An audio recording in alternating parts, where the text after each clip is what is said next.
Hello. hello, guys. Sorry. Choking here.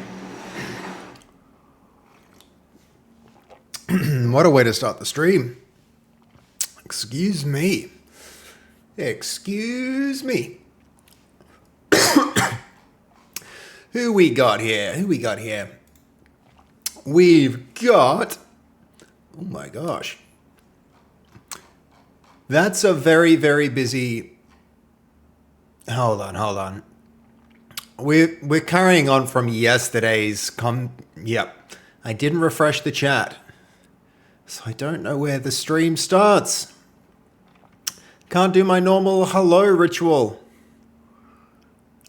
Okay, so we definitely have Jacob, Lucario, Math, Goldie, Brian, Katie.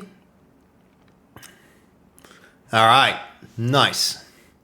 That seems to be it. How are we all doing? How's everyone? You sound a bit sicky. I'm not. I just literally just drank some water and choked on the water. And so I was choking on water. That's what you're hearing. I'm actually A-okay. But I have I have some dinner to munch on, which will be good. Gives us a chance to reflect on yesterday's shenanigans. Plan what happens next. I do that all the time, Goldie. All the time. More often than most. More often than most. How are you doing? How was your weekend? I woke up this morning fully thinking it was Monday. And getting ready to do a whole, do all my actuator stuff. And then I was like, where the hell is everyone? Had Mother's Day lunch? Nice. I called Mum. Thank you for the reminder yesterday. I spoke for a couple of hours to her while I was doing the gardening. Spent the whole day gardening. Therapeutic. Very therapeutic.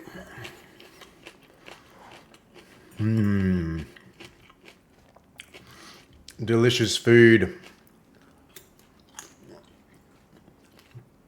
I realize actually I haven't eaten anything yet today. This is my first meal, which is crazy. I've been too go. Got a lot done though, that's nice. Very productive day. I apologize if this is a bit crunchy. I really crunched up my vegetables. 55 minutes till I start my days off. Hell yeah, Brian. Sounds like you're already having some days off. You're here checking out stream.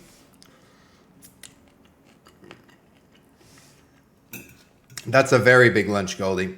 It's so big that you don't even need dinner. Hell yeah.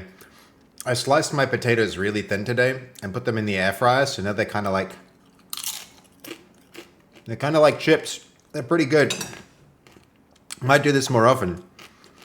How is it that vegetables are healthy, but if you slice them thin enough, they become chips, and chips aren't healthy? Aren't chips just potato? Don't you always get told to eat your vegetables? Can I just eat potato chips? Hey Casey, welcome in. Good to see you. How are you today? I just want to customize my chat experience a little more. Those ideas of being able to flag which conversations I have read and stuff would be very handy. Something to warn me when I fall too far behind.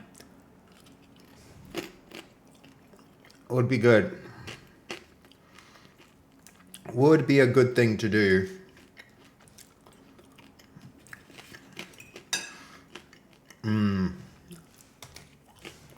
Swear jar? Currently AI jar. But yes, it is on screen. Did it miss that one? It did. We need to vote a new word. Shall we change the word up? Do a different word today? Let's do some votes in the chat. Suggestions in the chat for what the word jar should be. Let's mix it up. Have some fun. The other fun thing will be you'll see how many times I've said the word that you choose. What word should be what? Right now, the word is AI. And then it triggers. So, chip. I don't know how often I'll say that one, but we could do that. We can put it in the mix. Ooh, chip in hot honey. Damn, Brian, that sounds good.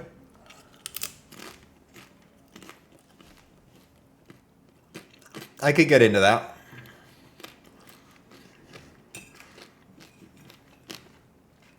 You know that honey, if jarred and preserved correctly, will actually never go off? Ever. They've found honey from like ancient Egypt that was still good to eat. You lurk too much? I appreciate those lurks, I do. Who did we have lurking here? I saw somebody saying that they were going to lurk. Where was it? Whoa! Brian, am I reading that right? 90 stream streak? What the heck? 90? Wow. How did that happen? That's a lot. That's a big... I was going back up to find the lurker. Who is it? Math. Thank you for the lurk. Also Math.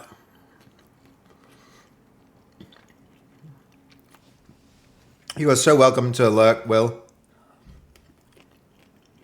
It's a big streak day, yeah. 90 is huge. Are you waiting for Katie? No, he's not. 90 stream streak. Huge. Brian, Goldie, you guys, I appreciate you both. Thank you so much. 90. Wild. Is a spicy honey that they sell in America. Ooh. That's pretty yum. I think if you're going to have sugar, honey's not a bad way to have it. At home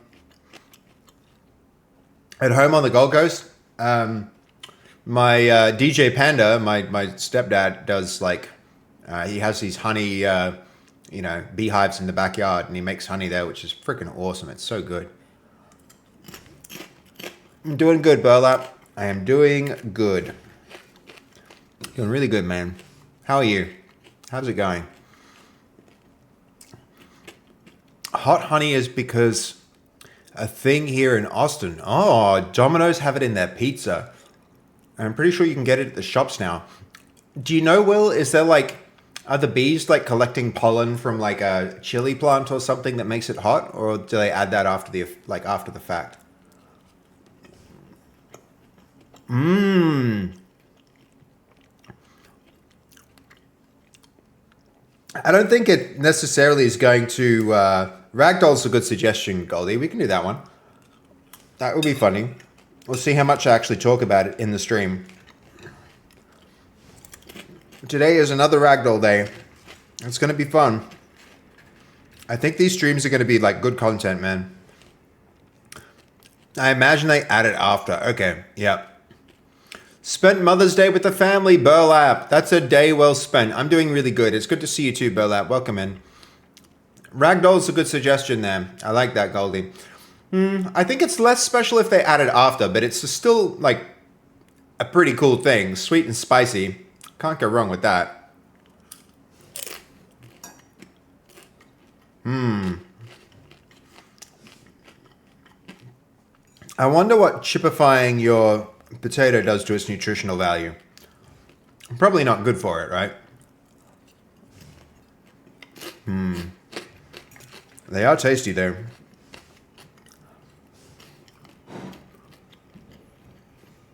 They were great clips yesterday. Yeah, I need some help with the clips, I swear. I don't know how to do it.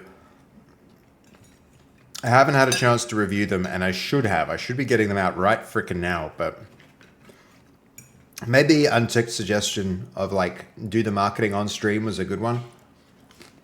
Maybe we can do that in between the other work, but they added it after. They sell it at Walmart and on Amazon.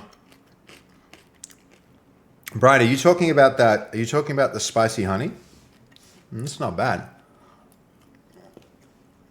Need to stitch them together and make some shorts. I know, man. I know. How's the editing thing going for you, Goldie? Have you been doing any more of that?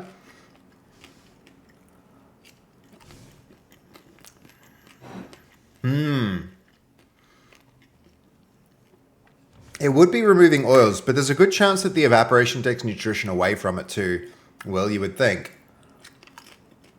Otherwise, they could make super healthy potato chips. They might not be like salty or anything, but you would think they'd still be good for you.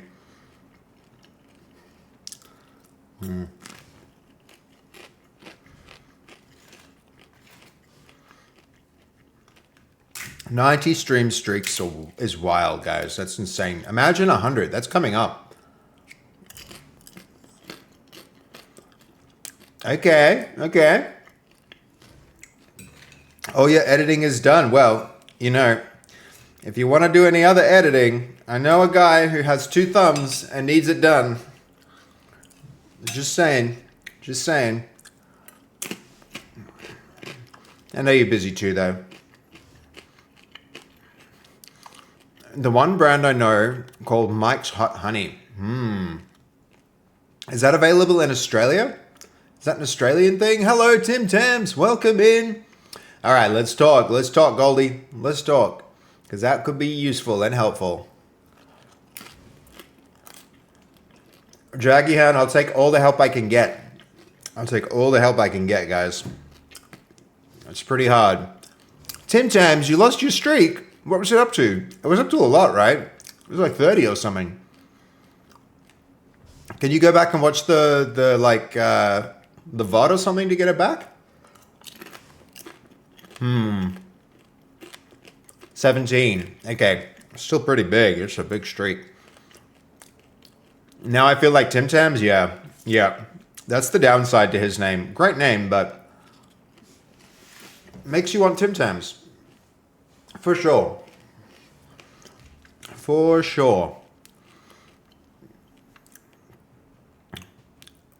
Oh, man. For 2 hours. It's amazing that you can drive and be in a completely new country. It's such a wild concept for someone living in Australia.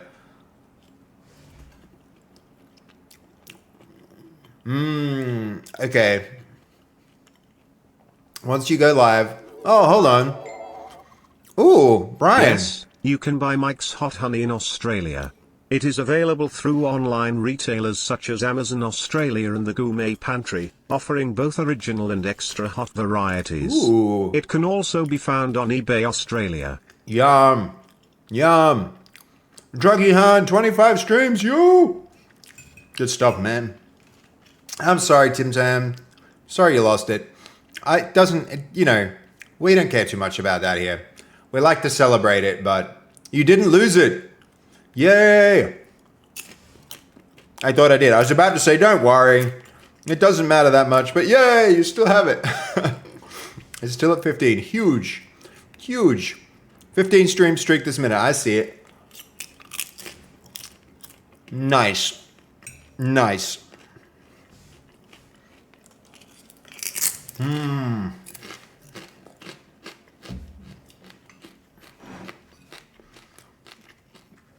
I might have to cut my vegetables thin and overcook them next time too. This is really good. Still at 15. Very good.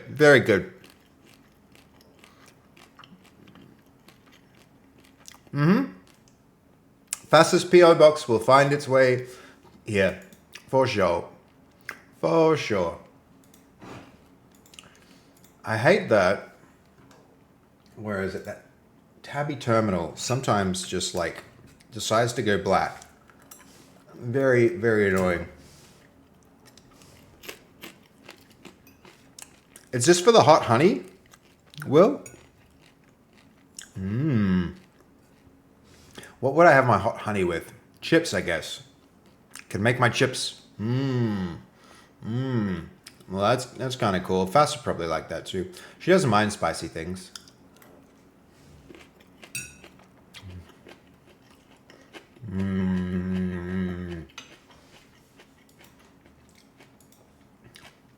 Okay.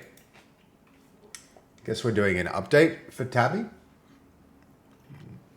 Spicy foods are the best. In moderation, I will agree with that. In moderation, from time to time. I think you really need a lot of them to build up a tolerance.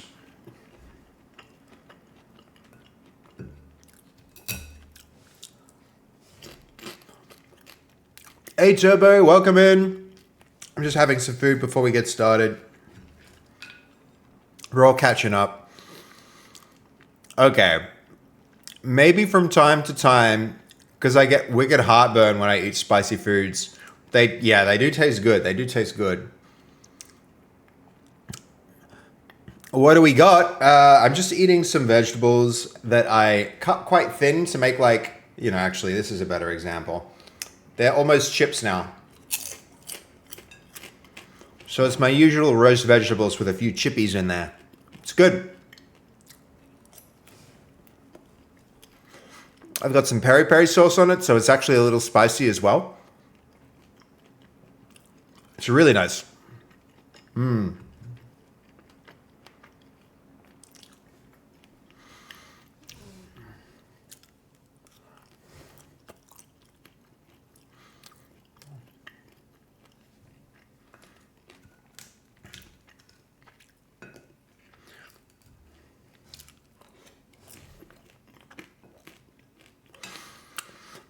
But today, is that the word?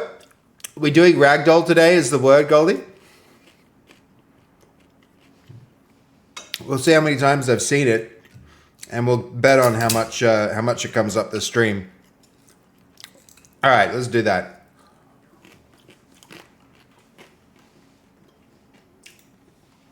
We'll go to the best streamer tools.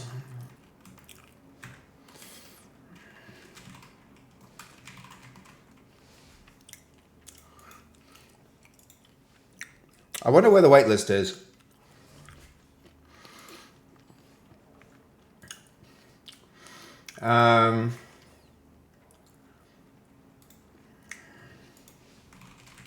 Ragdoll.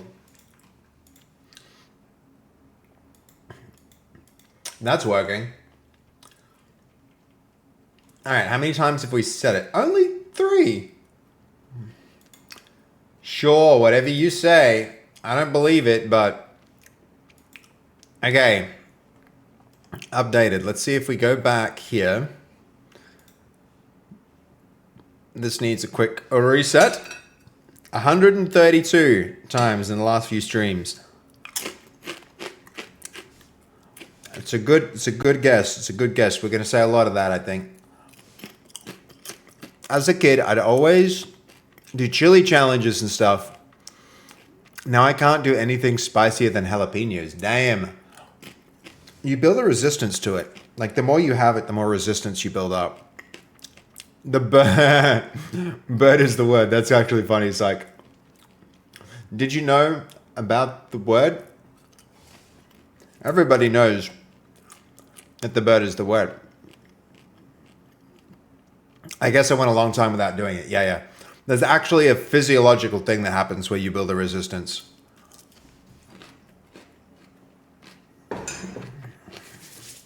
Okay. So let's get back to where we were last. Death and Ragdolls. It sounds like, I don't know. To me it sounds like Love, Death and Robots. Actually, I'm going to do a quick drink refill. Be right back so we can hydrate.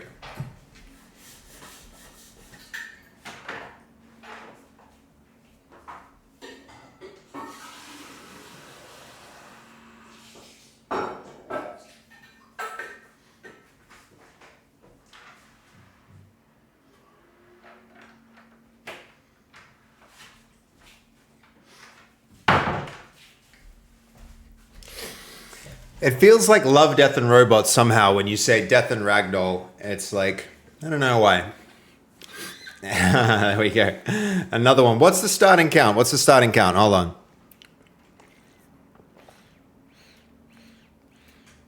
Okay, 133. 133 at this point. Okay. We should validate that this works. And make sure we are on. I mean, we're not currently on that branch. Hold up. We need to switch to. All right, we need to go to this branch to start work. So, oh, and we should also check it on where our last run from Blink got to. Where am I? I want to go Godot, and then we're going to open 811. Oh, no way, Will! Thank you, Will. That's really good of you. Awesome. Good to know. I look forward to eating spicy honey. We'll maybe like throw it into the next subathon when there's something weird to eat. We'll add spicy honey to the list. Okay, we were off the character branch. We were here getting Ragdoll going. All right, let's look at this with fresh eyes. There we go again, another one. And see how this actually comes out. Yeah,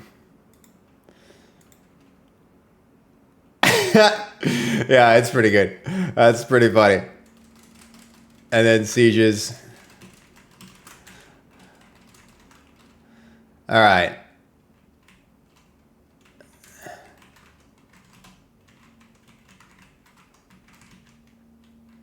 You know what? It might be okay to just like to use it like this. We can tighten up the joints and stuff later. Maybe this is enough to like... Actually, we should see what's still planned for it, because this might be enough to start from here, just connecting this to unconsciousness. Oh boy, that's a lot of energy there. You know what? I don't hate it.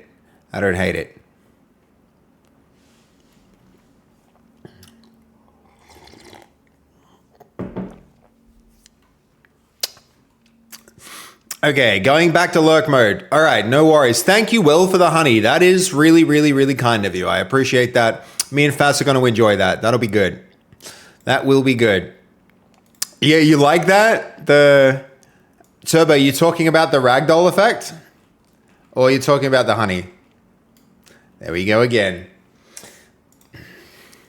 Okay. Let's go review. We're going to kick off with...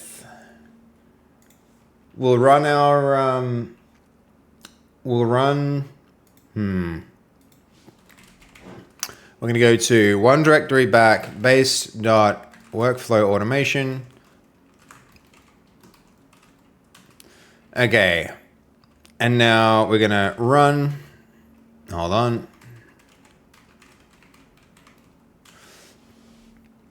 Not readme. Okay, and we'll have a look at what came up next. Ooh, the music. Yeah, it's good, right? Ragdoll, honey, and the music. All of the things. Okay. Good word choice there. Well done, Goldie, picking that. How's that fist look? All right, did we have 3 that were done? Night Watchman, Priest, and Plague Doctor all should be ready. I see Night Watchman and Priest. Where's our Plague Doctor model? I see that we have a model and we validated... I don't know about his fist still. That might be the last one. I expect to see a new one here though. This guy's hands will do. I think we can live with that one.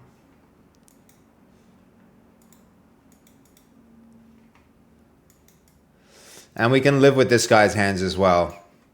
All right. Are we going to have trouble with the hood? Is there enough separation between the hood and the arms? That's going to be the question. Same question here with the All right, more characters to integrate. We better make sure that they're right because they take some time. Has anyone here tried Mad Honey? If you eat too much, you hallucinate. What? No, I've never tried that. Never tried that, Fuck 90. That's crazy. So, hey, did you get your truck back and everything? You figured out that your cousin had taken it. You got it back now? Not pressing charges and all that? It's a crazy situation. Crazy situation. All right, so that's working. The other thing I want to do is on that branch, we want to investigate that the models are working, but I don't want to deal with that quite yet. I want to deal with Ragdoll Death on the master. We did that. So Ragdoll Death is actually working quite well. So before that, should we try and get it working better? Or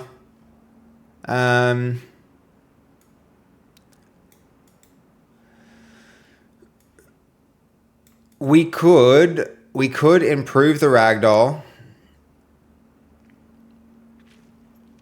Or we could just treat it as done and put it in our put it in as like knockout physics.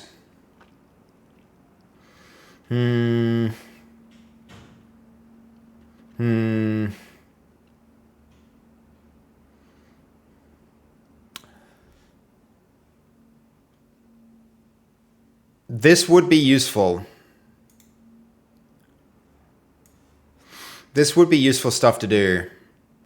Do we keep going with the Ragdoll or do we just connect it now to like getting knocked out? What's the purpose of our branch? Ragdoll and Death. So we've got Ragdoll. Do we move on to Death or do we keep tuning Ragdoll? All right. Oh my gosh. Paul. What next? Better Ragdoll or Death?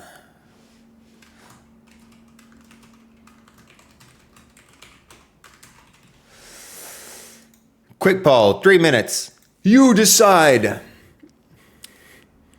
My cousin's son had it, so no, I didn't press charges. And I actually gave him the old farm truck. That way he wouldn't do it again. What? Fuck 90, that's not a way to encourage, like, you stole a car. Here, have a car. That's a big reward for bad behavior. He needs some kind of consequences, in my opinion, in my humble opinion. But you know, you can't reward somebody for stealing stuff. A kid like that who's still learning, like, you know, what you do and don't do. That's just my take on it. Take that or leave it. But all right, what next? Unconsciousness. The people want to see them fall. All right. All right, next step. All right, let's look through our combat and damage documentation.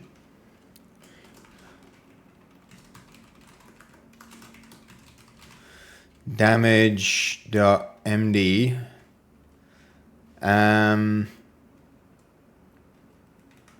First implementation damage lives, and get a sense of where we are.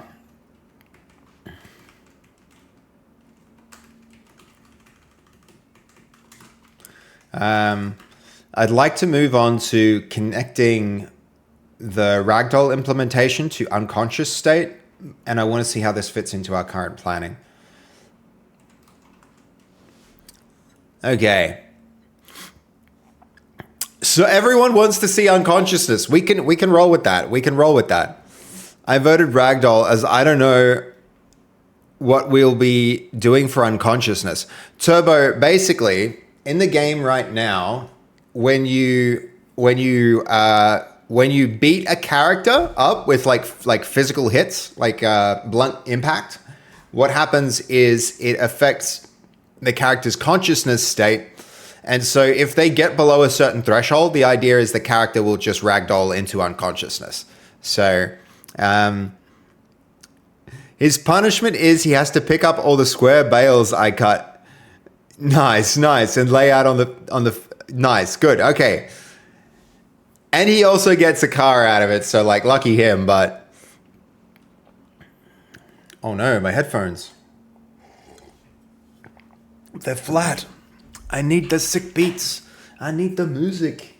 Where's my music? There we go. Power? Unconsciousness. Overwhelming votes for unconsciousness. Okay.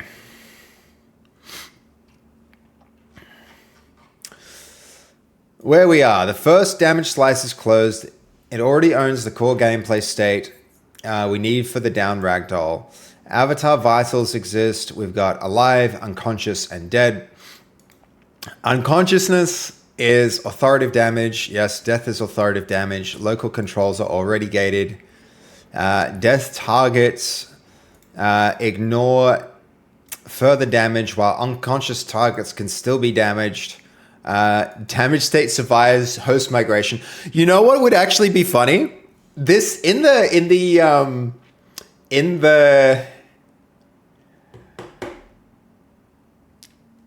harness, the legs move. The legs move. Could move when you try and do WASD. Normal controls while you're unconscious could actually make the player twitch. Wouldn't that be sick? That would actually be so good to make them like kind of like spaz out if you really spam your controls while they're unconscious. Because sometimes that happens while a boxer is like knocked out. Is they're still like fighting on the ground, you know?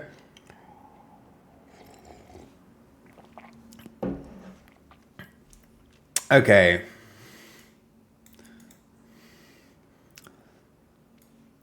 I'm not sure what we mean by this.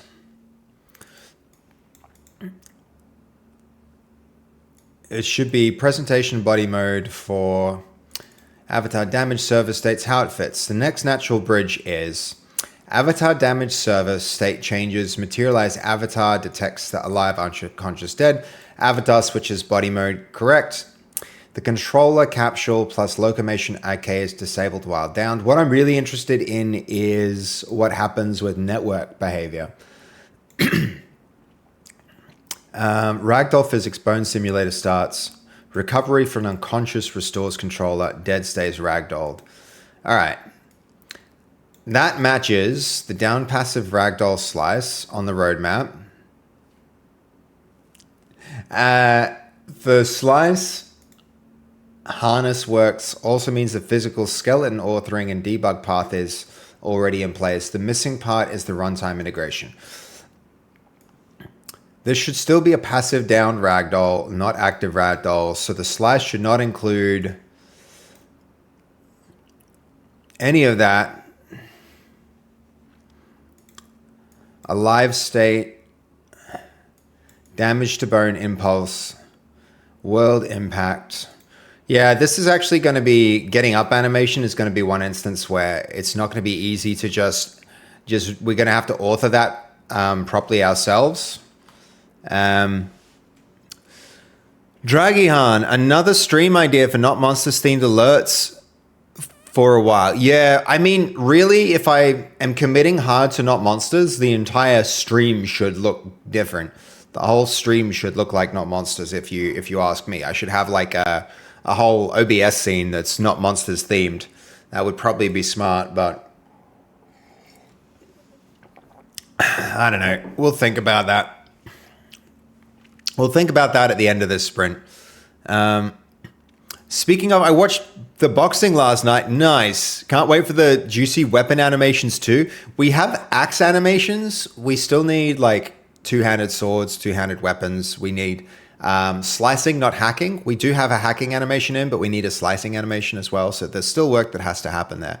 But I'm really just trying to work towards a vertical slice, you know?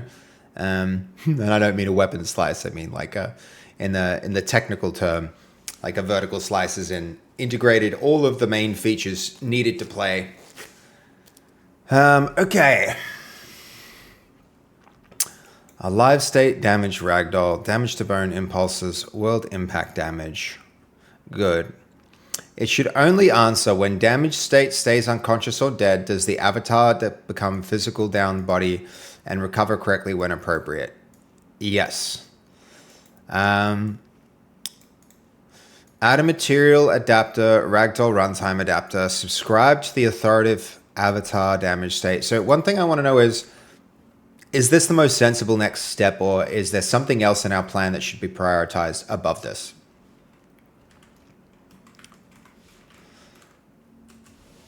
On recovery to alive, stop simulation, place the controller around the chest hip settle position, re-enable capsule, return to idle. Leave networking pose found out for a follow-up unless we want this first slice to prove remote down bodies too. I think we probably do. We probably do want this. Main decision before final planning.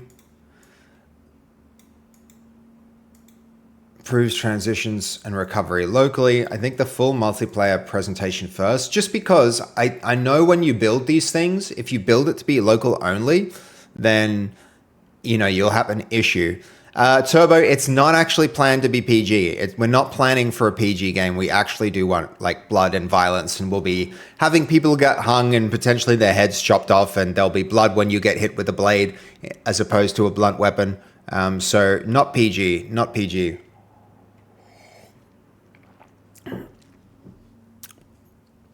Nice. Yeah. Okay. All right. Good. I'm glad you're on board. Some people are like, Fast is like, you can't have a, and my mum too. My mum tuned into a stream once. She's like, you can't have a noose. People will be traumatized. There are all these people that have terrible experience associated with nooses. You can't go doing that. And I'm like, yeah, but like people have experience with trauma from gunfights and knife fights and like all these different things that you can't just change your product because some people might. It's a hard one though.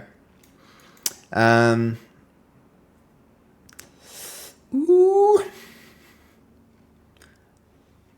So the recommended order is local materialize unconscious dead runtime. Recovery from unconsciousness back to controller. Okay. I'm inclined to move forward with a multiplayer ragdoll pulse state fan out along with the materialized unconscious and dead ragdoll runtime. Only because I don't want to design a local only version that is incompatible with the eventual multiplayer state. I want the shape to be right in the first pass. Otherwise, we might wind up with some legacies related to how the multiplayer implementation will eventually, how the single player implementation was in the first pass.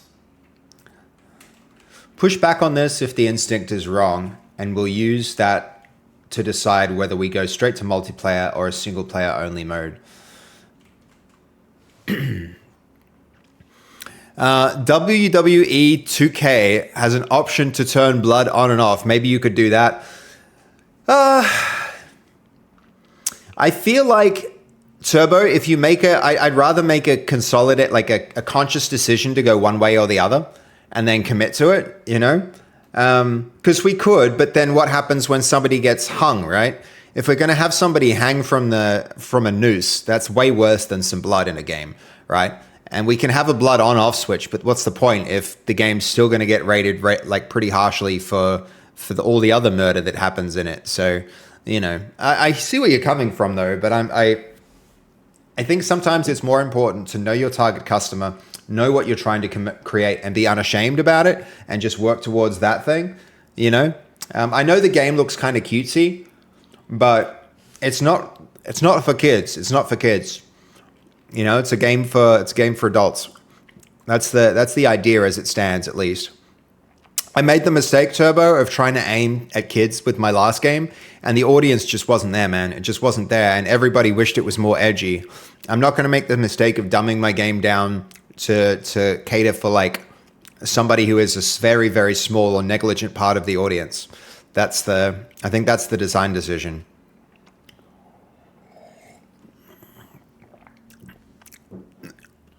How is it that the game rating board has more of a problem with a noose than they do with Bugs Bunny smacking someone with a giant hammer? Because all that happens when they smack someone with a giant hammer is like a bump forms on their head and they're fine. I think there's too much like historical trauma, too many real world events that are associated with like the institutionalization of murder and what happens with a noose or a gallows or all these other things that we're going to be playing on. I think there's some pretty like adult themes planned for the game. Yeah, I think the blood will work very well with the animations in Ragdolls too. Hard agree on that one, Turbo. Hard agree.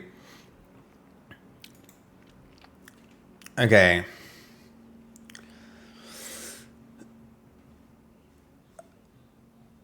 Has the damage splice in the right place for multiplayer. Host authoritative vitals, sequence relay protection, late join vitals and generic participants. I think the right call here is to go straight to multiplayer. There's one concrete trap in the current systems. Ooh. The static generated zone offsets. Once a body can slide down or fold away from the controller route, we need either ragdoll aware target zone projection or materialize down avatars or a deliberate room. Okay, so let's see. Build a downed runtime and the multiplayer shaped service network boundary together, but stream bounded ... Stream bounded low rate pose pulses instead of full bone perfect replication. It's funny. I said you evaluate which it is, and now it's asking me which one to do.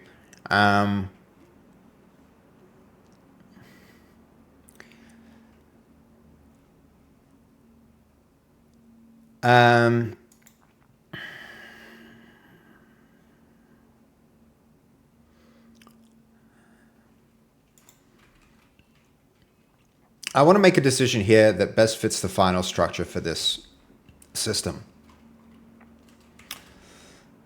I think we may need to reevaluate the way that damage is received on characters to have colliders that are similar to the Ragdolls with slightly larger envelopes,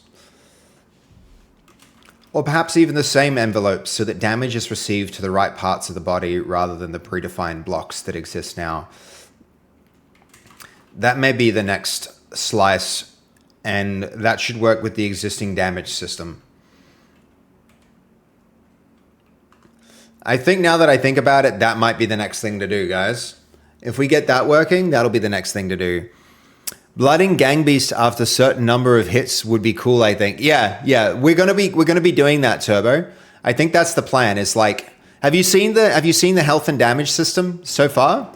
It's like every time you get punched in the face, your damage takes a little tiny hit. Because let's face it, you put two boxers in the ring and they'll go at it for like 10 rounds, right? And they'll come out completely beaten and bloody. But in terms of like hospitalization, they're still not quite there, right? They're still just like really injured, but they're not like their core HP has not been affected as if they would have been stabbed once, right? One stab with a knife does more damage than 100 blows to the face. And so if it's treated the right way, I think a health system that actually treats physical damage and like blade damage, like sharp damage and blunt damage as completely different things is a really, really cool system. I think I've seen health and damage systems very briefly. So yeah, what I'm trying to do is like, if you want to accuse a person of being a monster and you don't have a way to enforce it with a decent weapon and you're just going to go fist fight someone, you're going to take it's going to be a lot of punches before you knock them out, right? unless you land like a perfect punch to the head, there's going to be a lot of punches needed to knock somebody out, or a weapon like a baseball bat, right? And then you suddenly have this really, really big advantage. And a person with a sword is going to have a much bigger advantage over a person with a baseball bat. And swords and sharp weapons are actually going to be quite rare in the game, right? You'll have to put a lot of effort in to manufacture a sharp weapon. And so sharp weapons are going to cut straight through. So I mean, like 3 or 4 hits with a sharp weapon will like take you out. You'll be like dead, not unconscious dead, right? But all the blunt weapons will knock you out first, and then you'll have to drag a person or keep beating on them for ages, for a fair while to get them actually dead. And then you have to grab them while they're unconscious and pull them to the gallows to actually like finish them with blunt weapons. So there's going to be like a dynamic here where combat's actually going to be kind of brutal in this, which is why the ragdoll is so important. How should we scope the immediate next slice for the damage zones that need to become skeletal ragdoll aligned? Envelope first. Replace the block targets with bone ragdoll derived damage envelopes while keeping existing damage networking. Yeah, we're going to do that. That's going to be the first take. I like the idea you just mentioned, how the quality of punches does more damage. Yeah. And also there's different zones on the body, right? So the arms and legs will translate to less force. So like when we have the blocking system in, if you put up you're blocking and somebody punches you in the arms, it's not going to do as much direct stamina damage because it's arms. Body's going to be much more, and head's going to be a lot. So the goal when you're throwing your punches, even if you're throwing your punches wildly, it's like the wild haymaker that catches you in the head that's going to be the one that really does the stamina damage. Not like the random ones that hit you, in the arms or the legs, if, that happens for whatever reason. So maybe I've made this way too complicated, but this is the kind of game that I want to play when I talk about like physics-based combat damage. This is the way that I prefer it to work, so that you still get these random, like, a person randomly bonks you on the head with a club, you're going to go down, right? But if you're in an actual fight and for a silly game like this, I'm probably going far too advanced, but it's going to be fun, I think. You're really thinking about it all, but it's a great design. It might be too complicated, Turbo. Honestly, it might be too complicated. We'll see if it's any fun, because we can very easily simplify it once it's in, but it's harder to make it more complicated once people are used to it. That's not necessarily true. I would rather test this first. I also think it's a good design as well, Turbo. But we'll see if it's fun. That's the most important thing is it fun?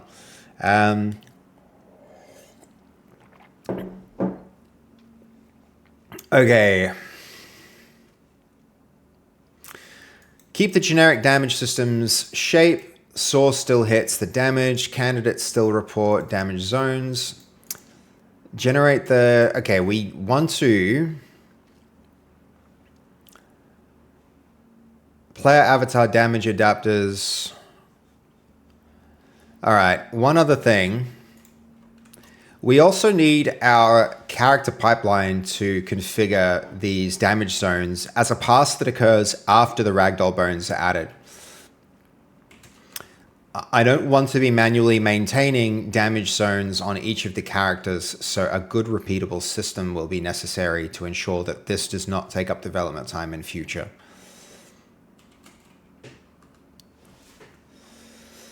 Okay.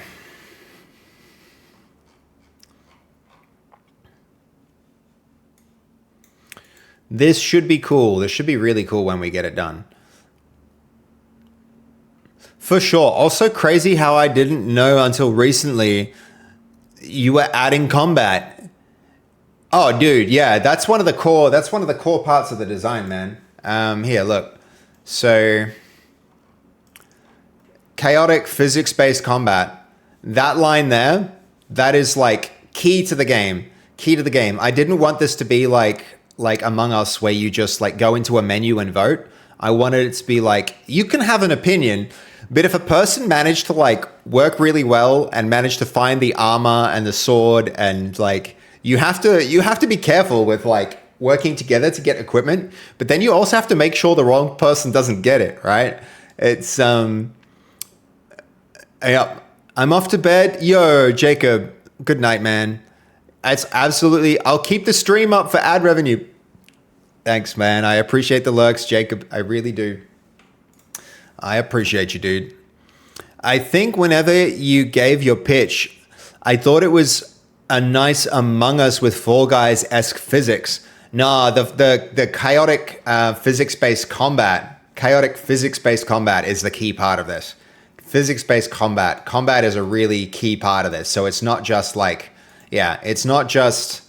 What do you think? Does that substantially change your perspective of the game, Turbo? Does that make you more or less excited about it? I think from your feedback so far about the design on damage, you probably like it. Okay.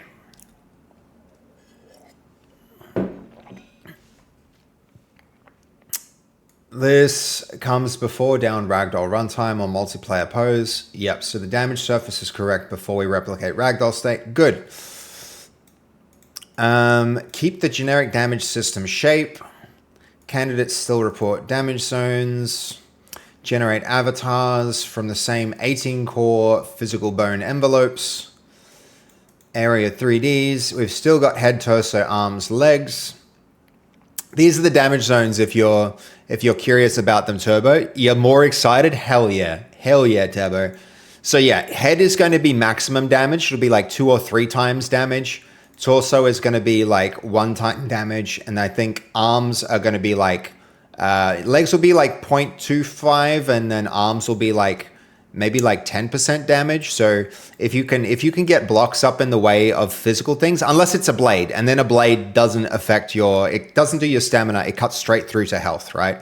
So if you get your arm cut, you're actually in real trouble, right? So that's why blades are going to be so important, unless you have shields and armor. So that's going to be there's a lot to do. There's a lot to do, guys. Okay, reaction and body zone tuning. Map bones to bodies. Yes.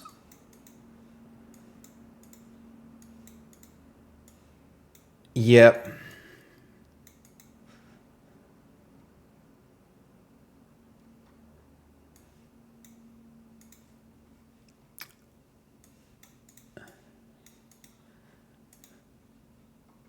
Okay, same thing.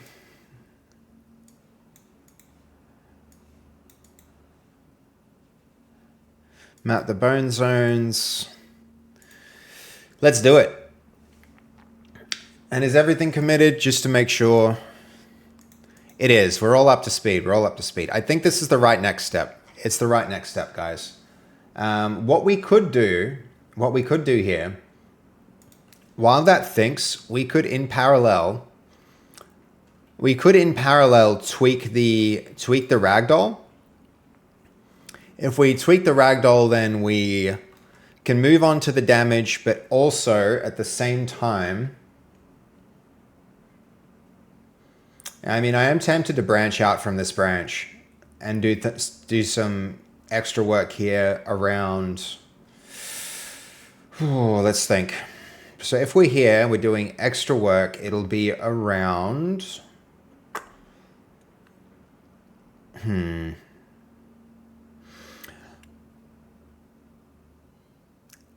we can do the knockout state.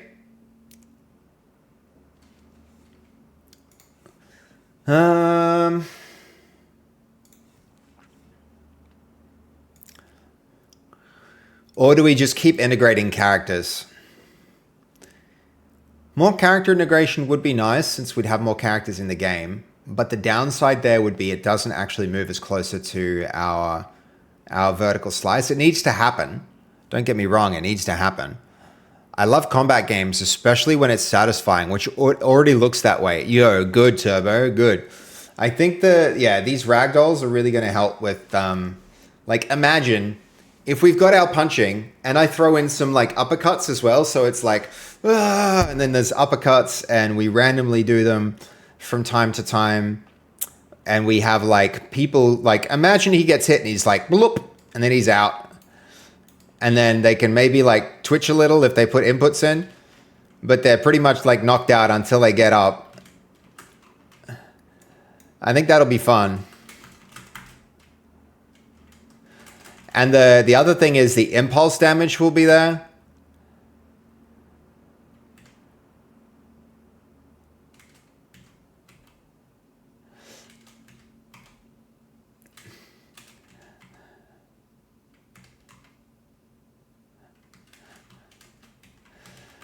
Active Ragdoll is going to be really fun when we get that too. There's a lot to still do. There's a lot to still do.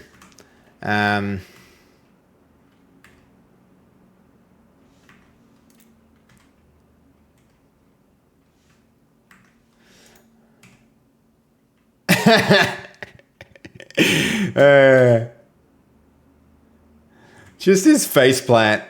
Look.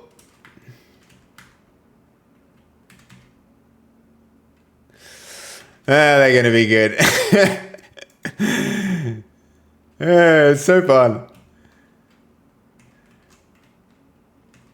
Maybe the rubberiness of them is like still humorous.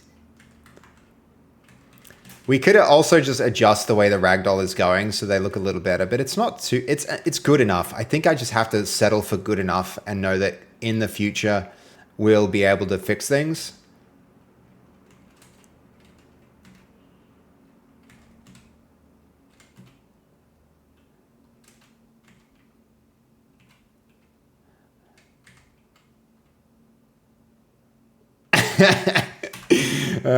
Fun.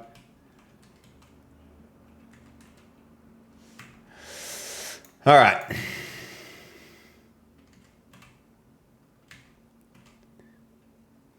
I could do that for too long. That's good. That's good.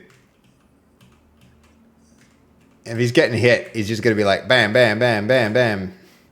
Punch, punch, punch, punch. All right, fun times. I don't even want to do it to Fruity.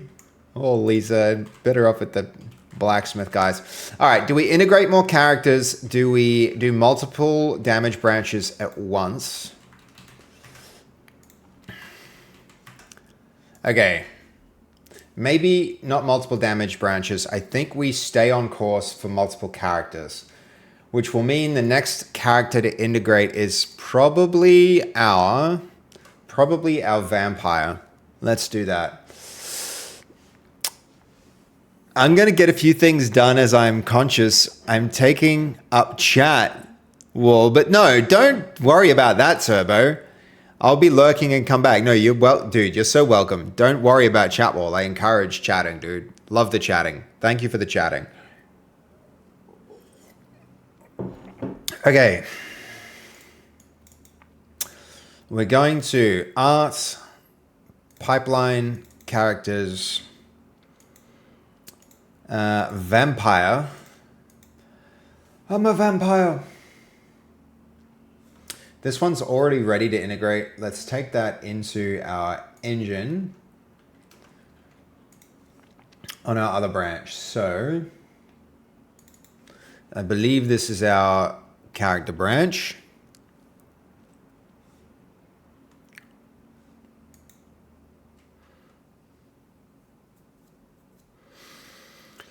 More characters, please. Okay, and then we want our harness.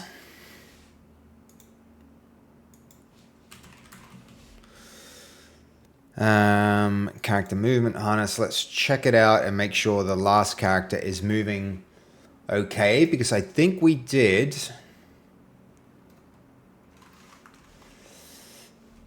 We did request some changes here, but I don't know if we actually saw them. The arms might still be out straight, and we can't build on that until we fix them. Okay, we fixed it. It was that really tiny change, which is ridiculous.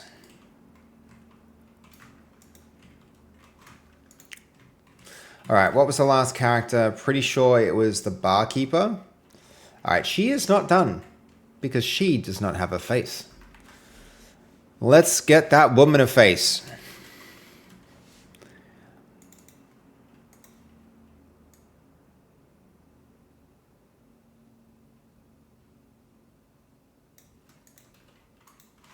That's better. Quick test.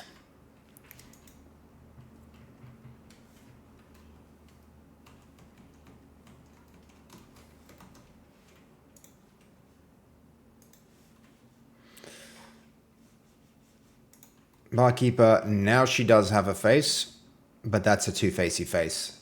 That's too far, too far.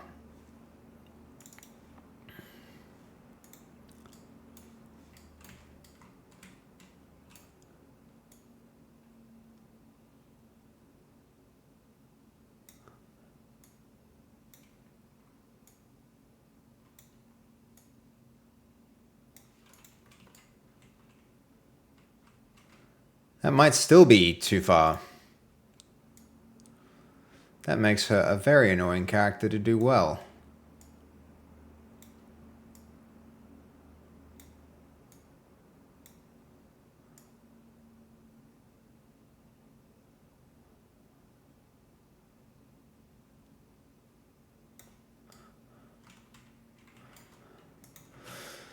All right, that'll do. That'll do. All right, vampire, upgrade time. Monsters, vampire, that goes. Do all of these go? Actually, yeah, that whole thing goes, because that's not in use. And then that, and that, and that, and that, and that. And then also that, and probably also that. And now this can come in.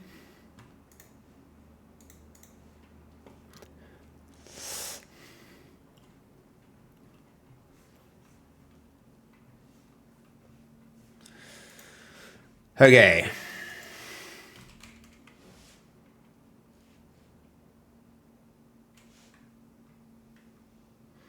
Oh, okay. Hold on.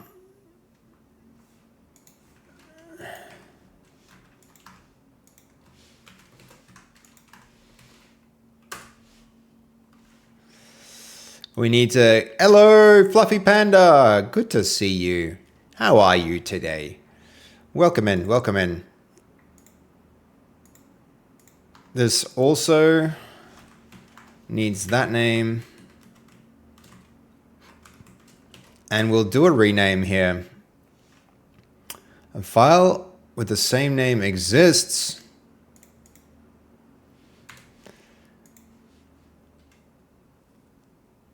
Okay.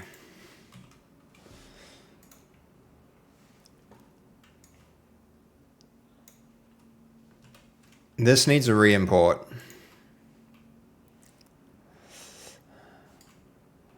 And then I imagine there's a teeny tiny vampire hiding somewhere here if we change the scale to like 100. How you doing, Fluffy Panda? How have you been? Welcome into the stream. Did you have a good weekend?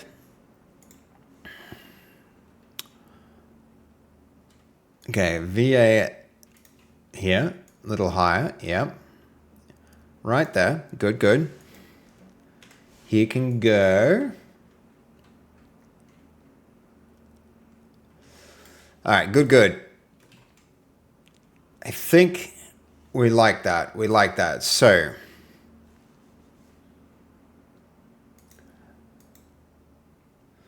all of those details look okay. Might need to actually delete this.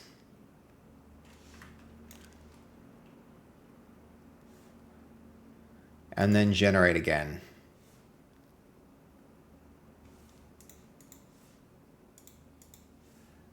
Where was it? Hold on.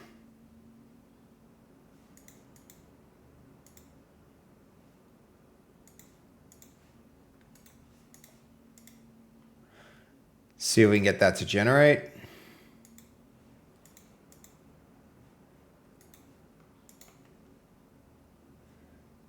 Generation completed.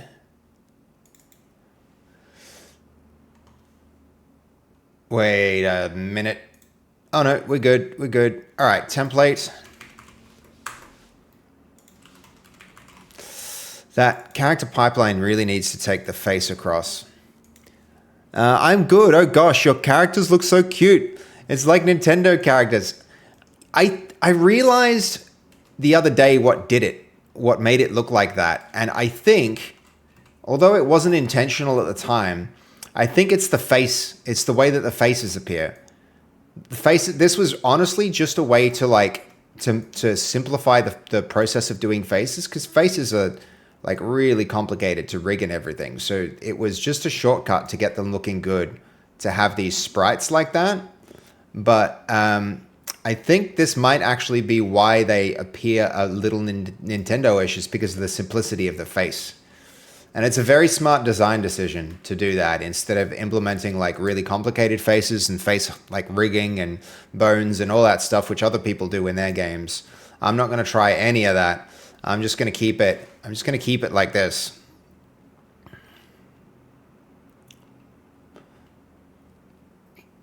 Okay, monsters, vampire. Okay, that's the vampire in.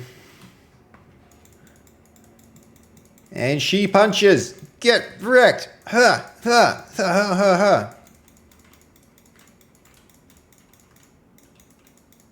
I don't know if I like her feet, but we're not going to go back and change that now. Let's go look at some other feet. So those are, yeah, those feet are very different. These have actual, you know, when I look at it, those feet might be inconsistent. Ah, they're fine. They're fine. It'll do. It will do. Whoa, whoa, whoa, whoa, whoa, whoa, whoa. And we're going to have her flying and stuff. Look at that evil vampire. She's too happy. She needs little fangs. Little fangs on each of the animations. That would be smart. Okay. Dude, you know how to do 3D? Yeah, yep. Pretty, not too bad with 3D. Not too bad with 3D. Though we're using some of the more modern techniques that speed things up a lot. A lot. I know how to do it the long way, but we're not necessarily doing it the long way. It's good to know how to do it, but... Question for the faces. Are you going to split off the pupils in the eyes so they can follow other players? Ooh. It's something we're doing also. Peak and Repo has it as well. It's a good idea. It's a good idea, Goldie. It's a good idea. I don't think it's necessary for the first vertical slice. It can go on the backlog though. It's a good idea. Hold on. We could definitely do that.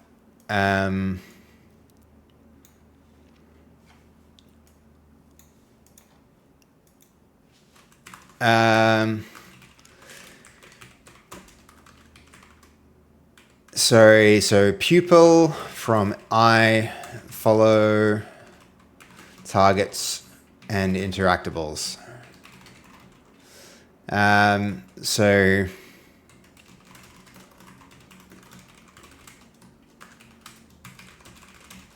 the other thing I want to do is heads look toward targets and interactables.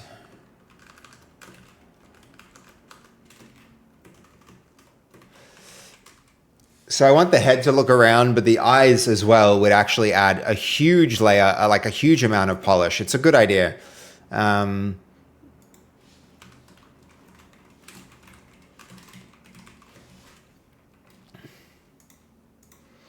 Yeah, good idea, Goldie. Should definitely consider it for down the line.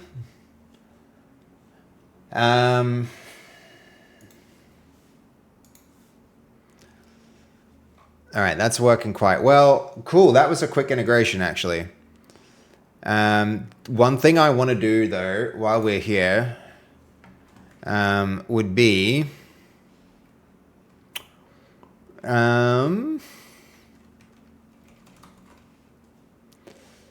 okay, that fix has worked. That fix has worked, and now we've integrated a new character. At the moment, the name for all of the assets related to it are... let's see. Vamps fee. But we need to change this to be vampire. Please rename this asset. Before we do that,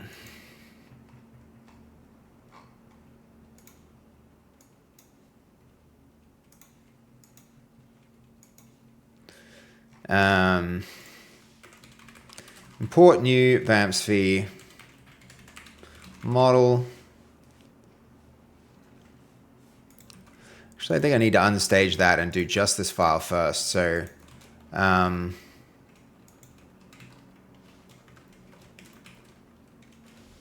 hello, cut please. Weird. Okay. Fix import issue causing animation arms to move wrong. That's a good thing to remember, the fact that that's here. I want to commit this independently. Remove immutable tracks makes the arms work again.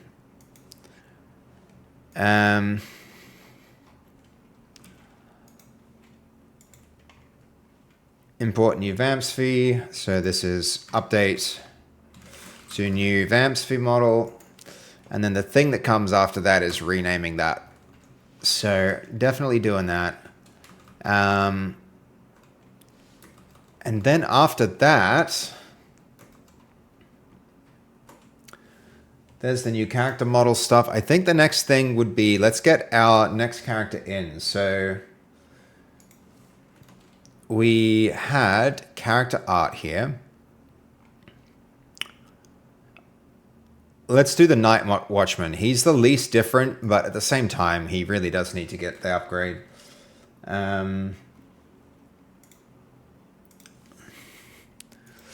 You can get some mad side-eye. It's a good idea, Goldie. It's a good idea. I'm down. We just need to fit it into the timeline in a reasonable way.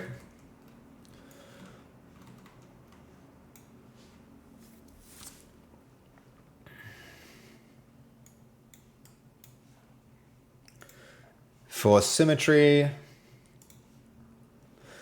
I'm a bit concerned about what's happening in here when we put the our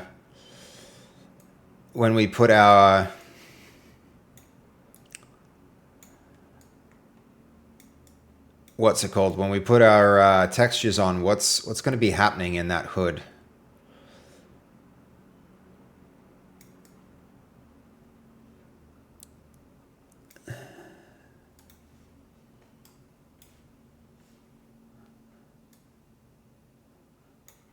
It's going to go about there. These are going to go about there. These are going to go about to the knees. That goes to the elbow. This goes here. And we're going to have to bring this quite low because I don't want that being affected, which will make it interesting in terms of his animation. But I've now learnt that we can move these joints, by the way, in the skeleton after the fact, which is absolutely incredible. I'm yet to use that to make adjustments to animations, but I now that I've discovered that we can do it, I really want to give that a shot at some point. Okay, what's going on there? Because that looks kind of wrong. I saw some positions that seemed off. But now that I look at it, not so bad. This one's definitely off.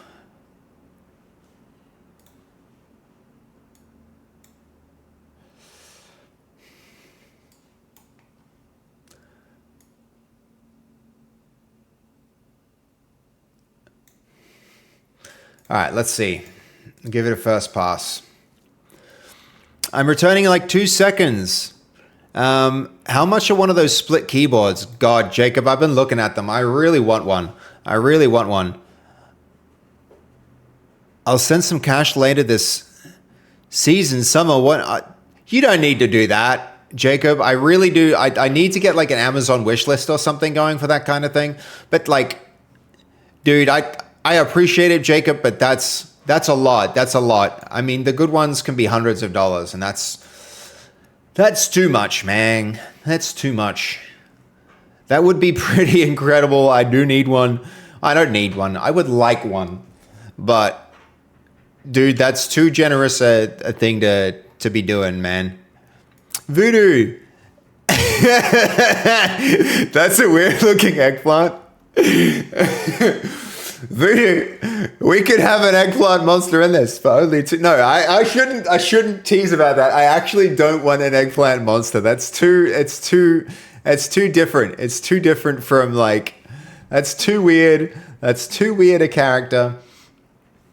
All right, we might have to change this model so that the hood doesn't get caught up in their geometry here. Chat, get us an eggplant monster. Micro, have you seen his... I gotta show you. How you doing, by the way, Micro? Good to see you, man. Good to see you. All right, hold on. The... Crips. Let me show you the eggplant monster. You know how these statues work, right, Micro? One of these was Voodoo's. There it is. That's the... That's the eggplant creature. Yep. So that's the thing. That's the thing. So good.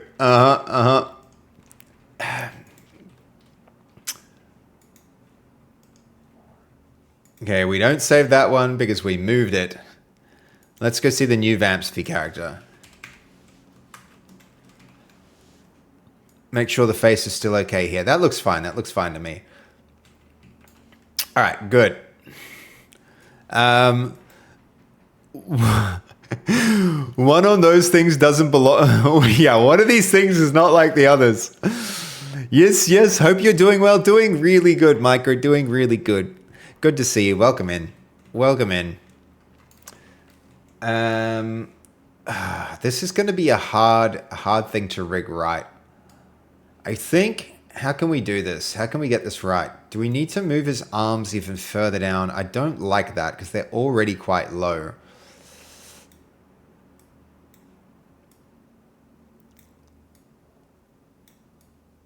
Can try this. Seems hacky at this point though, and I don't like that. We might just have to spend a long time like tuning the weights in Blender. And now rig it up and let it hunt. Maybe after the first release, Goldie. After the first release, when people have learnt to like the mood of the game, then we can ruin it with some crazy eggplant monsters. Maybe. Man, that hood. I feel like I can fix this. Do we try or do we go and get the model again?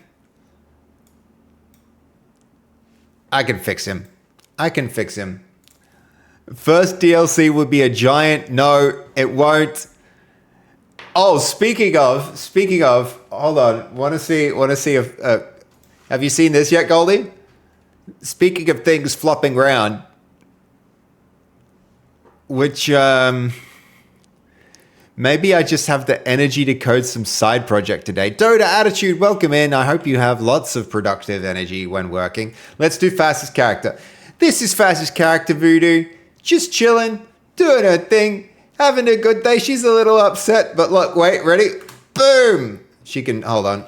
Wrong harness. Wrong harness, my bad. Wrong harness. We want... Oh, it's on the complete other project. We'll get it up. Just because you need to see this. You need to see this, Voodoo. Does she break her ankles when she does any movement? That would be legit.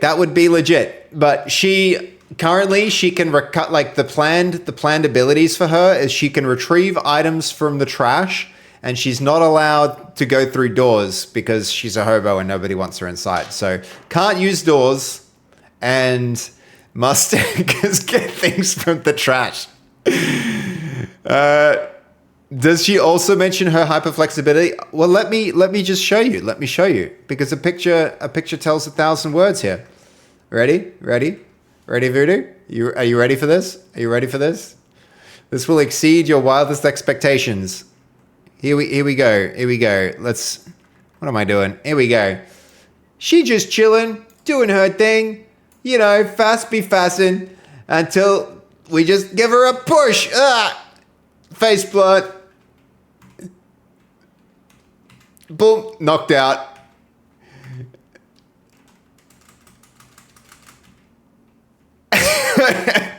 I assume that's how she walks around. Soon it will be a little bit like that, actually, because we're going to do active ragdolls, so the characters are going to move a little bit like this. It's going to have...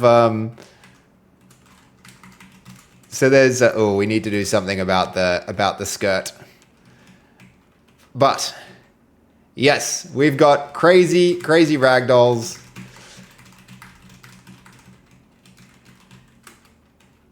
And we can also do... falling from small heights. Eggplants under all skirts. Confirmed. Do that. Eggplants. Fast is actually the best for her fall. Her fall's hilarious.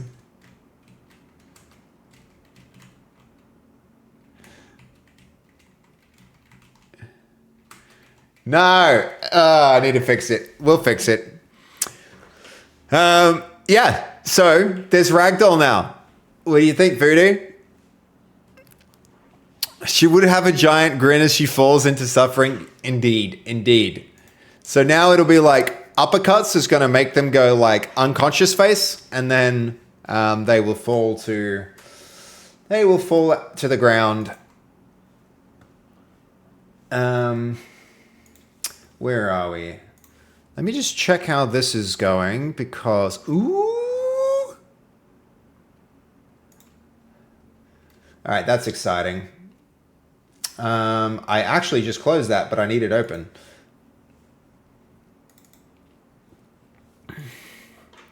She would have a giant grin, Voodoo. She would. Welcome in, man. Good to see you. I always like having you in. Great to see you here. How do you feel the game is coming? You haven't seen the actual game part itself in a hot minute.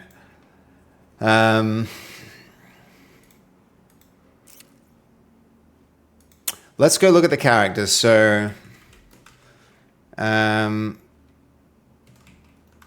see. This will be the Vagabond character. Are those our damage colliders now? No.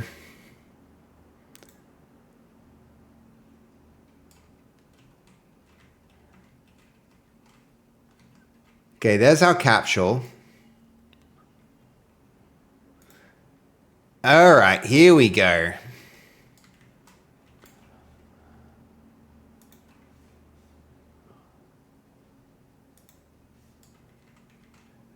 Okay, those are our damage envelopes now. Okay, this is good. This is really good, actually. They just need to be significantly larger. And then these are going to be able to act as our collision envelopes as well. All right, good stuff. Let's give this a test run in multiplayer. Run instances. We're going to go to run instances and run it. It looks good. I don't want to see too much because I'm keen to watch the first big event. FastV's like that too, but I feel like, I don't know, that's too long. There's too much time that passes that way before anybody, you know, I don't know, maybe you guys are right about it. And we'll need to run our server.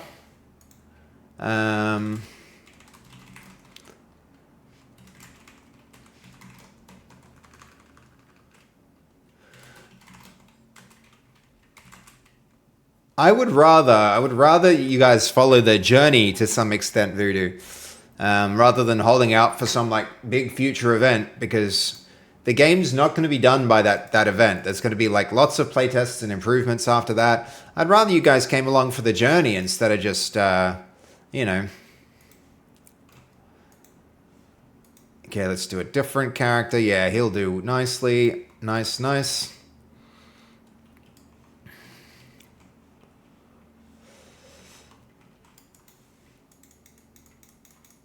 All right, he is getting hit. And it's when he gets hit in the right spot from the look of it.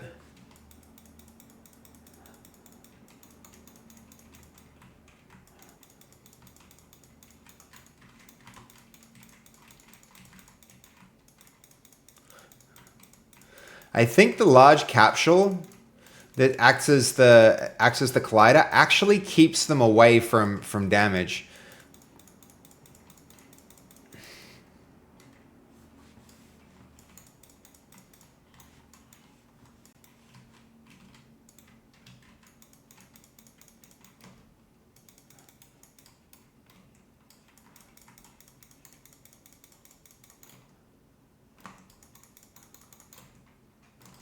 We're really going to have to fix that up.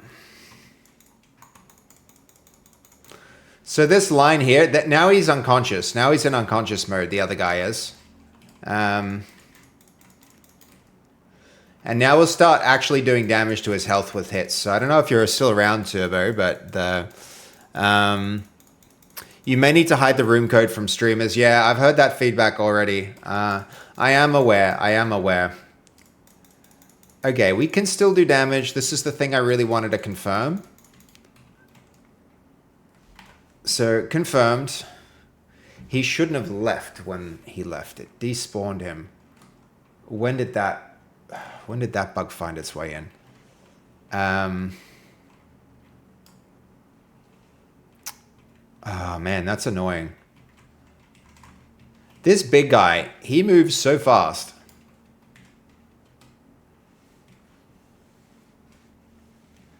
He really actually has long legs. He charges, man. I am indeed around. Did you see the 2 health bars down the bottom left? Tree trunks go bare. Yeah, he's a biggin, this guy. He's a biggin. He's a chunky dude. I mean, hold on. I'll restart this and show you the actual damage system in its first form. I do not see much of this yet. He's almost half my size. Are you getting that big? Are you getting that big, Voodoo? Are you getting that big? Or are you talking about the hypothetical eggplant character?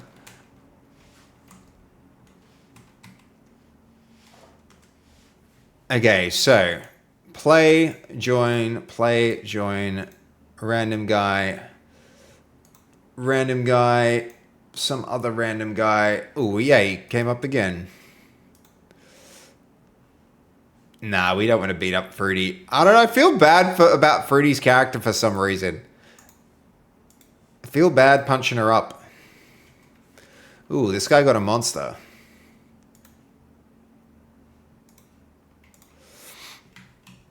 Okay.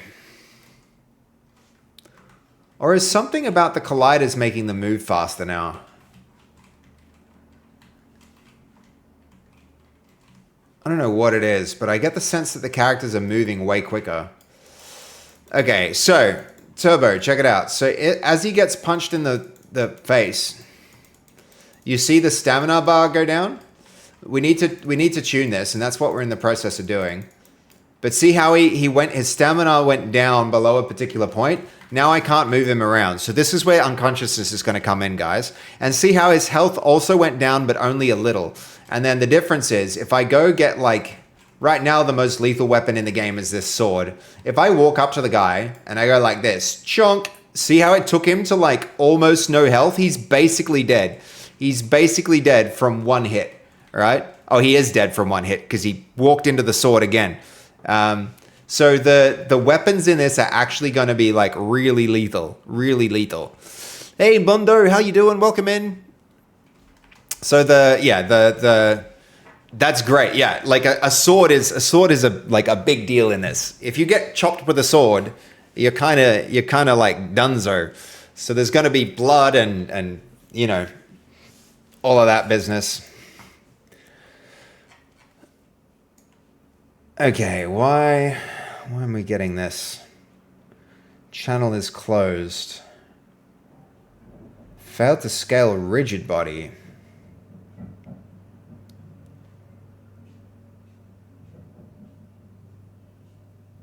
What is this? Some kind of rounding error on it?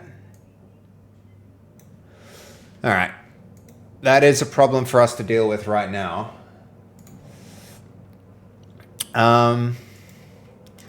This is great, but the size of the envelopes for all of these colliders needs to increase by about 1/3.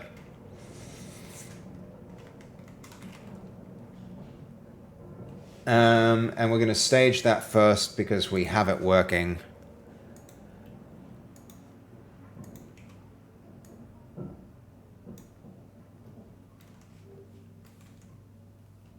And then we'll need to try that with a new character as well, which we're not going to be too far off having. We'll need to export this guy. We got a lot of fixing up to do on him. Night Watchman.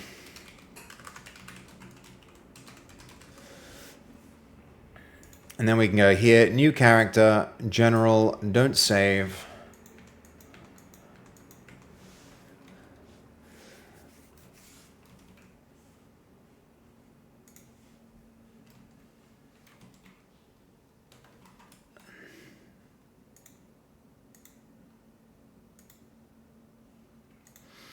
No, not there. Where do we put it?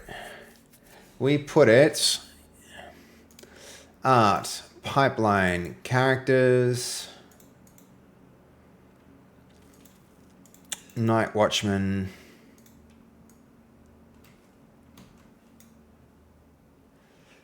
what's it going to be? Is this the 100? Yeah, we have to 100 scale here to make him normal size, which really annoys me every time it happens. Okay.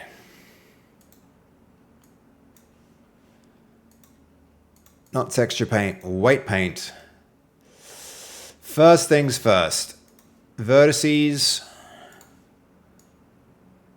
We're going to select that from the front. And then we're going to go more.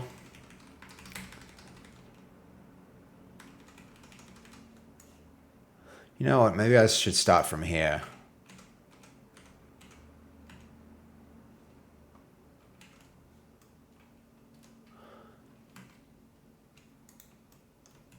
Actually, less.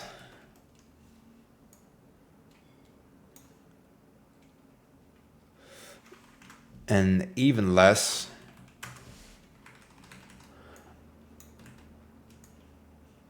We're going to add this so that as we increase the selection around here, hopefully it will continue to wrap around this and get to just the head parts. And then also, of course, X-ray mode should be on for this.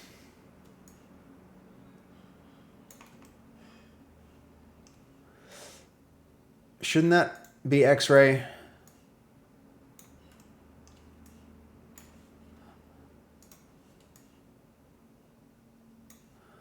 Okay, there.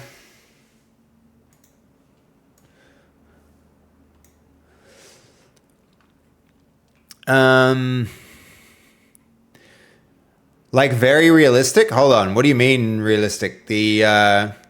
You're referring to the damage or to the ragdoll? Because I feel like the ragdoll is the opposite of realistic right now.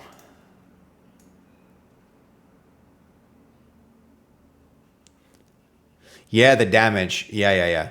I don't know if realism is the right thing here, but I feel as though we need something to give the villagers a fighting chance against the monsters in late game.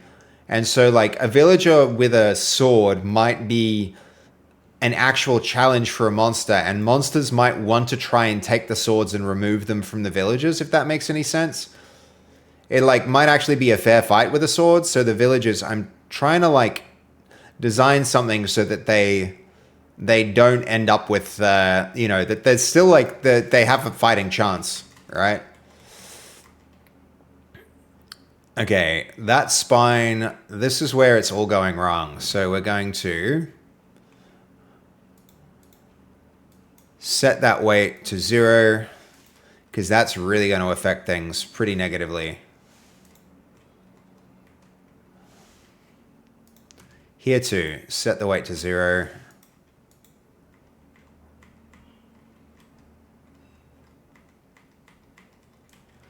There as well.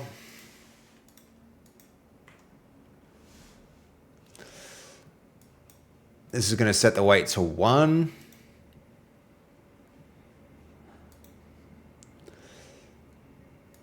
And then we will actually blend this.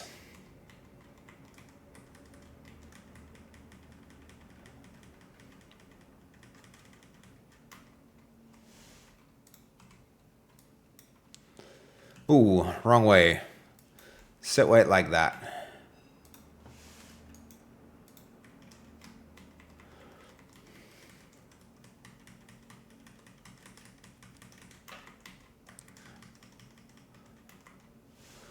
There's another one. Glad we found that. Okay, now we might be okay. Though I don't like how low his arm rigging is now. We can probably change the bone position in the engine, but yeah, but if you like need 50 blows to take someone down, have you also considered certain weapons are more effective against certain monsters? Yeah, Kakashi. I thought we could do like stabbing damage with the wooden sword might be good against the vampire or something like that. You know, like a stake. A stake might be a cool weapon, and so you know if it's like if you figure out that there's a vampire, then a wooden stake will be like if you could figure out what type of monster it is, you can start to create the right like equipment to fight them. I definitely think that's a good idea. We're on the same wavelength on that.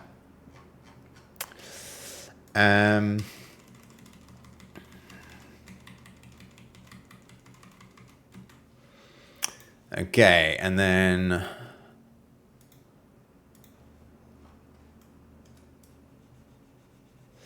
we're going to blend this in.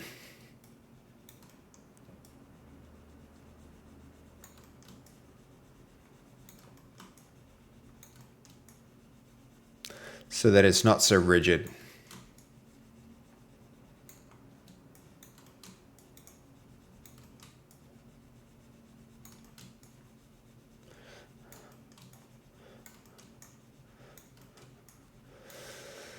All right, I think that'll do it. Export, FBX. Let's make sure we're in the right place. Pretty sure this is the right one. Yes, it is. So, from here, we have not a monster, but not a monster. Villages, lamp lighter. Where is he? Watchman, night watchman. I think we should call him Watchman too. So we'll do a fix up pass there. Before we do, I need to make sure that here our vampire rename has gone through. Okay, rename.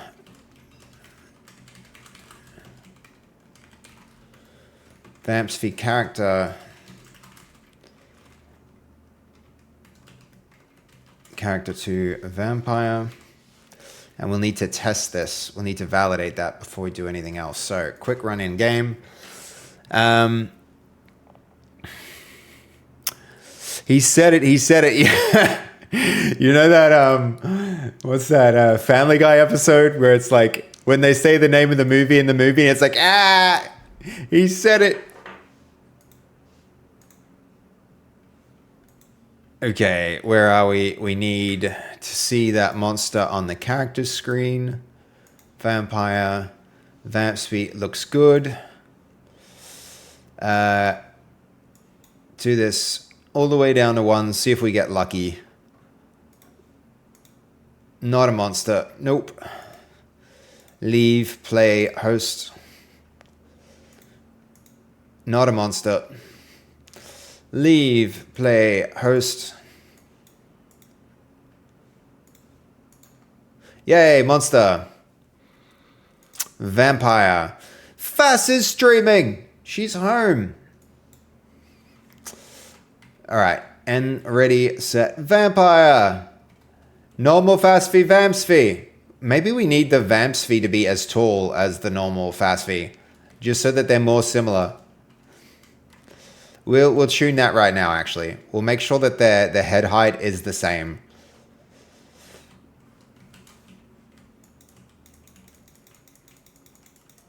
Alright, that's looking pretty good. Let's just see her with a weapon. Oopsie daisy. Did she lean the wrong way? She did. Why is she leaning the wrong way? That's a problem for another time, I guess.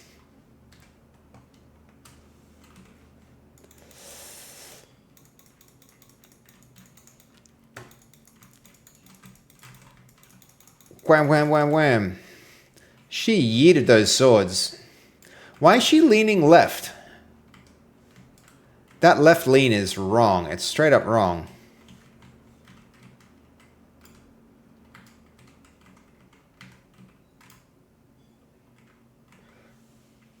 She should be leaning forward.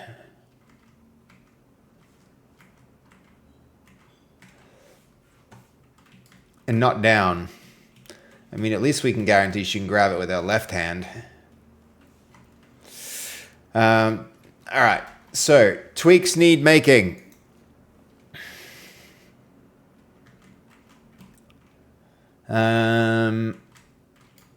Where are you?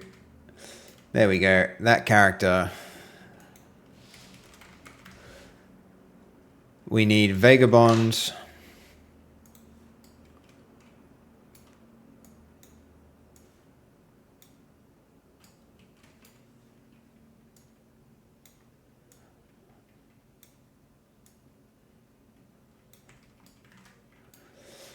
Alright, vampire character. Can I do this without breaking everything? I don't think I can, but I'm going to try it anyway.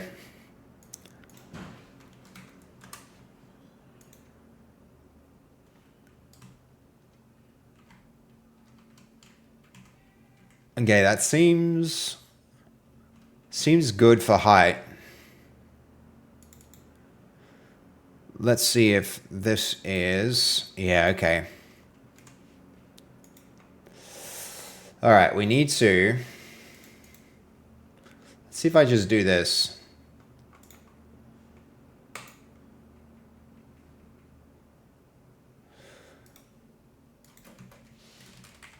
Vampire. Whoa, freaking out.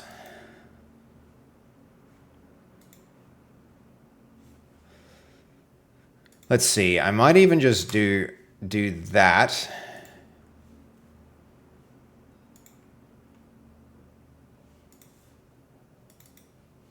See if that actually worked. Oh my gosh, it did. I think we're good.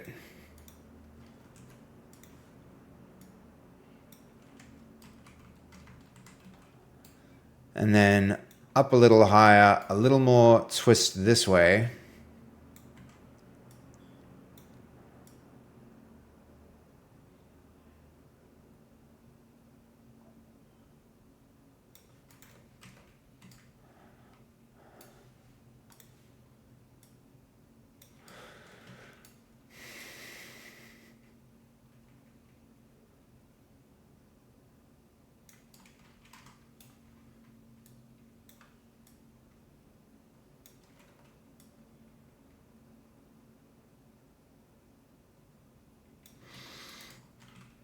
All right, that seems okay. All right, Vampsy character, tweaked, ready to go in. What was the last commit?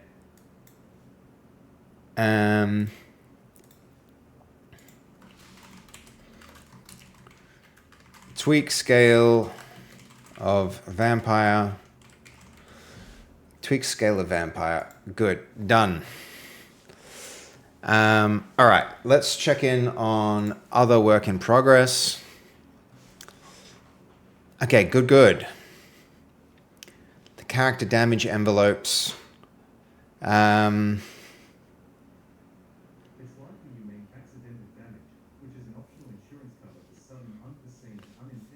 I think Google decided it wanted to participate in the conversation just now. I don't know if you could hear it. I have 90 stream streak. And I just extended 170 stream streak on dev stream. Brian, you madman. Huge. Thank you for all the support. 170. God, she streamed a lot. Dev has streamed a lot. That's wild. Okay. Let's check out the envelopes on the other character. And now this guy needs to get exported. Hold on. I feel as though we need to like switch across there. We're going to reload there. Let's open up our characters once again. Switch off everything but our physics, and now we see our damage envelopes. That's looking really good. Everything, yeah, all of those envelopes are looking really good now. If I turn that off, the only thing that needs to get bigger is the head. Though I don't know if we really want head to be that easy to hit.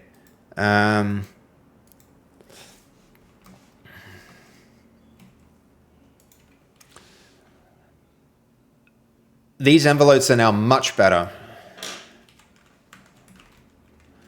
Our pipeline needs to do one thing differently, though. Our characters have disproportionately large heads. The size of the head envelopes need to have another third again added to their size.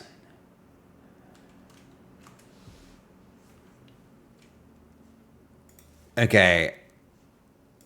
So let's go there. This is character damage envelopes.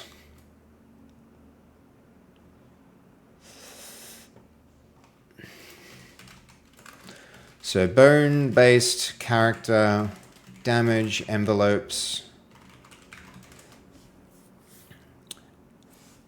And then as soon as that next thing is done, then we're actually going to get to the point where if we attack a person and knock them out, they'll fall to the ground, which will be very, very exciting. We need one other change made here. The collision shape 3D.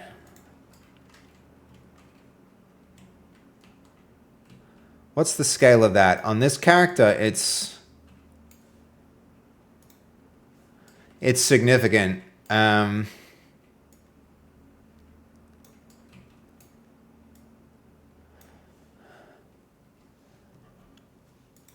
Let's have a look at some other characters here as well. So,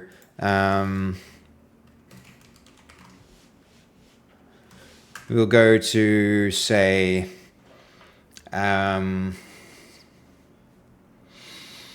let's go for skeleton.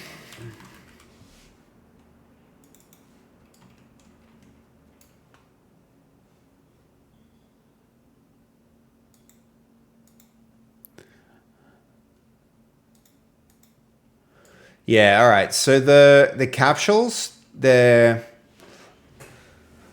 how do we do this one? The collision-shaped capsules should, I mean, they're going to be removed eventually anyway, right? Until active Ragdoll comes into play.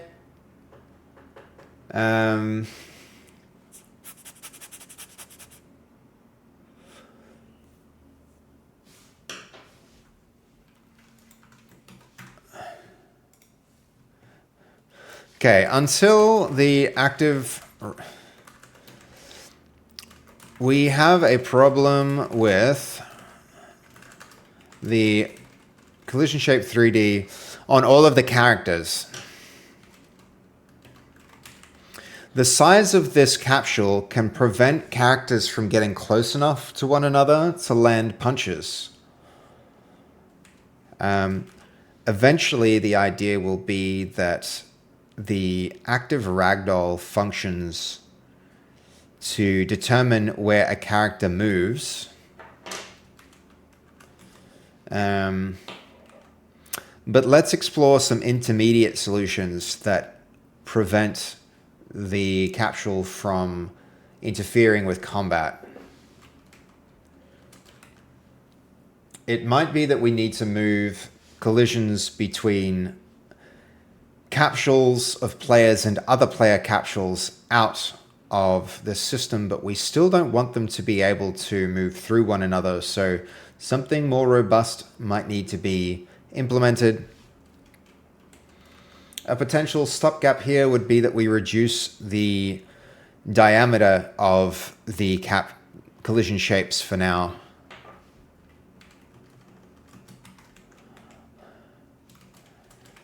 Let's just explore ideas for now and come up with a way forward before we start to deal with knockouts. Okay.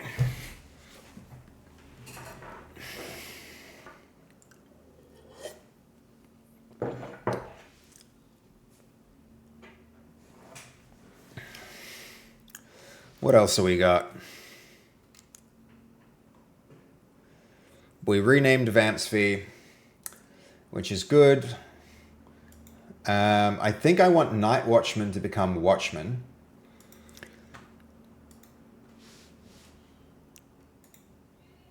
So, villages.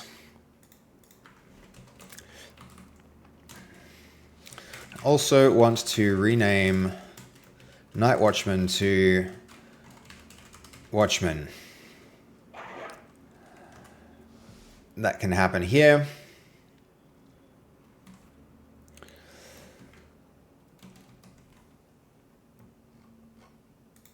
All right, head sizes dealt with. Let's check those changes out. Discard any character at all. I think the movement harness might be a good way to preview all of this. If we have our colliders on.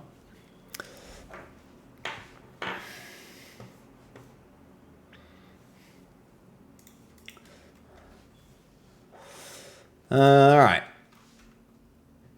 I'm not seeing those colliders, so we need to...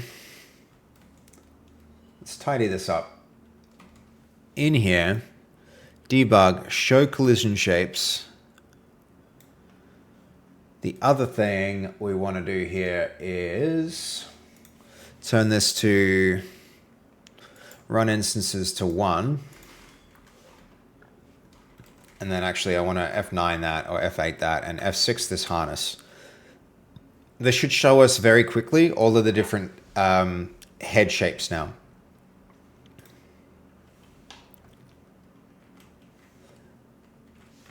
I need to see... how do we do this?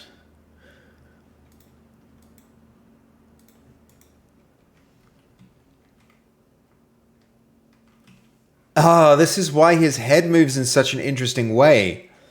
Because the rotation of the bone... We're going to have to reproduce this, because I actually really like his head movement. Whoa.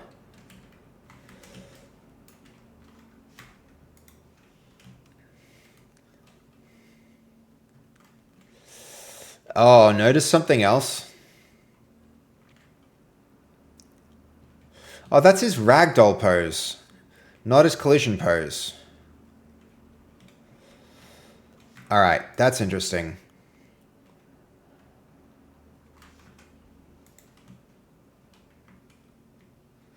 So ragdoll pose and collision pose are different.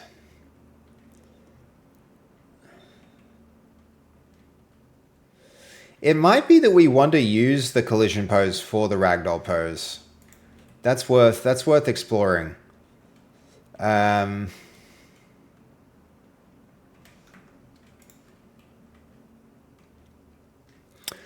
Hey, thank you. 60 FPS. How you doing? Welcome in, man. Welcome in. We're just testing out some collisions on these characters at the moment. We're in the process of working out damage and ragdolls. So ragdolls being like when a character goes limp.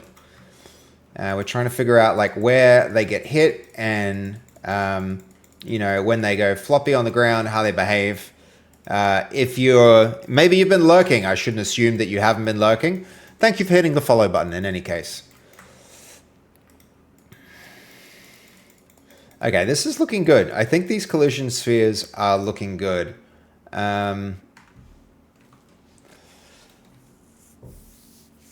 Let's see.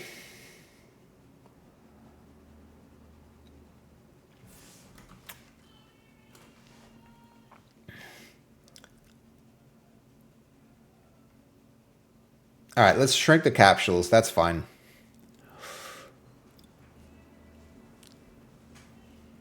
Welcome 60 FPS. Yeah, absolutely.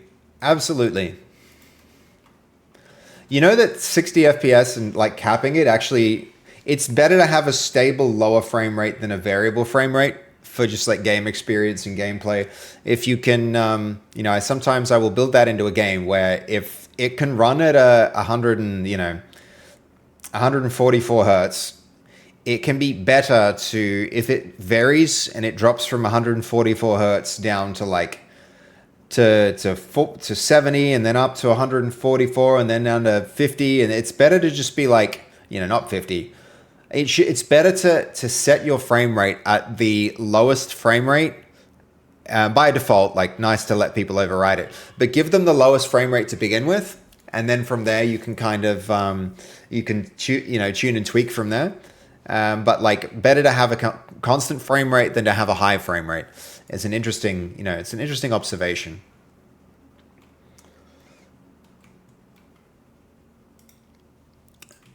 Okay, where's that character? Has he been replaced everywhere? Hopefully he has.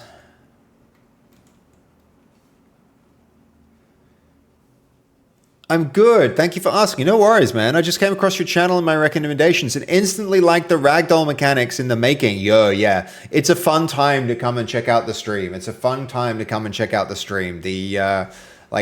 of wacky behavior, it's going to get a lot cooler too. Over the next few streams, I'm aiming to do... So we've got ragdoll now. We're aiming to do something called active ragdoll. Every time I say that, it's going to add a stupid coin to the jar. So active ragdoll, as opposed to ragdoll, is where they don't just flop around, but I'm going to be able to actually move them. And as you can see, like right now, I'm moving the position of the chest with my WASD. That moves the character around. What I'm going to be trying to do with this is make it so that like the ragdoll moves into the animations that the characters have at runtime. So we'll get some really cool, like natural, or not even natural, but like wacky looking animation that will interact with the world. So if you get hit, like, you get punched in the face, the character's not just going to go like, no movement. It'll like, they'll have like, and then his head will like wobble around. That kind of mechanics. It's going to be fun. I think it's going to make the game more enjoyable to watch and play. So yes, should be good. Also, it is just wacky, isn't it? When a character's like doing silly things, will be fun. Can't wait to get the game running with that. But we'll be doing it for the first time in this stream, 60 FPS. In this stream later, we're going to be connecting the knocked out state with the state of the game. I mean, here we go. Actually, that clearance needs to change so that we've got all the punching working just fine, and then. Like, people get knocked out and shake after, messing with the MMA fighter. What I think I'm going to do for that 60 FPS is, if your character gets knocked out and you still press WASD, I'm going to play the animations on the character while they're limp on the ground, but make them like really, really weak, so that the character kind of like... Let's say you're in a fist fight with someone, right? and they hit you really hard in the head, and it's the last of your stamina, so it knocks you unconscious, and you keep clicking punch. If you keep clicking punch, your character might be on the ground, like a little bit delirious, going like that. So the plan is to kind of like, these are some of the cool things you can do with active ragdoll. And you see that in fights all the time, and I'm going to be trying to do something like that. If they're if they're only just unconscious, then I'll have an influence, and then the more unconscious they get, the less influence they'll be. It'll be fun. It'll be fun. I'm really hoping this game is super fun to play, and I think Ragdoll is just such an important part of it. God, you really picked a word, Goldie. You really picked a word. I think I'm gonna. What's it? 133. 133. What are we up to now? 168. No, I've said it so many times. So many times today. That's terrible. Are the characters going to have birds and stars floating around their heads? They are now, Brian. They are now.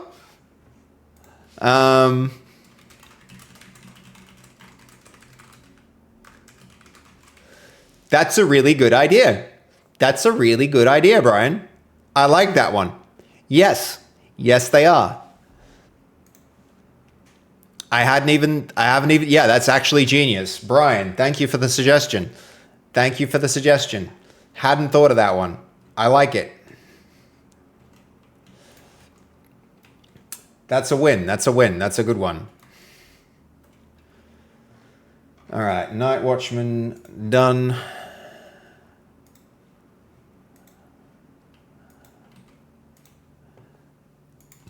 Rename Watchman to Watchman.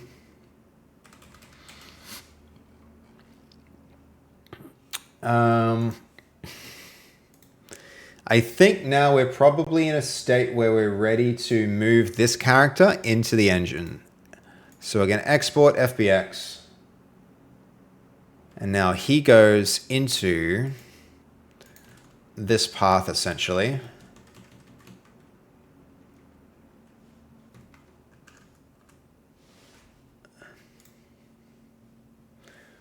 What I need to do to make this go smoothly is in here,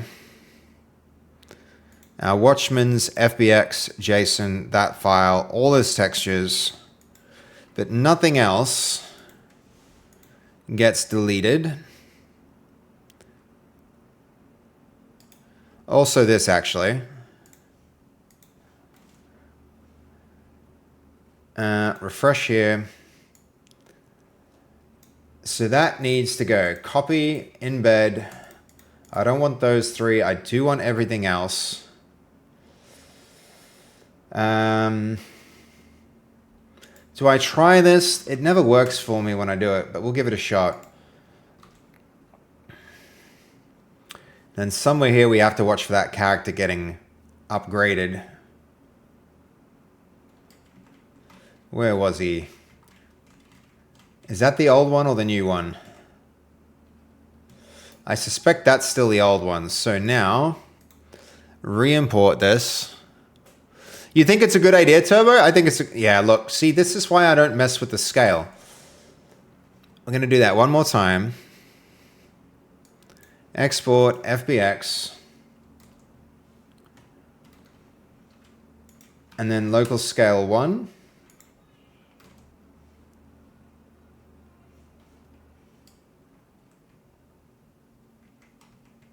And now he's a little baby. Just a stupid baby. Like 3 times that size, please. Oh, now he a giant. 2 times, maybe? Is that now more appropriate for new character sizing? I like the unconscious idea. That's a very cool one. That's a good one, Brian. This is why I love doing this on stream. There's so many different ideas that come about from people just like getting involved and adding suggestions.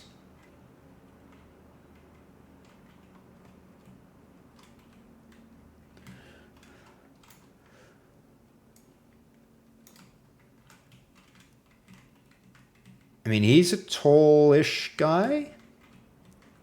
He might be too tall there. So 1.8. A little more.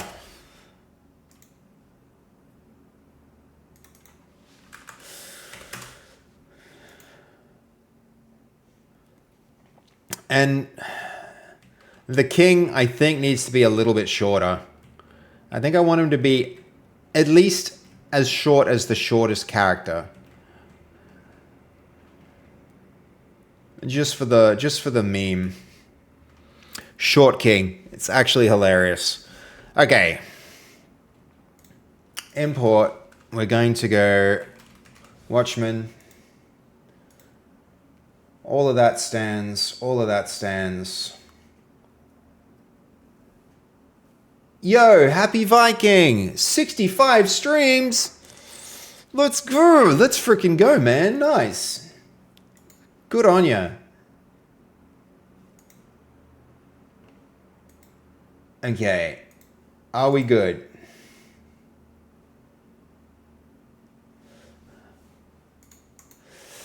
Let's try with the movement harness. Yeah, Mr. Lurky Lurk. Viking is in here first, so actually so often. He's actually the first in the stream very, very often. All right, where's our Watchman? He's called Lamplighter. Yo, his movement's actually kind of sick. There's a few vertices I missed up there. That's real annoying. The shape of his head, I actually... You know what? I don't like the... Maybe this gets fixed with a face, but we might have to... Ooh, we might have to do this character again.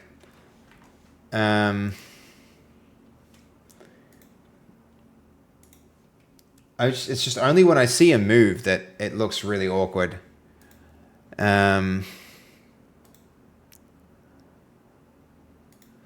Floor, mesh, and collision. Their transforms need to go up. Or is it just this one that's scaled? Where does the scale come from on this?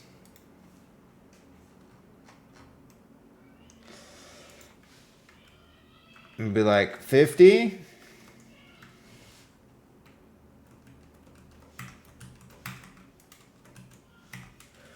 One, please. Unlock 50. 50 and 50. And then that needs its bounds.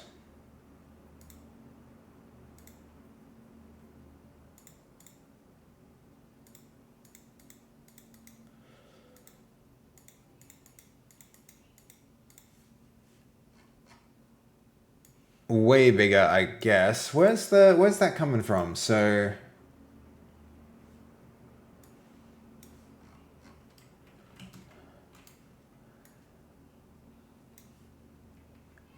it's real annoying that I can't find the value for this.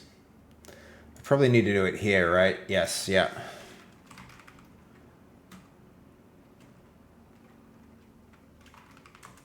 Negative 300, negative 300.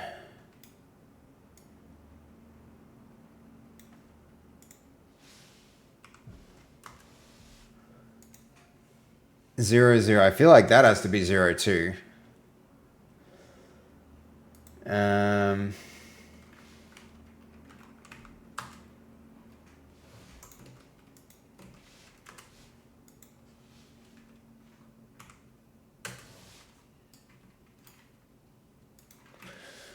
One height.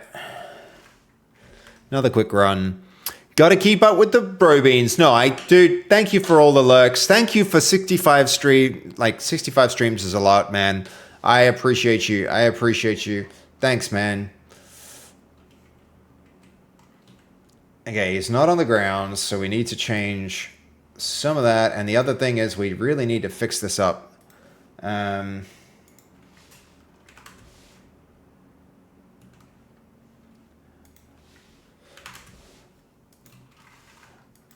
Yeah, thanks, man. Thanks. I appreciate it.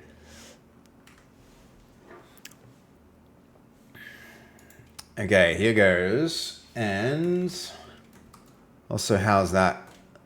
Still kicking on.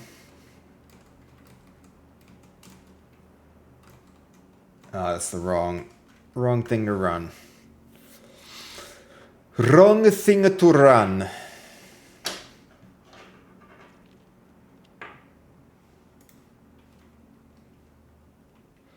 All right, so we need to go do those vertices, and probably the stretching that's happening in his hood there ain't good. We need to smooth that out a lot more, actually. If we even keep him, because the shape of his head, I feel like I have to give him a face to see if this can work, but it feels wrong. It feels wrong already.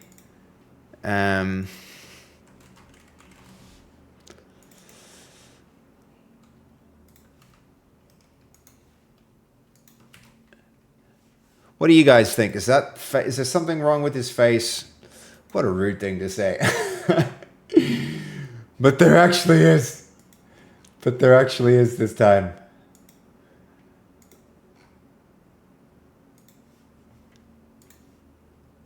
We're about to see if he feels weird when his face gets on.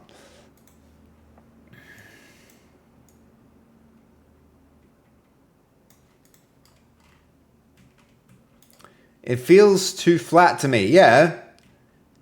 Definitely too flat. Definitely too flat. So we have to do it again. We have to do it again. Maybe. Maybe. One more run here.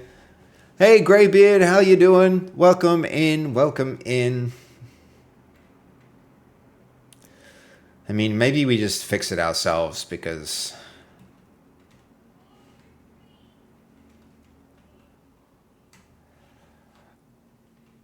Yeah, it feels wrong. It feels wrong. His face is too flat. It's strange. It's not okay. This is not okay. So, you know what? We could do it ourselves, but we're too busy with other things. The Night Watchman needs to be redone as his face feels too flat. This happened when generating the side profiles. His face was missing, and so its shape was malformed when the model was generated. Have another shot.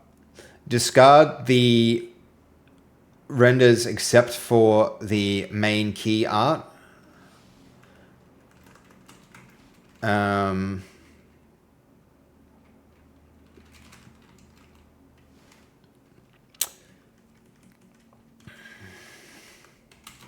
Regenerate the other angles to give to our model generator and take it from there.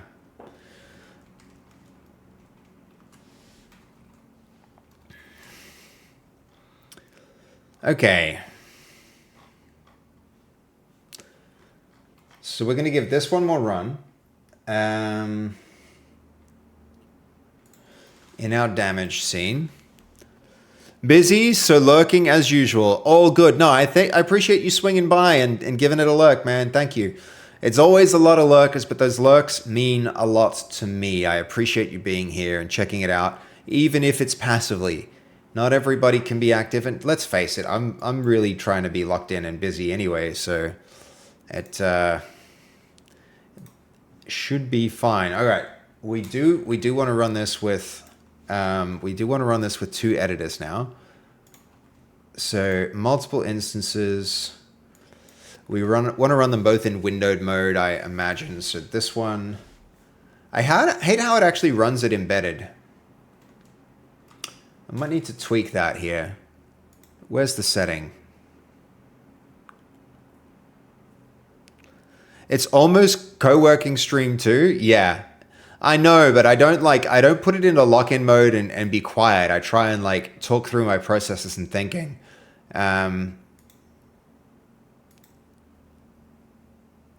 Manipulate from editors. I'm not sure what that means, to tell you the truth.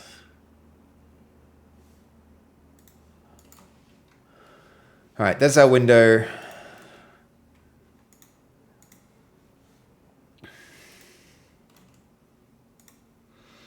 I'm noticing that the ragdoll colliders and the damage colliders are very similar. They could even be the same. I think we might even do that. All right, that priest is going to get his face punched in. Just warning y'all. Okay, this is feeling much easier to actually do that damage. But we are seeing the characters like overlap a lot.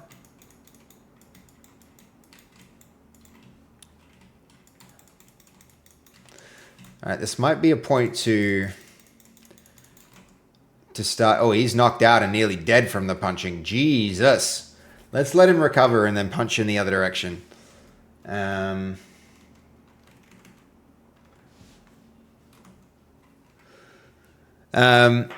mean, in terms of we can interact in here and productivity work on and off, you know? Yeah, totally. I think everybody can, yeah, I feel like it is a co-working stream. Though, if you guys really want to see a good co-working stream, go see what Micro is doing. Micro, that guy has got it all figured out. His co-working is like top-notch co-working streams. All right, he's conscious again. Let's give a beating in the other direction. I mean, look how close they can get now. It's a genuine problem. Oh, wow. What happened? What just happened was this guy bumped past him. He went like boom. And the hand, because he was so close to unconsciousness, his fist actually knocked him. Micro's a cool guy. He is. I like the man. Especially with like him running a company and doing it from another country and everything. Yo, is he ever going to recover from his unconsciousness? He should be regenerating now. We have a bug, I think. Oh, maybe this is the... Yeah, okay. He's...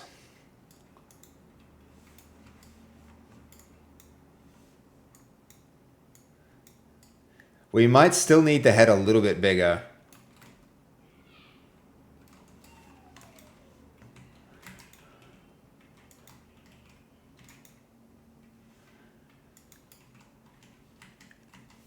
So let's see. We probably need...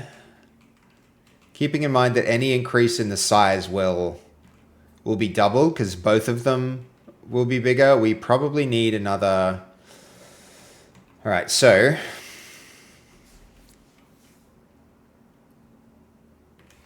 I'm noticing now that I see the colliders for the Ragdoll and the colliders for the hitboxes, and they are very similar.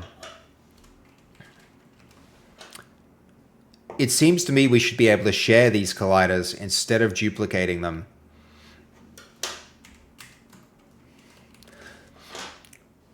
Is there any practical reason why this can't work?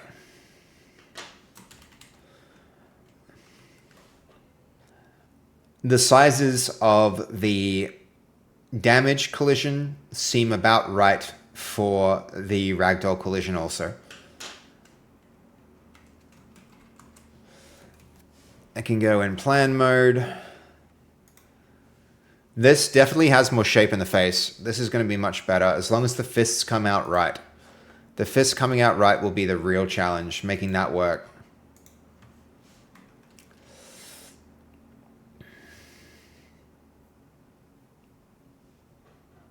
We might be overcorrecting with the size of his face though, potentially. I don't know, we'll see. We'll see. So yeah, I'm going to, while we're talking about him, shout out to cool guy. Always freaking streaming too.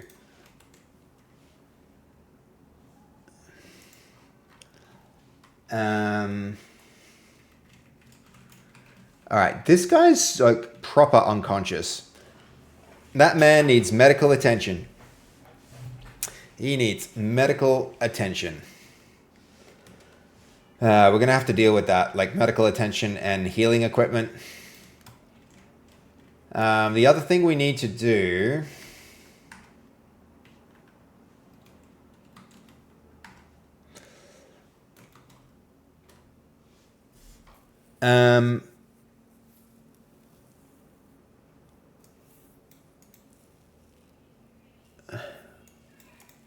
Ragdoll colliders are collision shaped 3D. Right. Damage sources currently detect targets through overlapping areas, and they only see area 3D target zones. Ragdoll bodies are physics collision shaped at ragdoll body layer. Okay. So to Goldie being amazing mod, I mean, are you saying also give eat like Katie? You saying Goldie needs a shout out for being an amazing mod, because that is true. That is very true. That is very, very true. Is that a fast hug with a fruity plushie? Nice. Nice. Yes, I am. Well, shout out to Goldie for being an amazing freaking mod. Very true. Very true. I hope I shout you out enough, Goldie. I hope I thank you and shout you out enough. I hope it, because I sure do appreciate everything you do. And you always being here. It is, you're like my stream comfort blanket. You are a source of reassurance and comfort that when the weird things of the internet come for us, we have a first line of defense. Yes, your thanks warms my heart. Good, good, good, good. Good, good, good, good. I like this. I like to hear this. Okay, so the practical blocker is Godot ownership of collision semantics. Right, okay. Physical bones for physics. Target damage area for hit detection. Make the template derived from one source of truth. Decide whether the damage envelope should continue being slightly larger than ragdoll capsules. For live combat, a little oversize helps punches read fairly.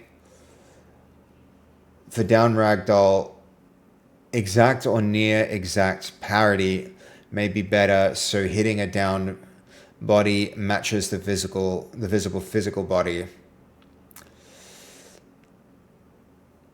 Okay.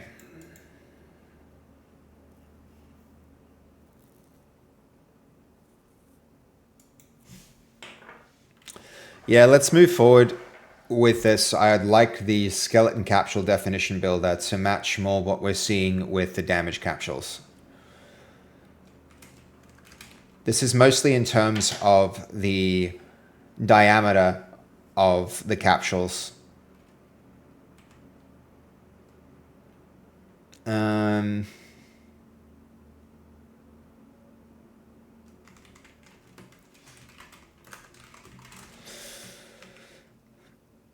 And then the next thing I think might be to get the ragdolls in once they're right.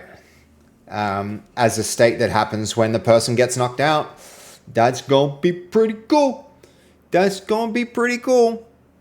Oh, we should also, did we leave it running? I wanted to see if he recovered eventually, because that code I reviewed, but I haven't seen it actually work yet. So that means this guy's donezo. He's out of here. And we can move on to the next one. The priest. We'll be forcing symmetry for him.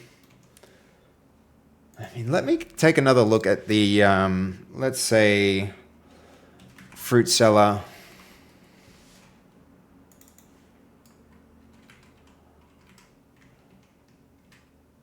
Man, that hand is fine.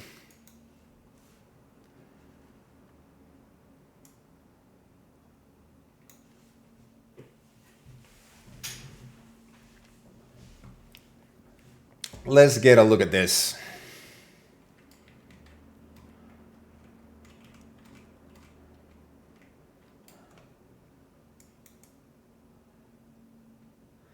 You know what? I don't know if I'm even happy with these fists after all of those tweaks and iterations. Like, these fists are good.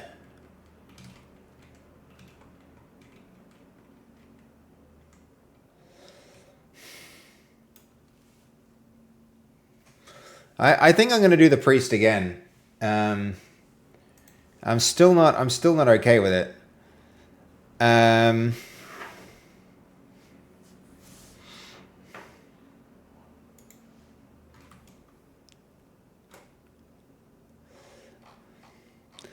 Who else was there? There was the Plague Doctor.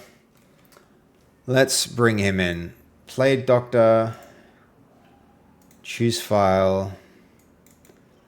Plague Doctor.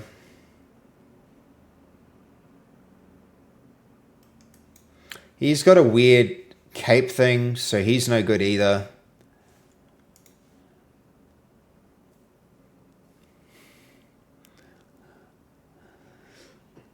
Smartass, the song reminds me of an old meme song. Sorry about the link blocking there, Smartass.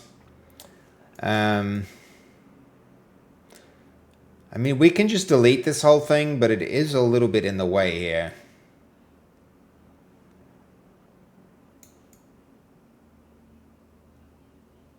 It's fine. I'll delete it. I'll delete it. Let's move on with rigging him then. Are his hands acceptable? You know what? Maybe even not. His hands might still not be any good.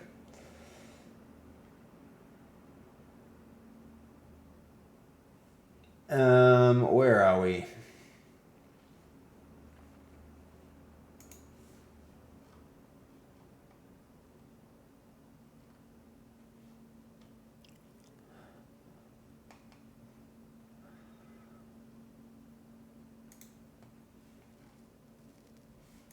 No, I don't like his fists. I don't like the hands. I might have to like intervene here a little bit more directly.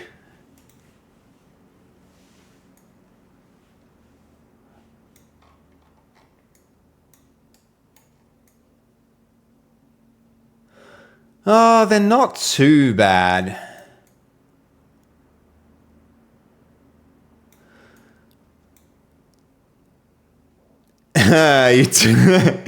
It's blocking you from saying anything.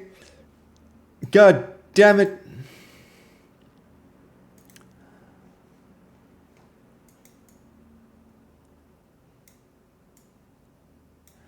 Yeah, I don't know. I don't know.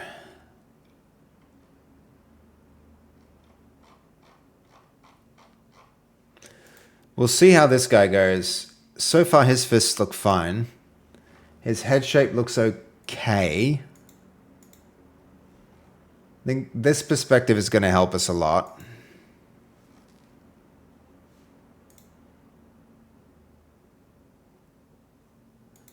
See, on one side the hands are not good, and the other the hands are good. I don't know. We'll see. We'll let it do its thing.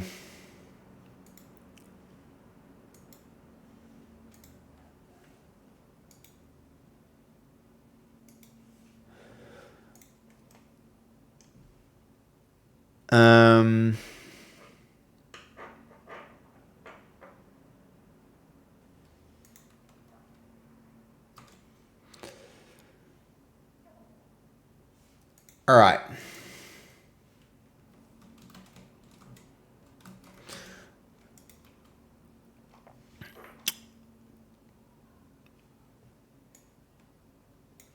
We'll run that, and then next it's going to be knockouts. Then it's going to be knockouts. I'm excited about that. I really want that to work well. A jackalish doctor mask is popular around medieval fantasy games. What's the story behind it? Have you ever heard of the... okay, so what actually used to happen was in medieval times during the plague, that's called a plague doctor mask. What the doctors used to do was they believed that different herbs would act as a...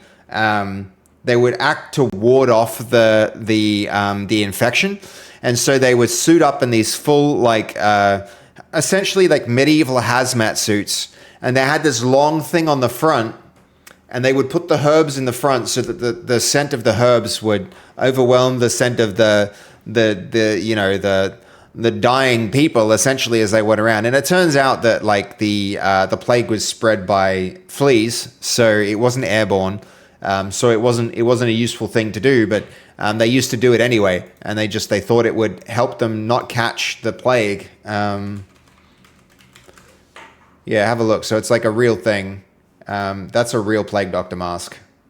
So it was essentially a medieval hazmat suit. That's where it came from. What the fuck? Yeah, true story. So here you got like, you know, you can see a plague doctor was a physician who treated victims of the bubonic plague during epidemics in the 17th century Europe.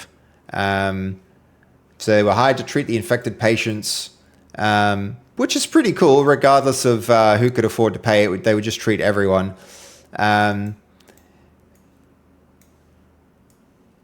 Doctors were said to charge patients and their families fees. Boo.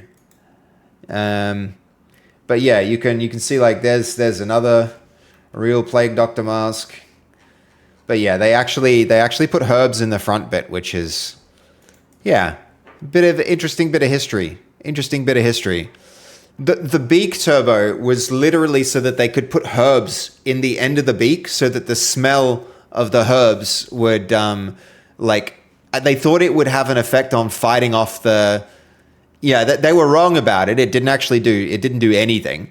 But they thought that what it would do was like purify the air that they were breathing so that they wouldn't catch it. That was the misconception they had there.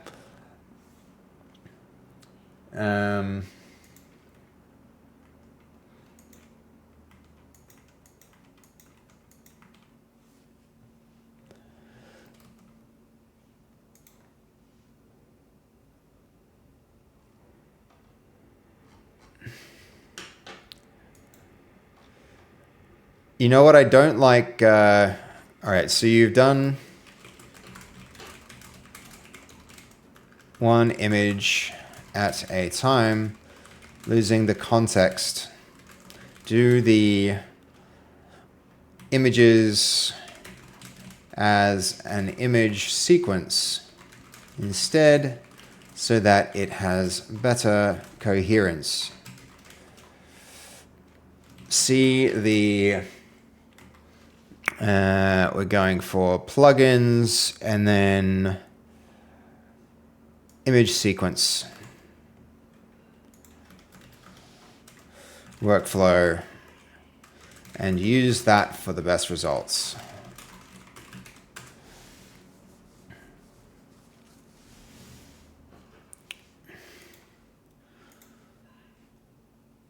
Okay, good.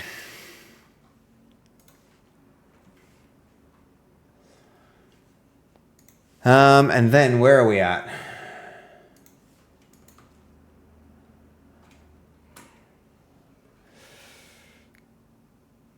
I like all that deletion.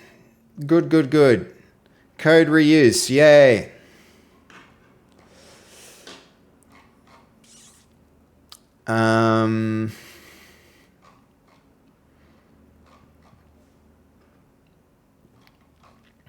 Even before this, even before this, even before this.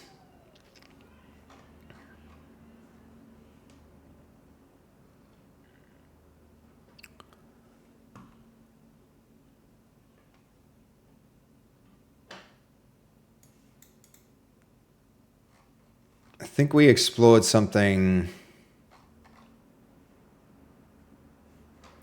close to that, but all right, we need to connecting Ragdoll to unconscious and dead state is the most sensible next vertical slice.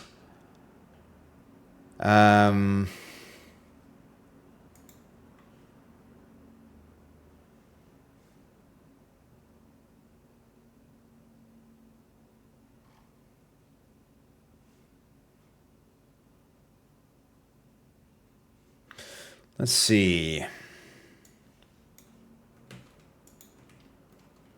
Time to move forward with that. Add that to chat. Should we proceed with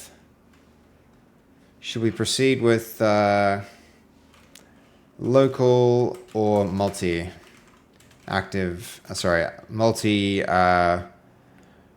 Unconscious.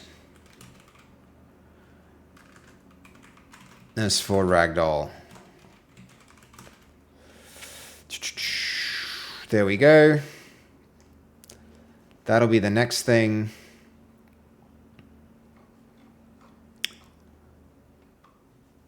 I think shared skeleton I'm going to trust works, and we'll check it in case it doesn't as soon as this is done.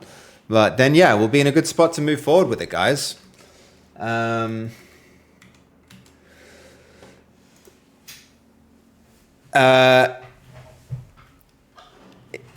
all good, Turbo. I don't mind, man. I don't mind. I misread and mishear things all the time. I'm not going to be like, you weren't listening to me. There's no way that's happening. I am so guilty of that so often. All right, what we could do is tune Ragdoll as an independent pass.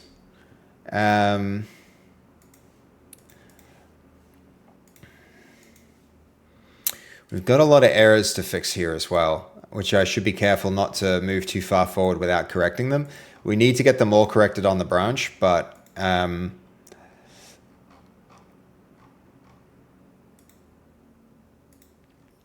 we're making good progress. We're making decent progress.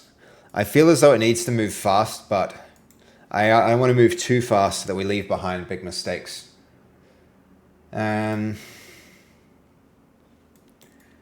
All right, so I'm going to leave him because his fists still aren't right. And I think we can get a better result if we do a pass with better coherence. As you saw me prompt before, the difference is like doing one image at a time and asking for one turnaround every time, or doing one sequence. I think the context helps it do much better there.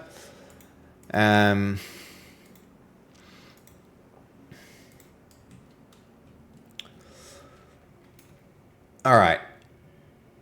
Ragdoll harness. And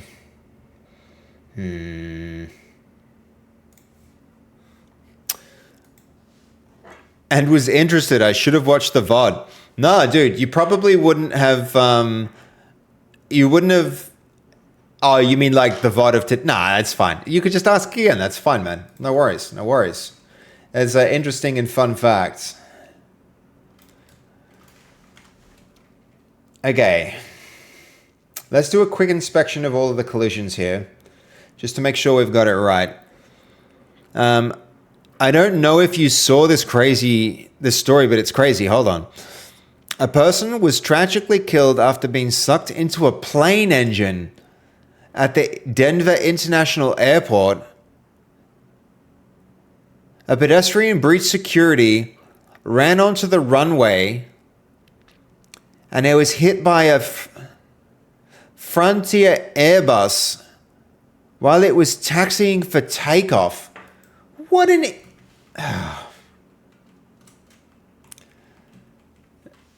That's tragic. On one hand, I'll admit that's tragic. But what was that person thinking?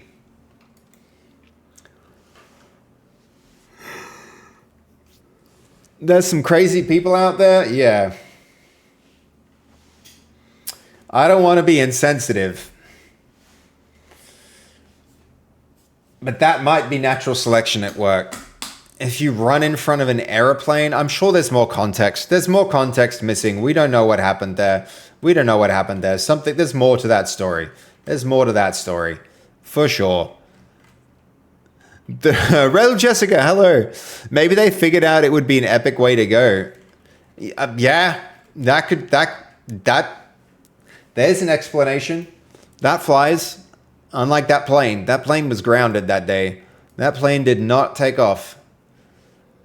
Okay, we are going to, because I want this to happen here. We're going to, right now we have 2 training dummies in the chapel.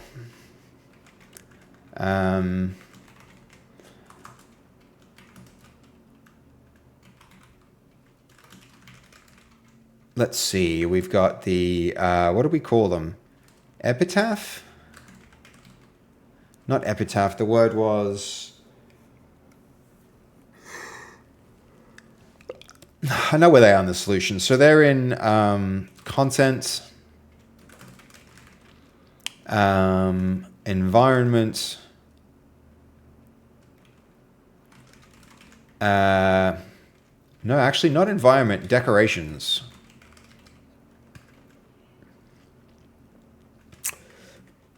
Content. Oh man, I need to actually go look at this. It's content. It's an environment. Yeah, environment props.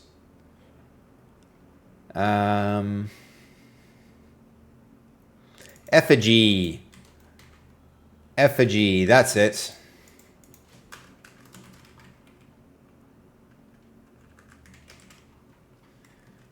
Effigy 1 and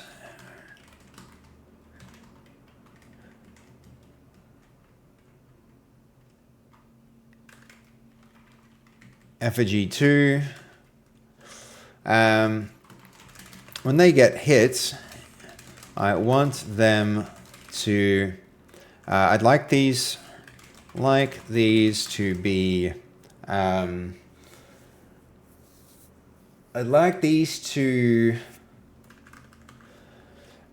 we need them to bounce to, knock to move on a spring joint. Move with spring joint style physics, where they knock back but bounce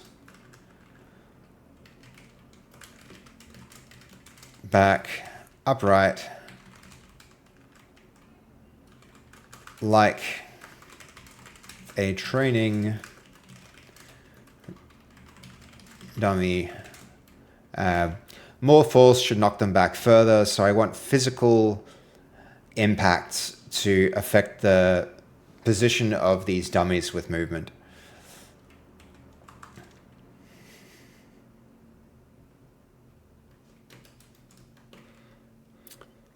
Later, we're going to have this kind of impact on systems like the character, so this may be a simple chance to implement this in a basic version ahead of the full active ragdoll implementations for characters. Okay. Goldie, think of the man that lost his life. Think of all the people who had to reschedule travel plans. I mean, yeah, but like a human life, that's a lot. That's a lot. You know, I feel like in instances like that, once I got trapped on a train for 3 hours and everyone was fuming, but then they announced that somebody had like jumped onto the track in front of, you know, a train in front of the train that we were on. And it was like, oh, well, okay. In that case, I can actually understand, because they have to have police come and check everything, and they have to go like, you know, it's a whole thing. It's a whole thing. So I can get that. I can get that.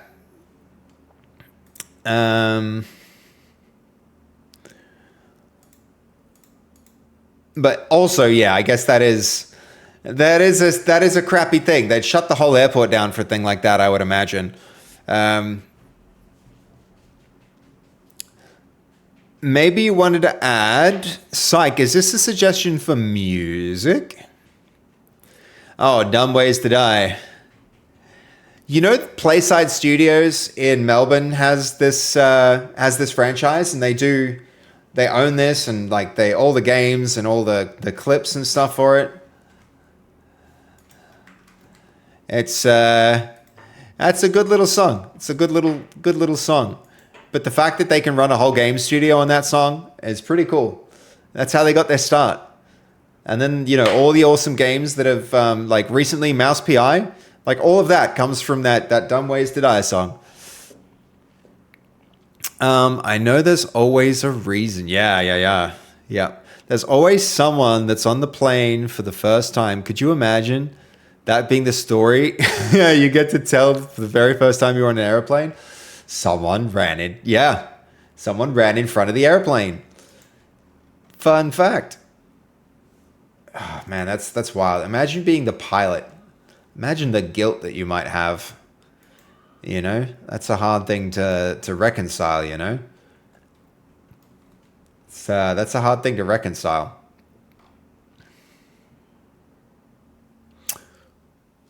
Hold on, where is that?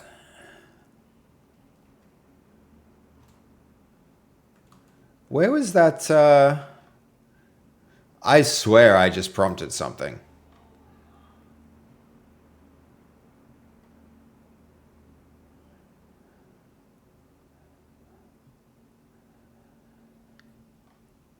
All right.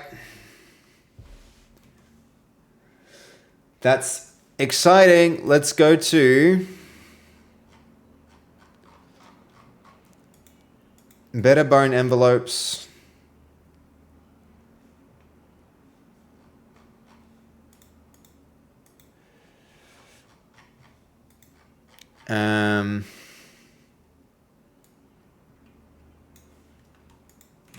And all of this is Ragdoll and Collision share the same envelopes.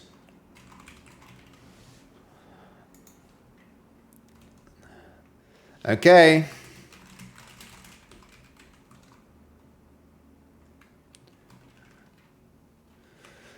Create a detailed plan for this implementation.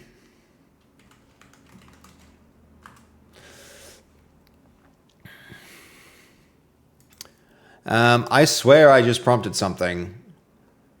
Did I do it here? No. Where was it? Did I do that in the wrong?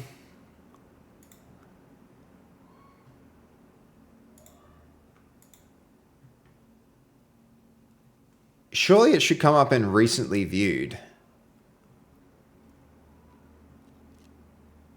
I did a thing for the... Oh, wait. Wait. This is a silly user experience thing. It's going to be here on a work tree. If you don't pin your work trees, you completely lose them. Okay, for the first version, which physics model should the plugin target?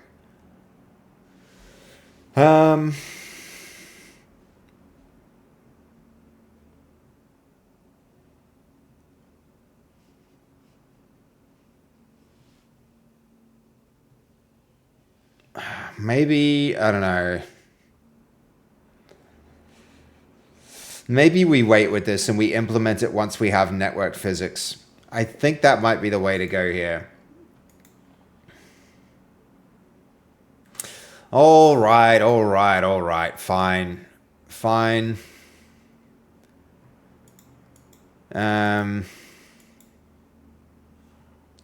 We'll have to wait for this.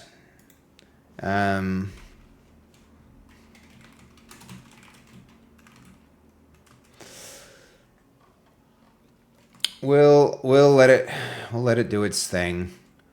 I think this one was like, this one's done. We can move away from that. Forget about that one. And then I guess we are on character art. How's this one coming through? So these characters are looking good. Oh, please be good. Please be good fists. Those ain't good fists, chat. Those ain't good fists.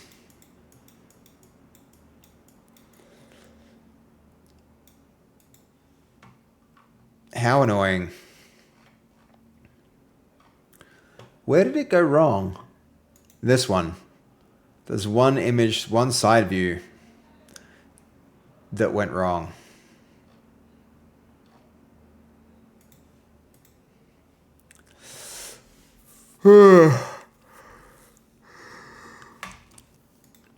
quite common apparently, but I've been on a plane loads. Hold on. I was once landing and the pilot had to pretty much fly up at 90-degree angle because it wasn't communicated that a plane hadn't cleared the runway for us yet. Ugh, Jesus, really? Really, Turbo, that's crazy. And that's common? But I've been on plane loads, damn. And I've never heard of something like that that's kind of crazy. Yeah, somebody running onto the runway like that, I think it's more like, I think it might be more like Jessica's take on this, where that person was just, wanted a big way to go out. Coffee time. 10 p.m. It's a late coffee. You know what? I can respect it.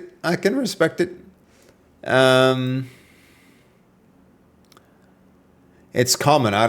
Well, I don't know. Common is a relative term, isn't it? Maybe more common than you think, I would believe, but happens every day. I wouldn't believe that. Even like across the entire world, I wouldn't believe that somebody goes out that way every day. Maybe a couple times a year, but that they were running away from something. Even then, like, why would you like not run across the main runway? That's a really weird place for a person to be.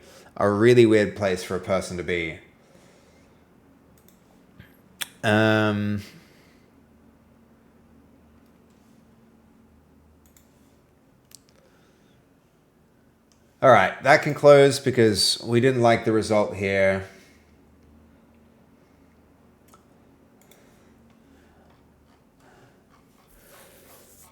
We can start a little bit of research on the active ragdoll component of this. I've done so already with motors and other stuff, but I mean, what's the next phase in our combat? We could start on some animations, like a blocking animation. We could start on a shield asset. We definitely need something like that.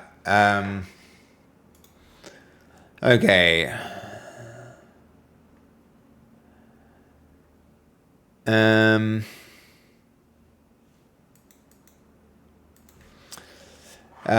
We are going to create new art assets that look like the ones we've created so far.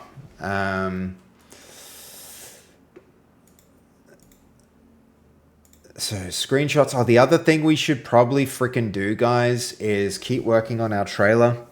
We should keep working on the trailer for sure.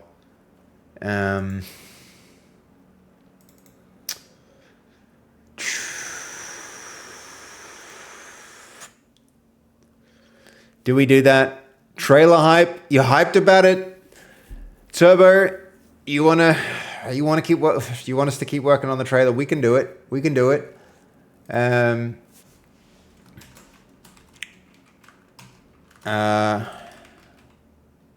Items. Okay, weapons. There we go. Characters, weapons. I don't mind. No. If you're into it, it has to happen. So your enthusiasm will encourage me. Where was our axe? Axe didn't make it in here. I'm actually terrified to look at GPT and go looking for an image now. There's going to be so many images here. Images.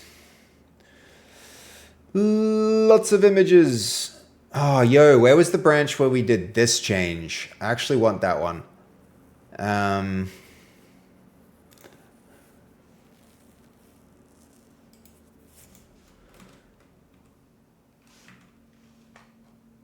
That might be... That's not the original. The original is going to be way back.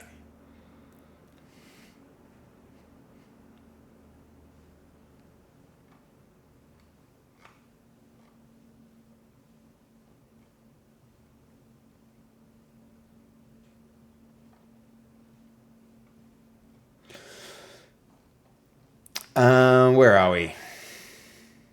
There it is.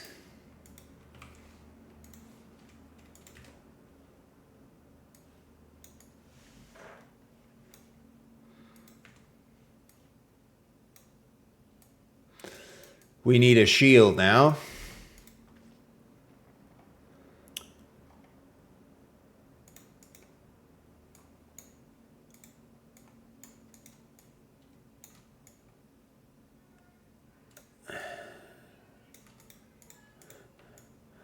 And we do need a cleaver for the blacksmith. Shield. Okay, what do we download? I want that and that and that. Download, download, download.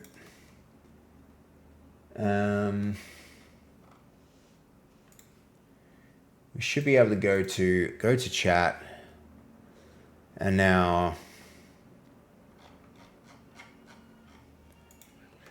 in the style of this weapon and the ones before it, create a new image of a shield. Shield types. Let's be specific. I was going to say buckler, but I want of a round shield. Okay. Of a round shield. Round shield.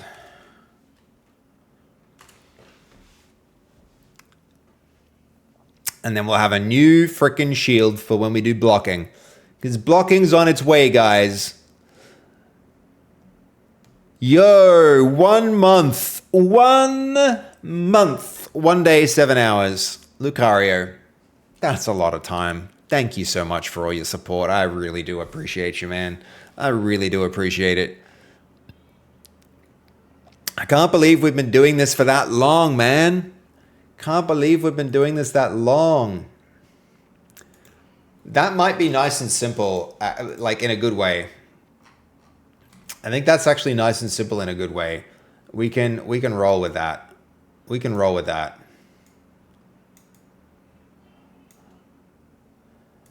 Okay.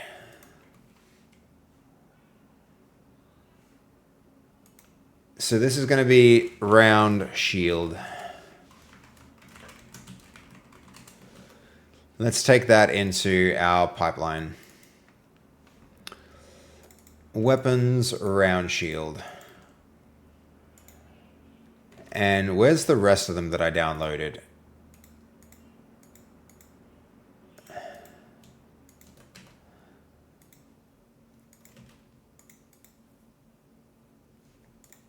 Okay. So sword, wooden, training sword. What do we call this thing? We called it the... we called it... It's not going to be either of those. It's going to be hand axe.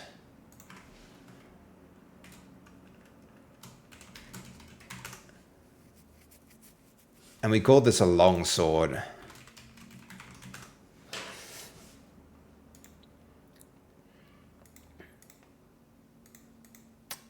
Okay.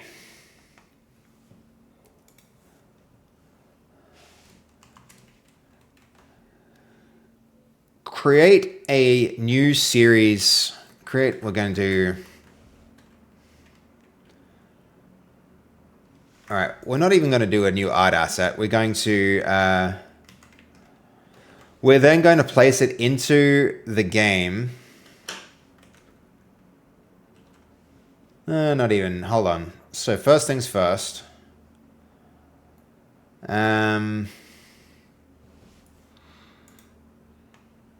was the last time we did the...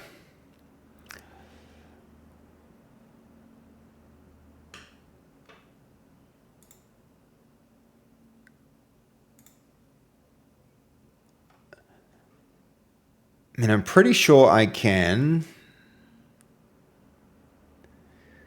Diagrams, test and fix. I guess we see all of the images in the following folder for reference. Weapons. The next item that we're going to create is round shield, the round shield.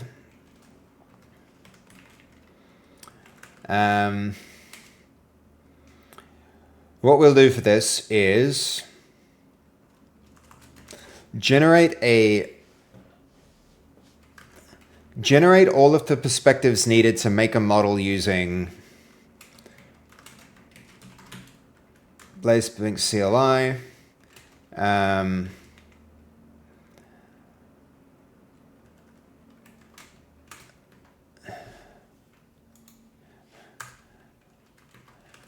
With the, what's our workflow called? Plugins, and then we want image sequence. Then provide that to the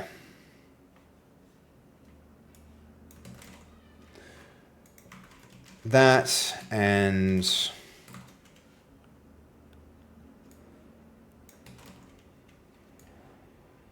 that and this as a fallback.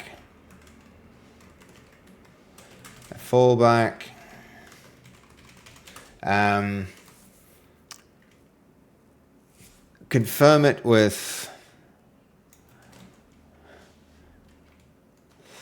confirm that the model rendered right using, then install it into the game, then, I don't know, place an OBJ next to the source image. When you're done, move the source image and the resulting OBJ into a folder besides one another inside of the weapons folder. Go. Go. All right, detailed plan ready.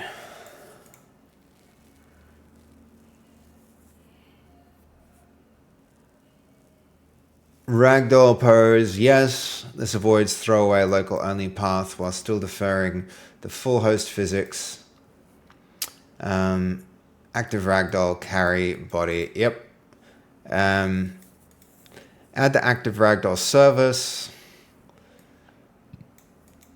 Store the latest validated ragdoll pose records by the avatar. Treat the records as replicated down body presentation. Not gameplay truth. Okay. We need to first, before we do that, that'll be on ragdoll death. Make sure there's no changes here, no local changes. Good. I do just go on a streak, don't I? I just get on a streak. That's what our swear jar needs, is streaks. Unreliable ordered lane, continuous pulse.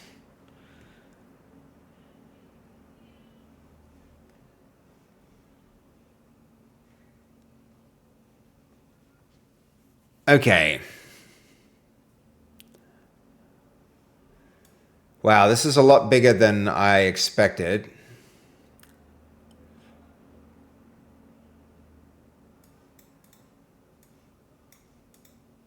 This could be useful for later work.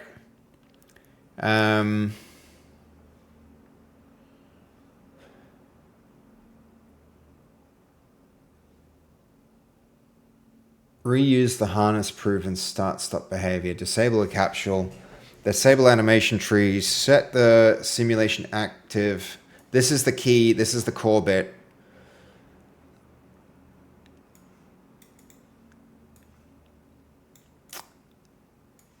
Add remote pose interpolation with a small buffer. Yep.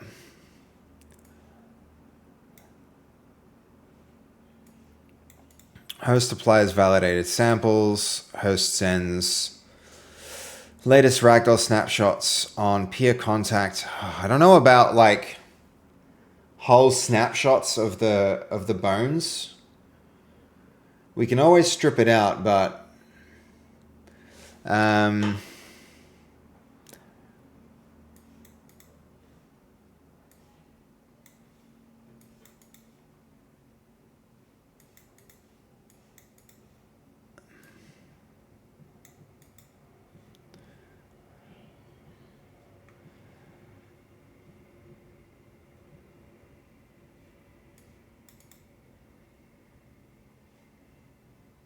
I think we're good.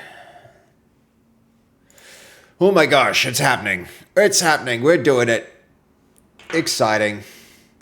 Probably should have tested the new pipeline on a character, but it was looking pretty good. It was looking pretty good.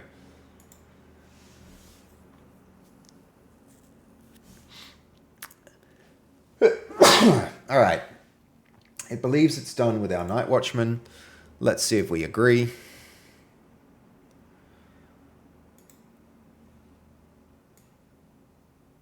I think I disagree because his hands are still not right.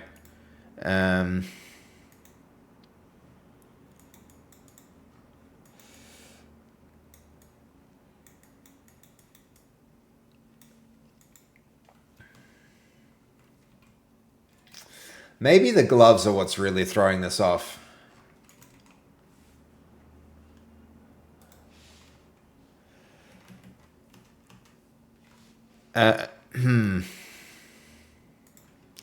We still have issues with the hands on this character.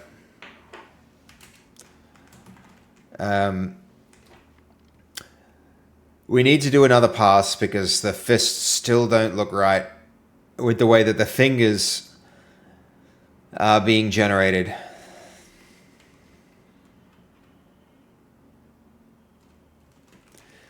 Let's try again and try to get the fist correct.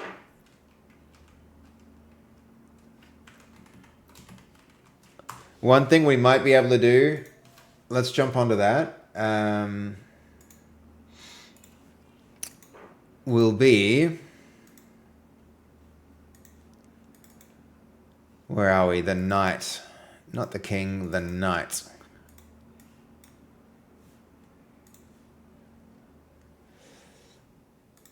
For symmetry, rig body, big ass gauntlets. Might be okay. How do we feel about his hands? All right, might put this to a vote, guys. You can tell me if these hands are acceptable because he's in gauntlets or not. Would be totally okay with not. I mean, some of these hands are good. I mean, look at that. Those are good hands. That guy's got a... That's a fist. That's a fist. I can be happy with that fist. This fist needs redoing. This hand, cool. We're cool with that. We cool with that hand. We cool with this hand. Yep, that's a good fist right there. Not so much with the... I mean, Vamp's fee might be okay, but it's borderline. How do we feel about... Oh my god, the rigging. Please ignore the rigging. How do we feel about that gauntlet? It's a gauntlet, so might make sense to let the gauntlet.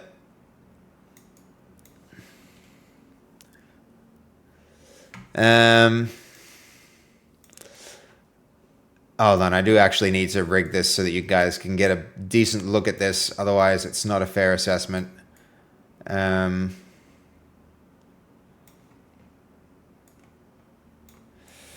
And I'll fix up some other things. Just quickly. All right, calibrate.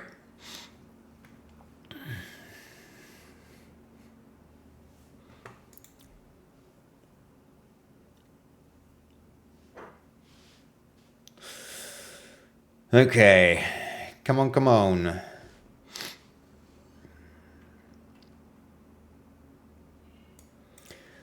Are those hands okay?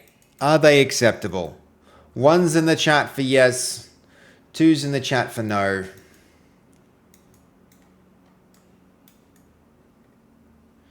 He'll probably look pretty cool when he's punching. He might look weird when he's picking up a sword.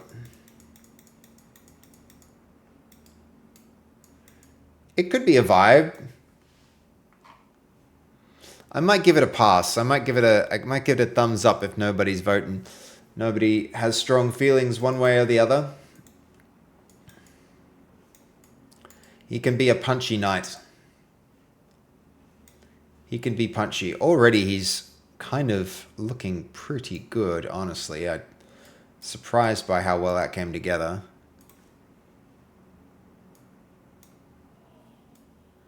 They look like boxing gloves. Is that good or bad? You decide. You decide, Turbo. Maybe it's good. Maybe it's bad. If good, then one. Do you think it's good? Freaking midpoint placement every time. Every time we use it, it screws up our model. There's no control Z. It's ridiculous. And I've got to do it all again.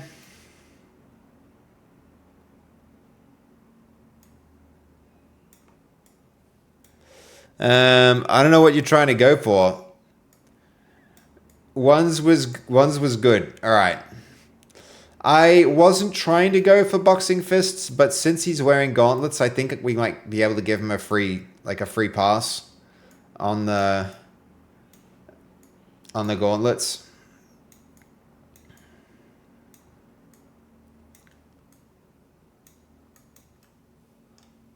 Raisins? 60 streams? God damn. God damn, Raisins. We've got a lot of big stream streaks coming through today. We had some 80s. We had some 60s. That's freaking huge. Let's go, guys. Let's freaking go. That's incredible. Incredible. So good.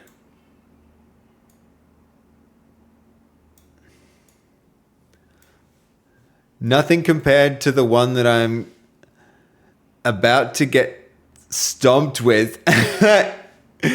No, already happened. Already happened. No stompies. No stompies. No stompies. That's incredible, Raisins. Thank you so much.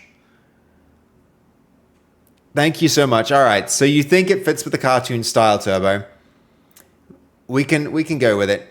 Are you guys getting weird sound with this? Let's see. Maybe it's my headphones. I don't know what's going on with it. Let's see some head motion. I mean, we had better head motion before. We just pull that back up. Recalibrate.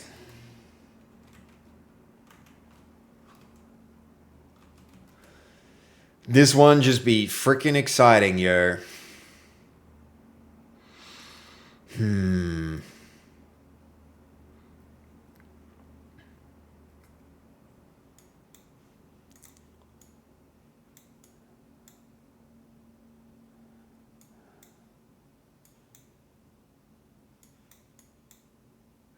They do look like boxing gloves, though. Sometimes you do just get big gauntlets like that. I'm still in two minds about it.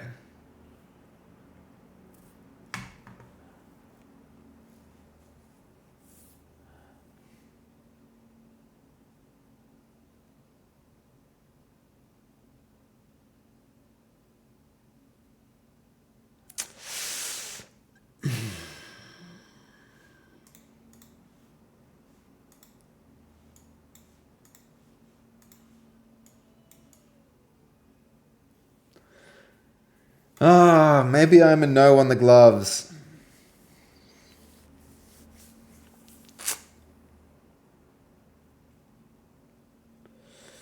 We had so much trouble getting those gauntlets right, though. Can you believe this is the best that we've done yet? The rest of the body came together so well. And then these gloves have just been the bane of our existence.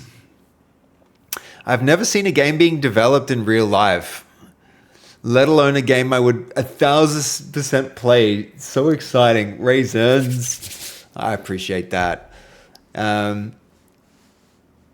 There's just something a tiny bit off if you look at the rest of the body than the gloves. I know, right? They're really like giant boxing gloves, which could be a good look. Also, he does have a belt buckle on the back, which you really shouldn't have. God damn it. 2 problems is enough to be like, no, bail on it. Raisins make us both excited, yo. It is pretty exciting. I cannot wait to play with you guys. In theory, we're about... oh my god, that's exciting but scary. If I can manage to do this on time, we are now, it's the 10th, 15 days, 2 weeks. 2 weeks out from a community playtest, 5 days out from a vertical slice. I've got so much work to do this week if I'm going to make this happen. So much freaking work, guys, like a ridiculous amount. Because I need active Ragdoll in, and we also need some kind of system to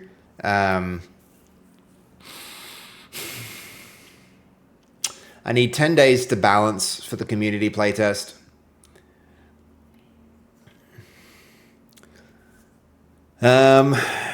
Excited.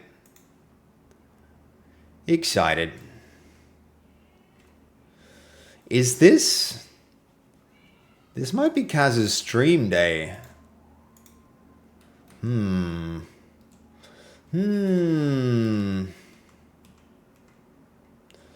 Interesting.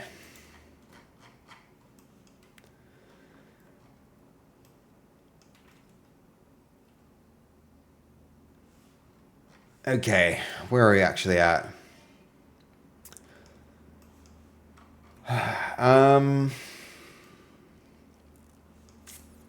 I should be trying to think about trailer stuff, but I think I really just want this Ragdoll stuff going. You picked a good one. The rest of the characters look awesome, though. Definitely one of my favorites.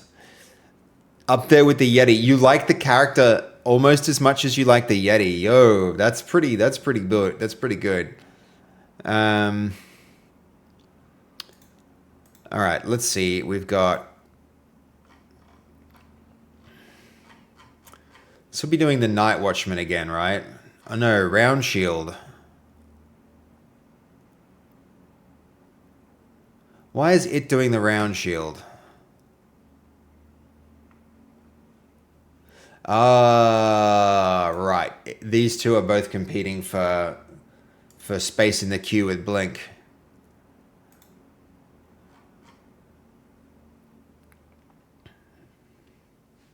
That Round Shield kind of works.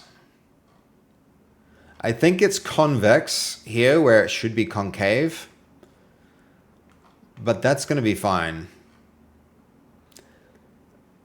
We'll see how it, like, prompts this, but...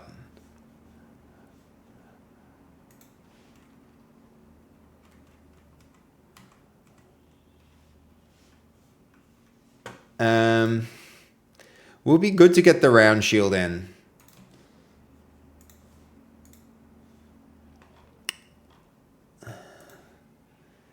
How's this going? It's going to take a hard minute to do all of its stuff. But we'll let it run. We'll let it go.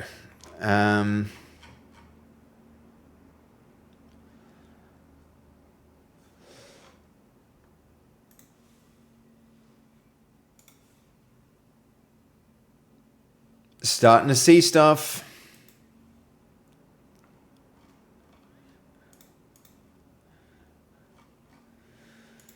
I'm annoyed we got the Night Watchman in all the way to the end, and then decided to back out and do him again.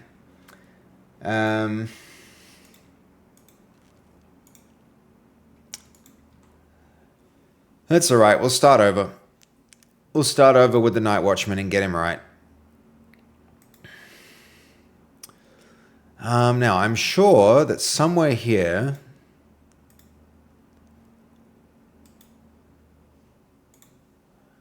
And that one can go.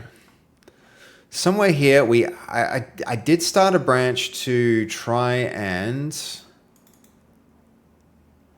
where are we with that? That's our master branch. There shouldn't. It's weird that we have a copy of our master branch. 2 master branches. Oh yeah, this one's a good one. We want to keep this one. We want to keep this one. All right, hold on. This one we're gonna test. Let's go test this work. I'm gonna have 3 Godot's open at once.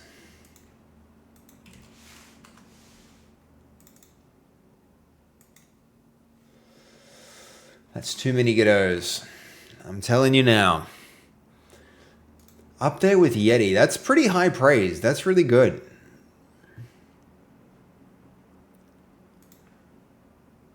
It'll take a hot minute to do this load. That's going to be slow. We'll let it finish, and then all of this has to happen. But that new quick play button is going to be handier. I think more people are going to click quick play. Oh my god, said that 10 times fast. Click quick play. Then going to custom game. So introducing the custom game button will be handy. I think a lot of people have pointed out that we need to hide the lobby code as well. What we could do with the lobby code would be Holy Godot. Yeah, I know. It's too many. 3 is too many Godots. The Watcher is hard to make unique, and you've executed him really well so far.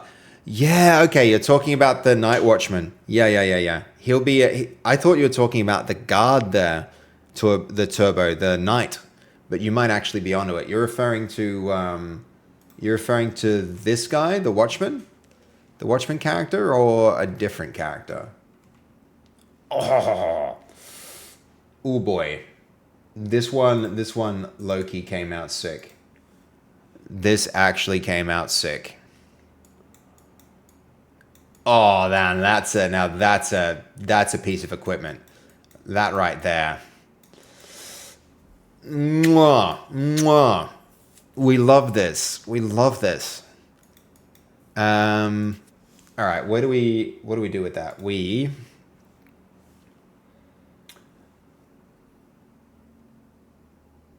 integrate it for sure. Okay, where was the last time that can go?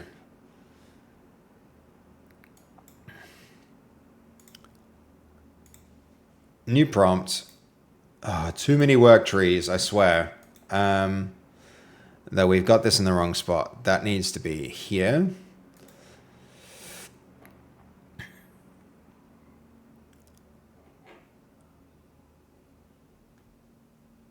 So we need to.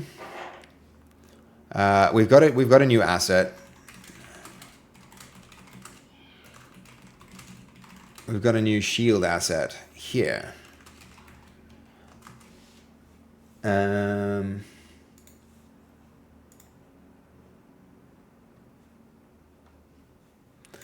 Data folder. Artifacts there.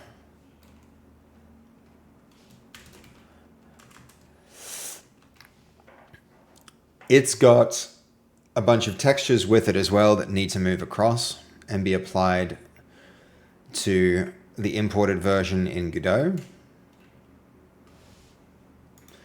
To our imported version in Godot.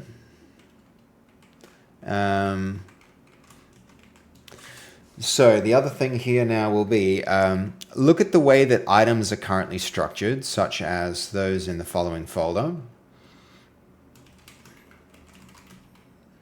Items.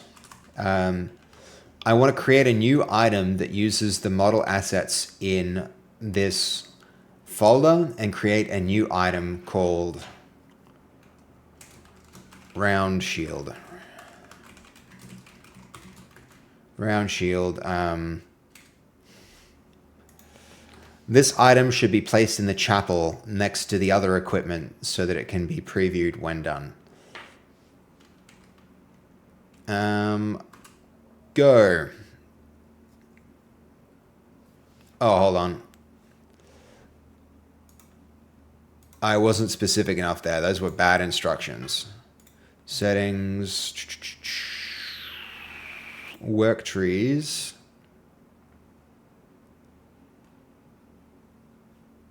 Where did it go? There it is. Hold on.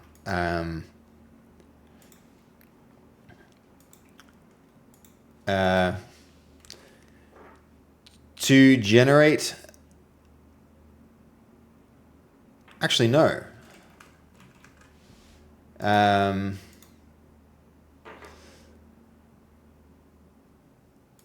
It doesn't need any of that other stuff. Yeah, okay. Yep.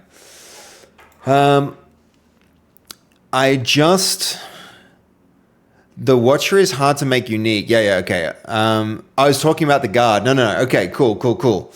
I know you didn't call him the knight, so I thought you were referring to him as the watchman. Yeah, no, I think I want to make another guard, but guards don't really walk around in that kind of armor usually, so I think I am changing him into the knight, and we'll do another design that is a guard. Turbo, one like this guy. See this guy with like a different kind of set of equipment? Like he's obviously still he's still some kind of like patrolman or something, but he's very different from like that guy. I think this guy gets to be called the knight, you know? That makes perfect sense. Yeah, good. Glad I'm being sensible. Okay. Let's see what happens, meow. Do I have our new awesome button? If I do, we stick this thing on a branch and I run it back. We merge it into master. Custom game. Matchmaker game, joined by room code, host a game. How do we feel about the purple? Also, that icon is bleh. And then play takes us straight into a game with one less press than before. Usually we go custom game. I think if we go back from here, we need to go back to the...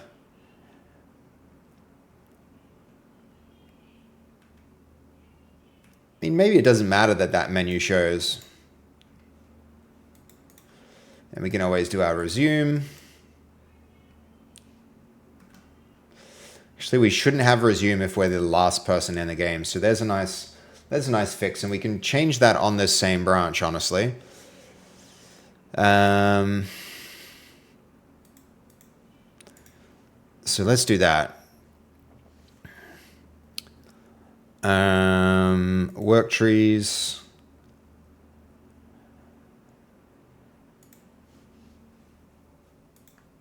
It's pinned. Okay, so I'm noticing that when we back out of the character selection menu, it reopens the custom game menu. This should only reopen if we went to that menu through the custom game option. Not straight through from the play button on the main menu. Not straight through from the play button on the main menu.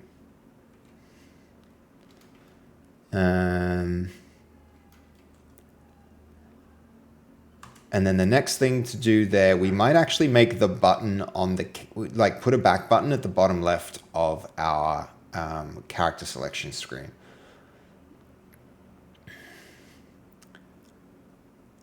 Otherwise, this works, and we really need to redo that main that icon. So the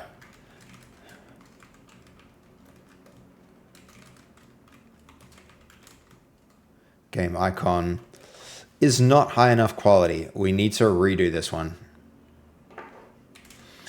Use blink to generate a new image like the other ones in use on the main menu right now. Like the other ones in use on the main menu right now. We'll buffer that up. It's been working really hard on these systems. There's a lot of change in this. I'm actually dreading reviewing it. There's going to be a lot on there.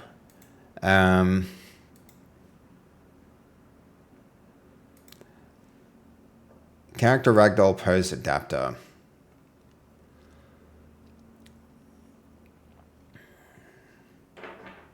Start simulated ragdoll. Start remote ragdoll. Ooh.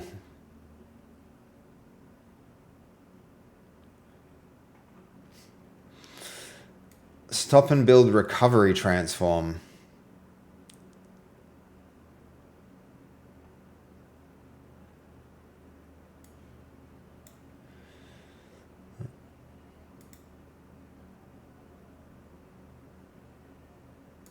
This will be interesting what it's actually doing here.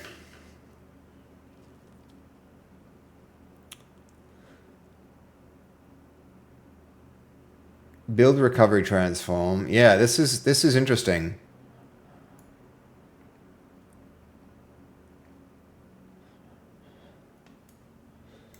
Reset bone pose. I hate these kind of guards, but I guess it's better to fail loudly than not fail at all. Or than to fail quietly, I mean.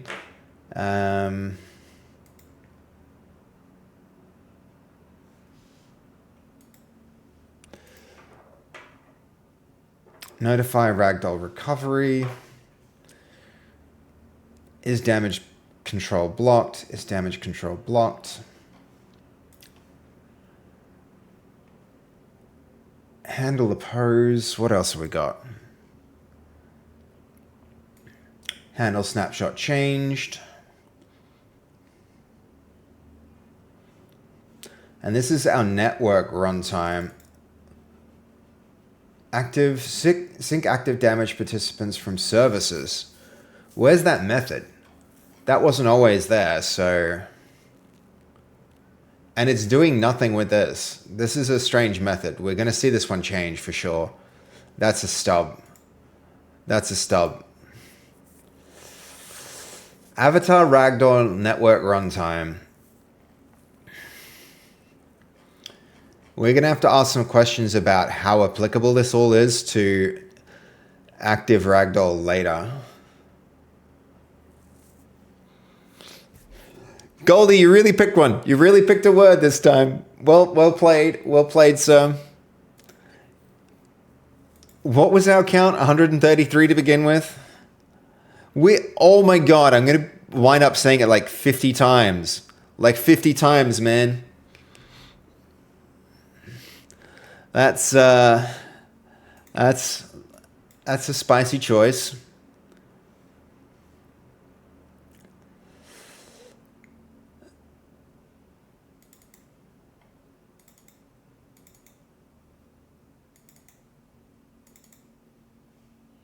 Okay, this one.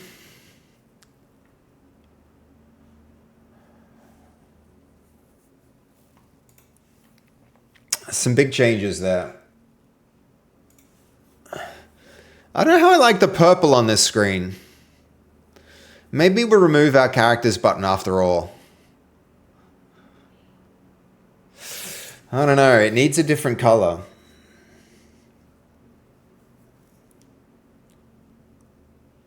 And I think we need a little separation between play and the other games.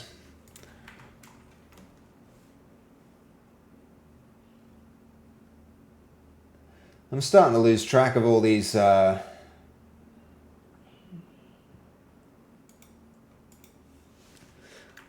different scenes.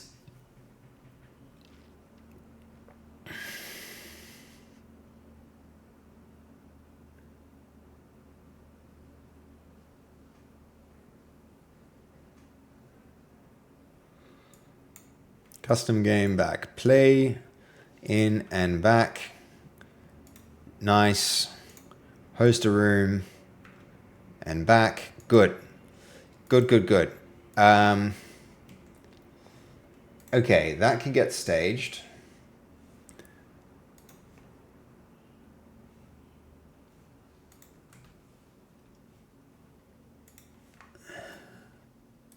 File, open repo.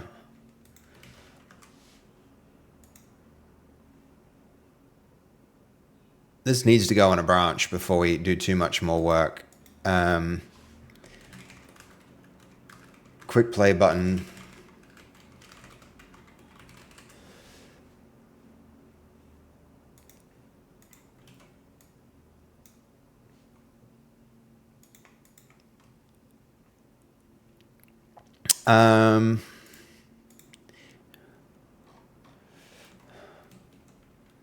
So I guess the next thing here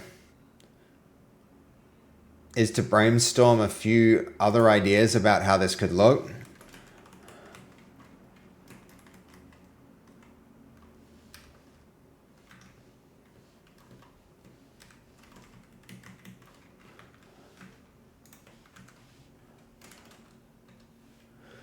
So, images.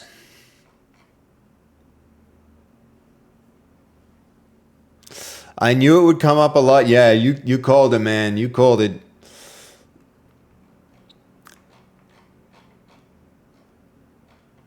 This is why the head shape came out so wrong last time. Oh my god, how did that model work at all? Here was the input, and here was the turnaround. It really went off the rails with this. This is what happens when you independently generate things instead of like keeping a sequence. Okay.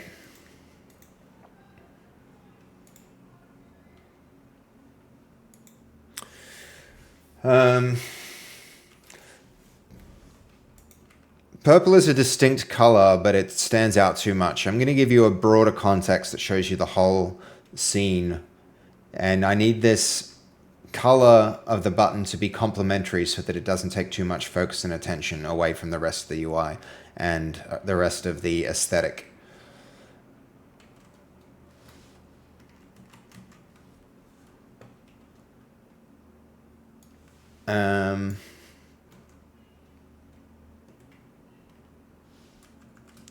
Give me a few more options for this custom game button.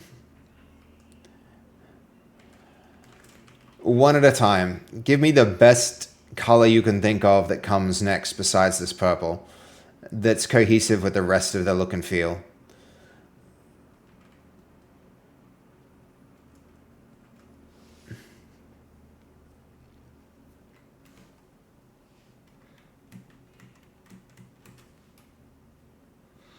That's too detailed.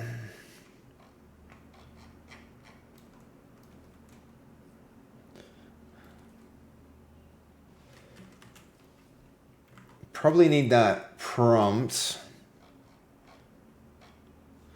to show that icon.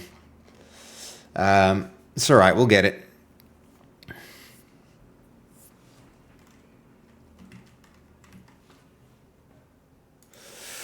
Ooh, lordy.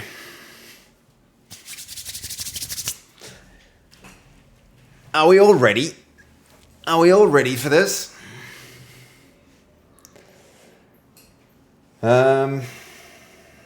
Here goes.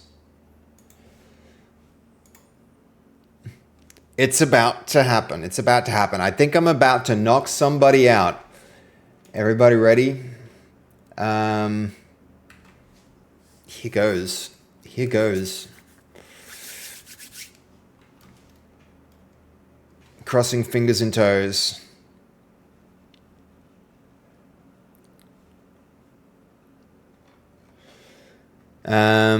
Hit it. Literally hit it. I want this. Let's see, hold on. I want this to look good, so we're going to actually quit that. We're running so many instances of the game too. This is the one. How do we actually get that thing running right?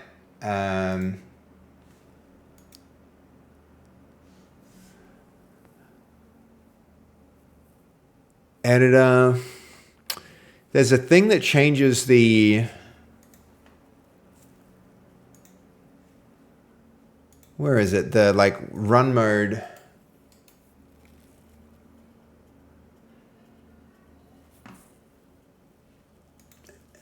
Any Godot users out there that know what the hell to do with this so that when I run it runs in its own... I mean, we might have to just like do this. Go asset library, plugins.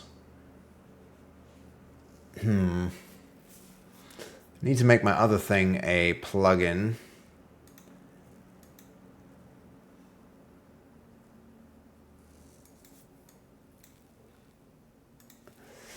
How do I install it? Because I do have this plugin that I made that should actually be showing up here if I'm not mistaken. The run instance tiling.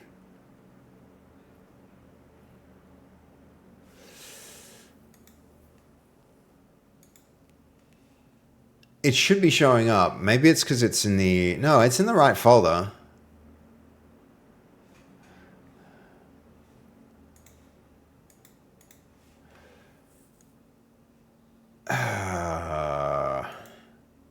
There, import. That's what I'm doing. Add-ons. Run instance tiling.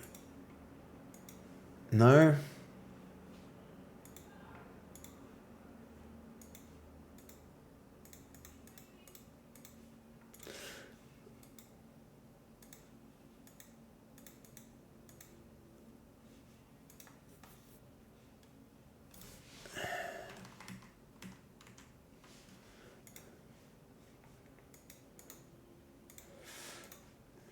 All right. We're not going to worry about that. We're going to just get it right here.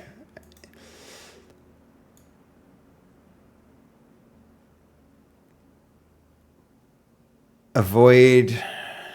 which one?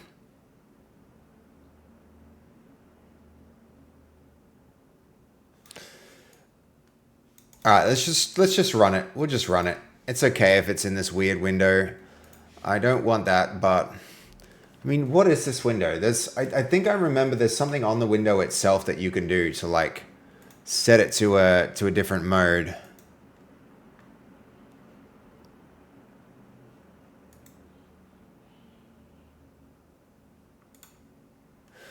That'll do. Okay. Oh my god, let's do it, guys. Let's do it. Here we go. We're about to see somebody get knocked out. Who should we do? Let's do Butcher.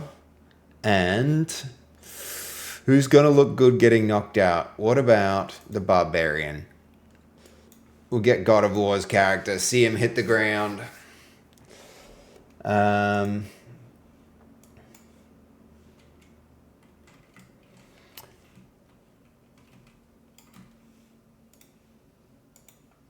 Okay, here goes. Oh, they both got their own games. That's annoying. Matchmake. We should find the other one. All right. Yep.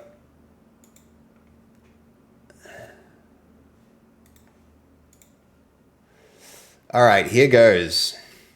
Notice the text is red because they're both monsters. All right. Are we ready? Are we ready for this? I don't know if I'm ready. He looks angry. Now he's too happy. He's too happy to punch someone in the head and knock them out right now. All right, here goes. He needs to be a little closer. We need to extend the punching reach. Boom, boom, boom, boom. And here we go. One more. No, one more. There he goes. All right, what happened on the other screen? Where is he? What the hell? He just fell into complete unconsciousness. Where is... Oh my god, he fell through the floor with his ragdoll. He fell through the floor and then woke up.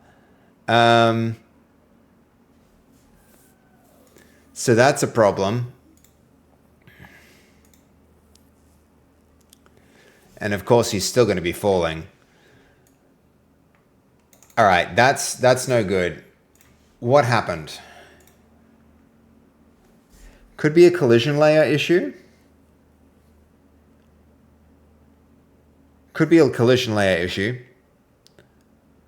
We're going to try again.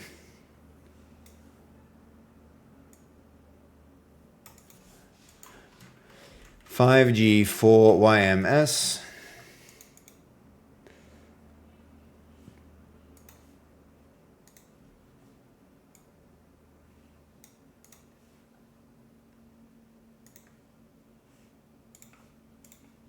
One more time.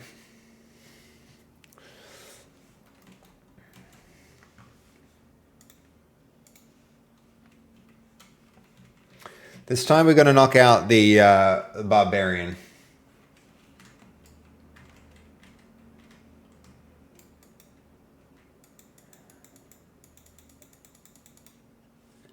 And he fell through the floor.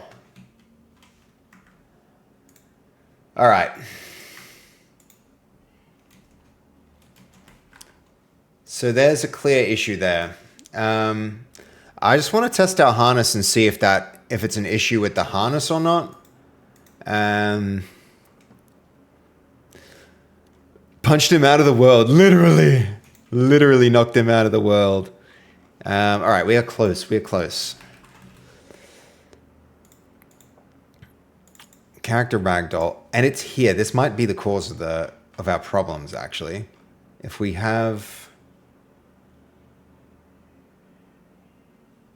There's some issues with scaling. All right, we'll need to run it again. We're definitely going to need to run it again. Run it back. Let's just see if the changes we made in the last commit affected Ragdoll. It might actually have done that. Because we redid the whole skeleton, and it could be the case that now it doesn't collide properly.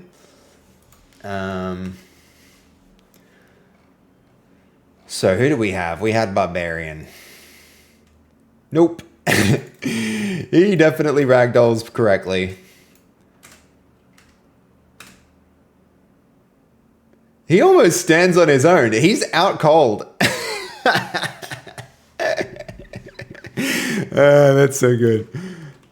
He's out cold.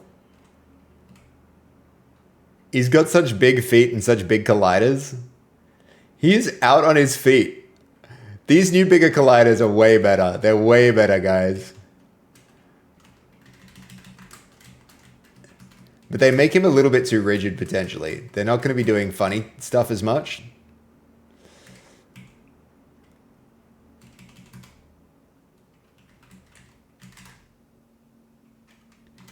Yeah, the new colliders are great. They're really good.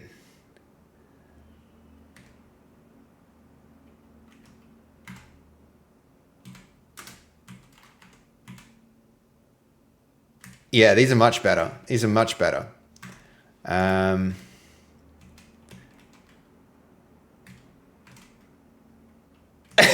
That's so good. See if I can keep him up. Hold on. It's almost a fun game on its own. Just like, maybe we should have that in a mini game. If you get knocked out, you can still kind of like, if you get knocked out, you can stay on your feet. And like, if you stay on your feet, you recover your stamina more quickly. That would be pretty hilarious. In a fist fight, if you can like stay up. That's brilliant. Oh, this is still the old model, isn't it?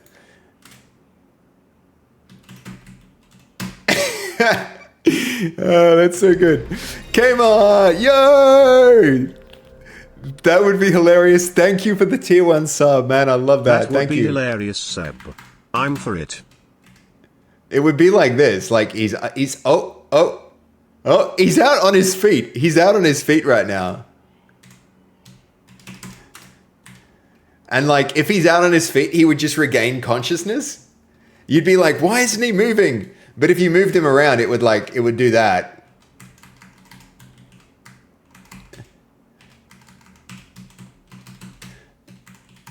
This is actually a fun mechanic.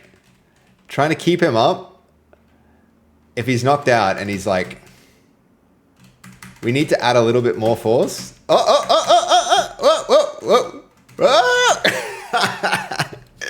The balance challenge, yep.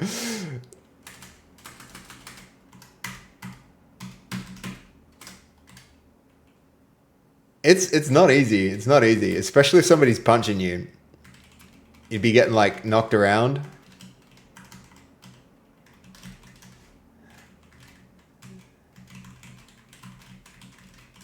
Oh! It's fun. It's fun, guys. It's actually really fun.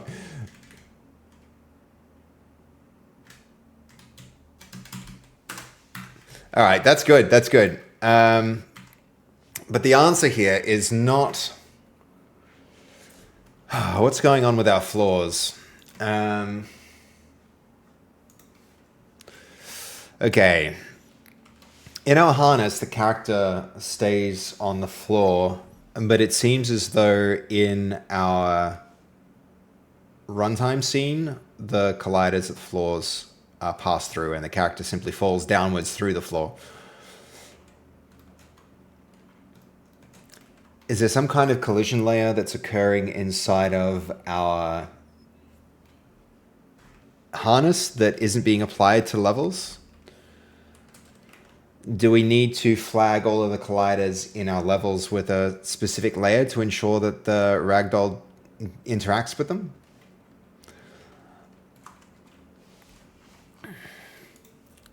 Okay.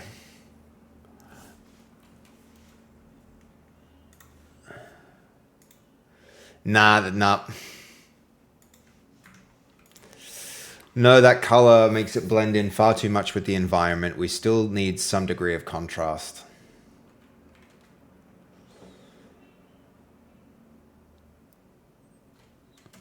Let's try a shade of blue for custom game that matches the sky.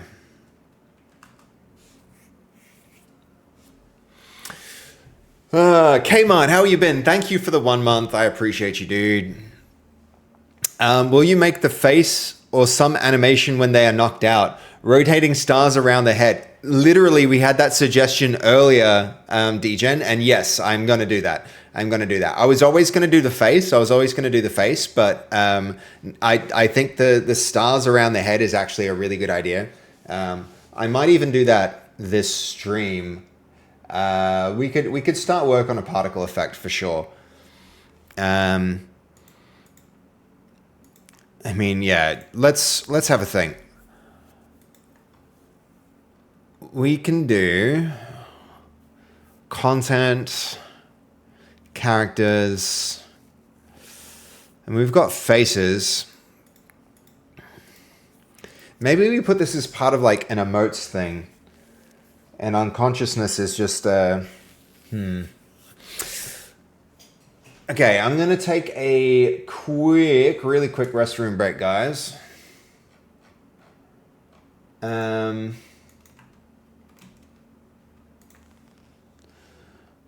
then I'll be back in a few minutes. I wonder if they stay standing. I wonder if the characters will stay standing. Fast is not balanced enough.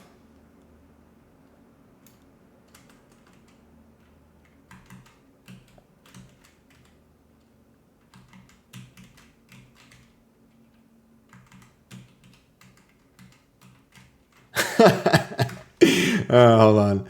Who did stay standing? Someone like...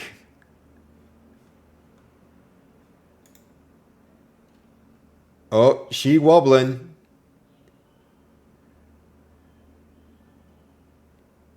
She wobbling a little. All right, I'm so curious if she stays up. What's Fasby doing? Face planting. Oh, you mean like literally downstairs? Or her character? I think she's on stream, isn't she? She's on stream, Dragon. I could be mistaken, but... Alright, I'll be right back. I'll be right back, and we'll see if she...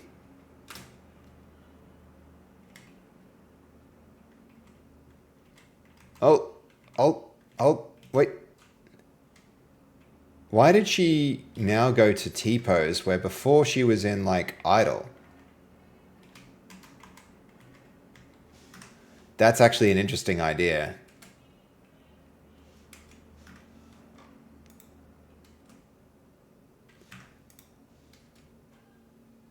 Oh, oh, oh, oh.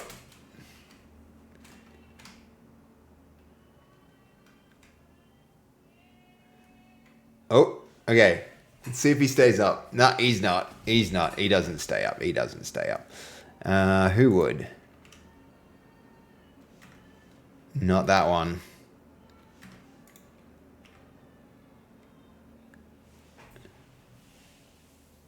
She's balanced. Be right back.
Thank you, Goldie. It's so hard to do that. I can't believe she stayed standing. Oh, oh, oh. This is going to potentially be a fun mini game. I really do think that could be good. All right. The harness works because its spawn body is not locally controlled, so character root locomotion is not running gravity while the controller capsule is disabled. In runtime, locally controlled avatars keep running the locomotion physics loop after Ragdoll starts. With the capsule disabled,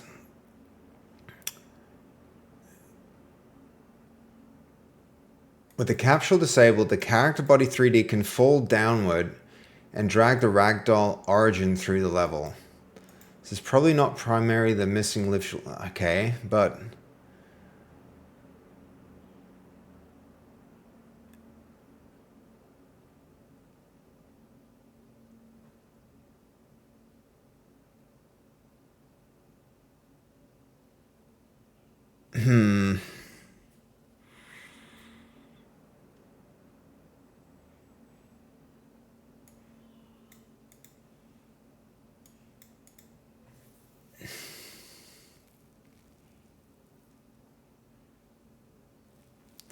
I'm not really clear on this. Locally controlled avatars keep running the locomotion physics loop after the ragdoll starts, with the capsule disabled, and the character body 3D root can fall downward and drag the... I mean, is it doing that? I don't know. I don't know about all that. This needs a good review, but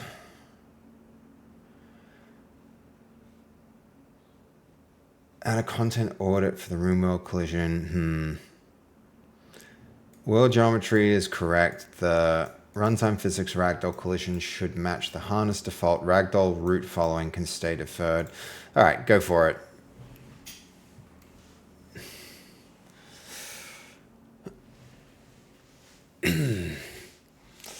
Okay. What's this clip? What's this clip?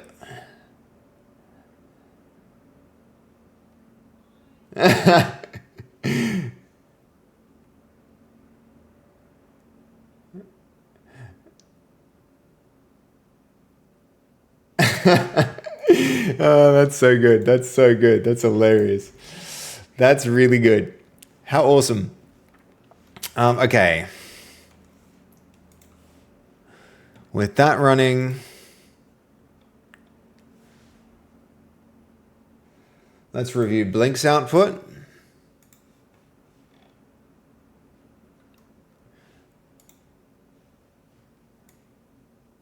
Oh, is he good enough? He's still got very fisty hands, but that might be okay. And his head looks better. His head looks better. Why didn't we change the hood shape before we did this? We really should have. I think that was a bad move not doing that. All right. We need to get smart about this character. We need to get much smarter about this character. This looks better.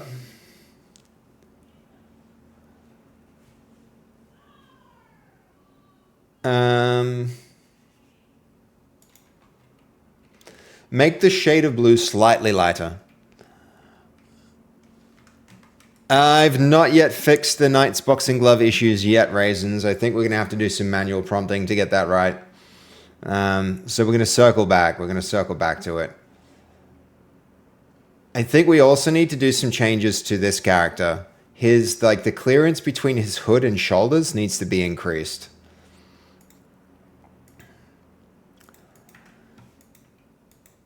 All right, so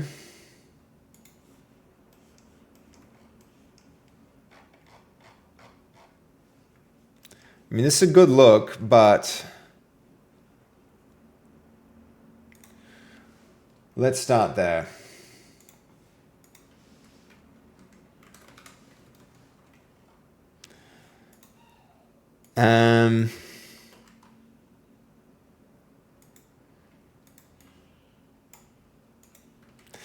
We need a little bit more clearance between the bottom of the hood and the shoulders of the character, so that when we generate the 3D model, we don't get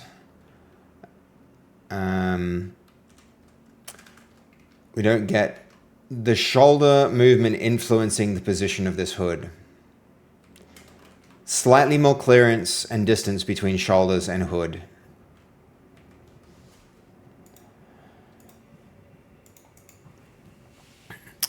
All right. I wonder if you flatten the tops of the hands. Yeah, I see what you mean. I see what you mean. Like, create a straight line between the knuckles and wrist, and that might help fix it up. But then also a lot of the characters that we already have pretty weird, like big proportions for these hands anyway. We'll see what we get out of it.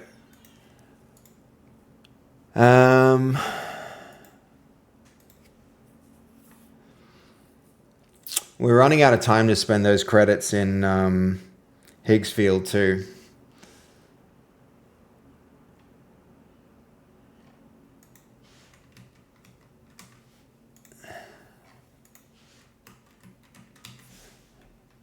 Is that any better?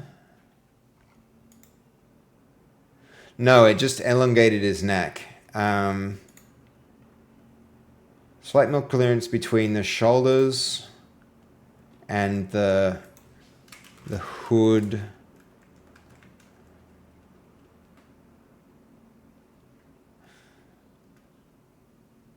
Shoulders and hood, so the bottom rim of the hood sits a little higher.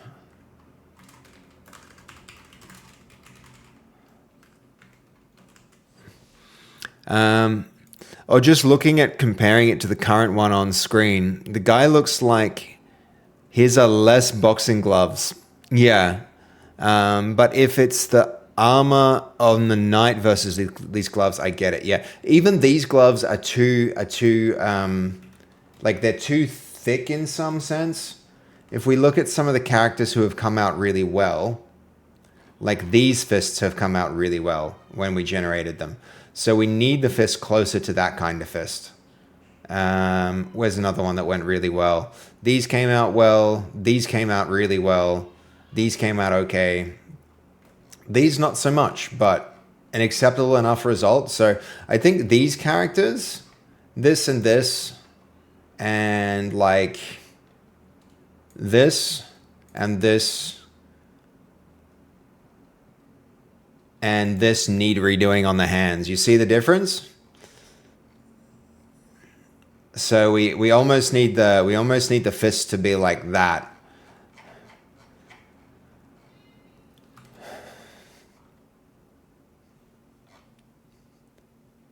I think that's a better result here.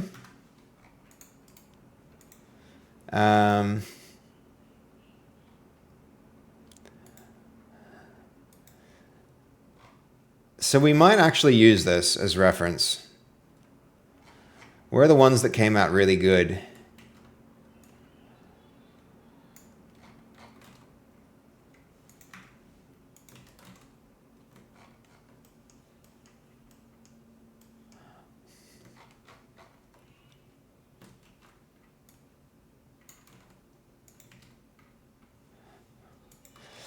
Use these fists as reference for what the shape of the hands in the gloves should be more like.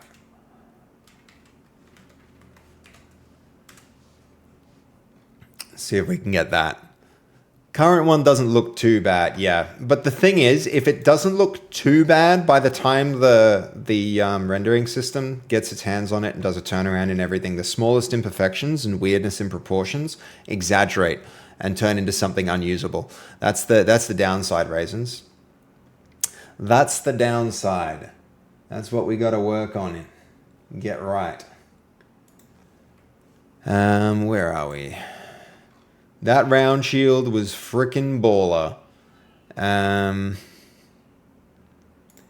How is our actual round shield going? Hey, where is our actual round shield? I hate that it does this with work trees. Add round shield, needed to be pinned.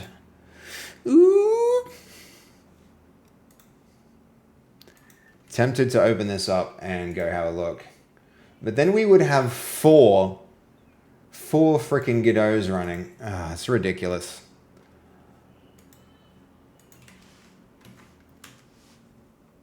We've got 4 Godot's running at this point. So stupid. It's too many Godot's. 4 Godot's on 4 branches with 4 times the disk space used. 4 times the memory, 4 times the... It's a good thing the game is somewhat optimized.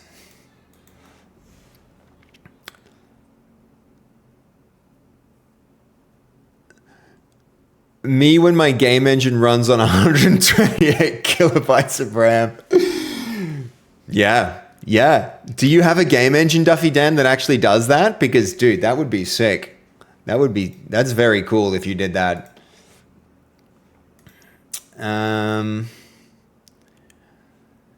Who would look cool with a shield? This guy. Which one of these guys would look cool with a shield? That guy. Oh, this is on a branch where the arm thing is weird. So we're going to see weirdness. We're going to see some weirdness. But oh my god, it's going to be cool when I do this. Ready? Ready, chat? Look at me! Sword and shield! Oh my gosh. That's so balked. Yeah, he's legit. He knows how to fight. He knows how to fight. Bugs. That's a funny one. Great animations. Best animations here. That happens to me when the deodorant stings too much. Yep. I know what this is now. We know what this is now. We know how to fix this in future. The metallic matte came through really good too here. Very happy with how that came through.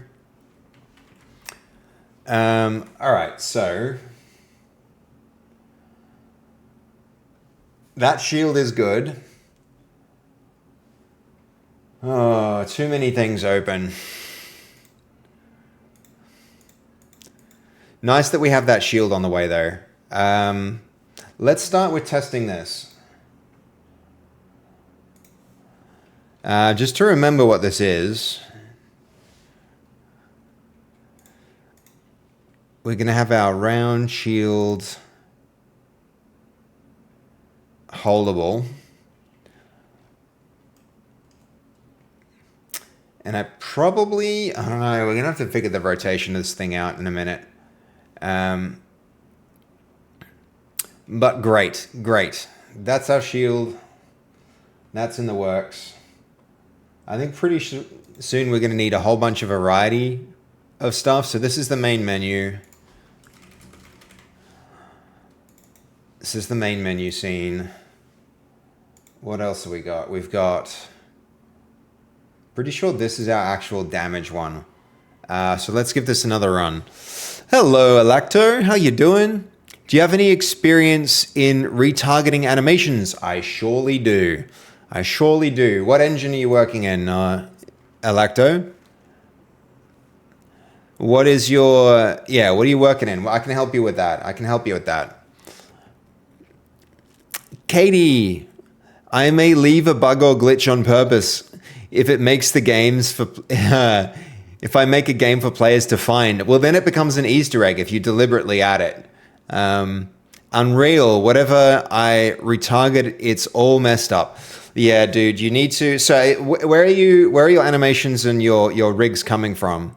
Are you generating them as yourself with something like CC in Blender, or are you using Mixamo, or is it Accurig?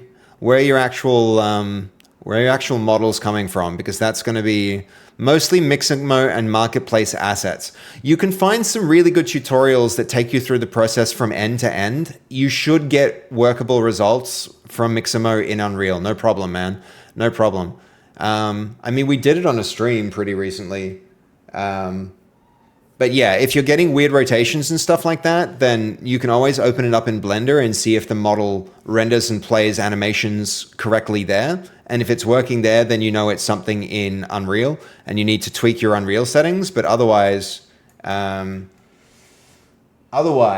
you can be pretty confident that it's... all right, hold on. That it's an issue with your configuration in Unreal. Yeah.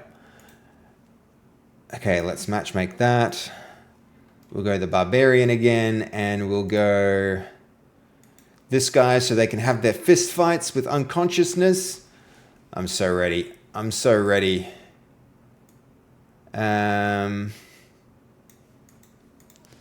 Thanks. No worries, dude. No worries. Like, Seriously, not a bad way to do it is if you're having trouble is to go through one step at a time and follow a tutorial. There is something that's happened, guys, with the movement of these characters. Some of these characters are moving faster than they used to, and it's disconnected now. It's disconnected. The root-driven motion is out of sync. Okay, who gets the knockout, chat? One's in the chat for the barbarian, two's for the butcher. Who gets knocked out?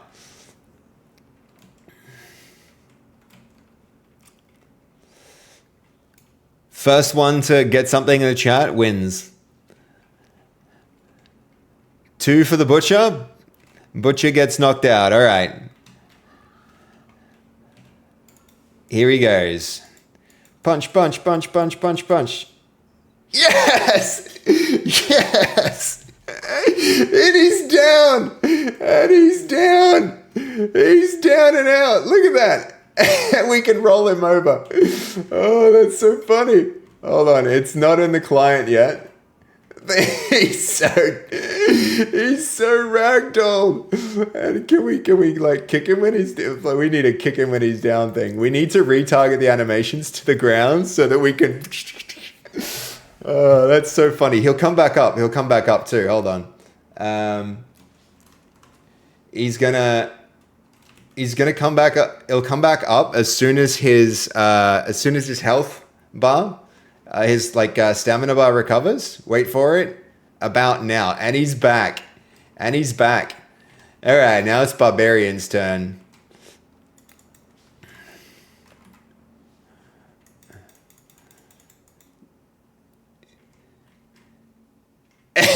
He's out. That's so fun. He's out freaking cold. Get out of here, Barbarian. Knock me out. And he's back. And he's back. Okay. Well, that's the first step, isn't it? We're gonna take let's take him like somewhere fun. Hold on.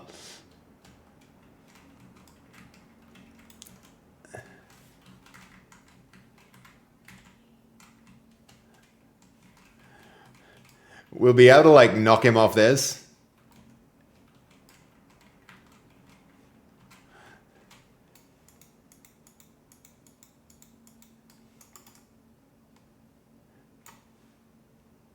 Oh my god, he's on his feet! He's out on his feet!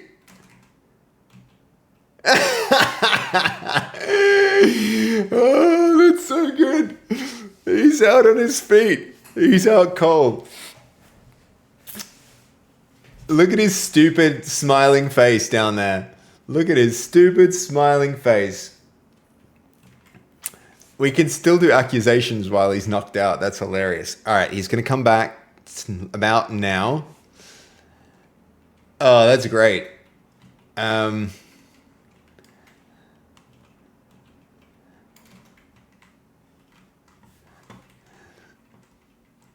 you for the clip. Thank you for the clip there, Goldie.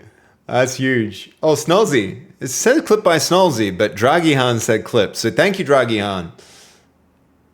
Ready, set. Oh, and he's out.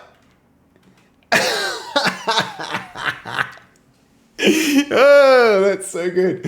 I'm kind of annoyed that my thing got in the way there.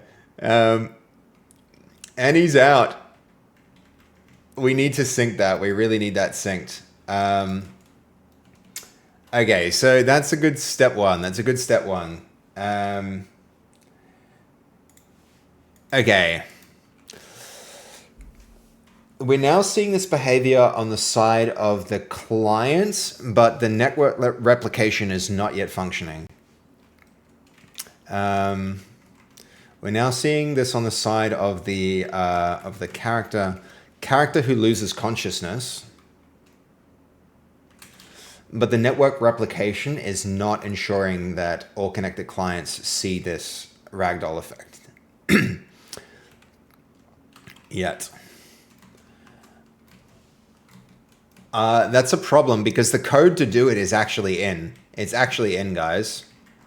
And we have a few behavioral issues with it as well. When the character comes back, they're in the position where they were, not in the position of the ragdoll.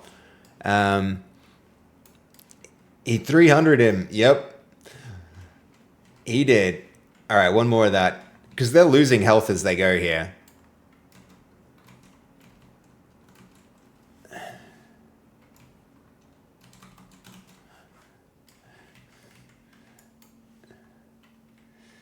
Get punching. Bam, bam, bam. And he's out. He's so happy to be knocked out. That's funny. That's so good. Get wrecked. The next thing, guys, he's gonna be like, what we're gonna do is turn him into, we need to get draggable items in so that King Leonidas kicks and punches him off the edge. We are not monsters. Exactly, Raisins. Exactly. So we're gonna have items where you can like drag them around. So for instance, over here, let's say you're the farmer, you can have a crate and you'll go and you'll pick up your corn and you'll deposit it in the crate, and then the crate will become heavier. And the idea is that you'll be going around, like essentially going and taking items and filling the crate up with items. And so when all that stuff is in there, the crate becomes heavy and you'll have to have like multiple people to move it, or you'll be able to like drag it along the ground, right? And so the same thing, the same mechanic of dragging, the same drag mechanic, we already kind of have it on, here, look at this. Like right now, if I go to pick this up, we lean towards it. If we grab onto that, the same mechanic is going to function on a heavy object, and he'll just stay latched onto it. And then as he moves, he'll have to slowly drag that thing. Same thing for the body, right? So for bodies, you'll be able to like drag bodies around in unconscious states.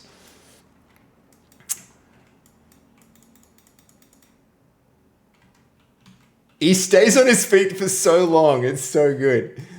All right. We also need to make sure to... Okay, so that is in. That's pass one. We do have an issue here because I did... Like we should have networking in here. And the test should have validated it. So there's some problems in here with it not recognizing that properly. So we saw this too. Zone records from Ragdoll posts. So it's actually, there is networking in here, but why would the network like not find its way to the client?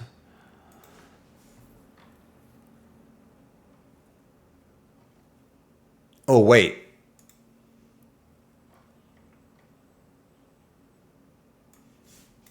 Did I put this in the wrong? Oh, my bad. My bad. That's in the wrong spot. My bad. This agent's going to be so confused here.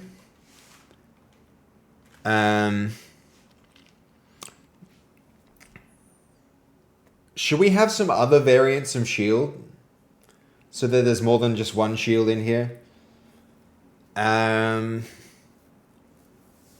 mean, the shields are going to be pretty handy for blocking and stuff like that, but... Any requests for shield types, or you think one's enough? The thing is, once we have one shield in, we can have a bunch of different types of shields, and it doesn't really matter too much. All right, that completely obscured the hand. And the more copies we do of this, the more you can see that the image is degrading. So, I mean, yeah, this one might almost be the one that we go for.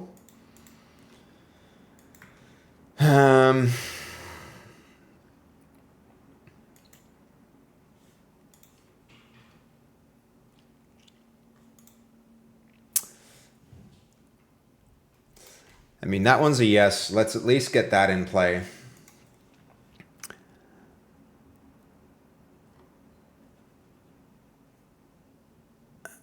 Okay, where are we?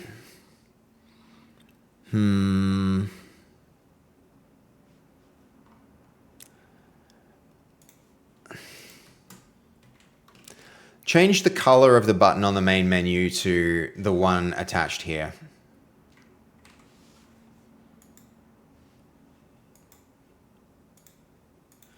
Oh, it buggered the path up there. That's interesting.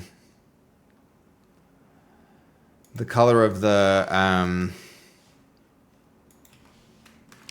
change the color of the custom game button to the light blue that you see in this attached image.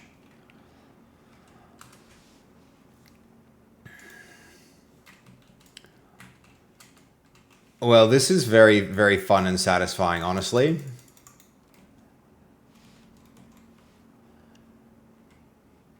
Did we knock him out already?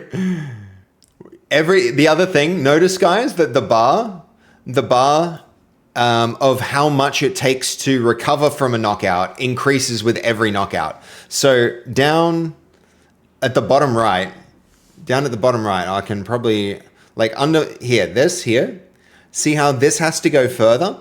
With every knockout, it takes longer to regain consciousness.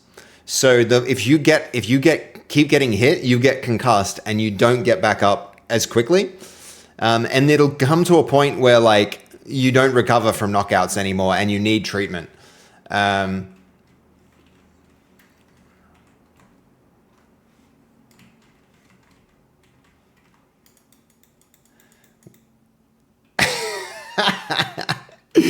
Oh, sorry I blocked that. I'm sorry I blocked that.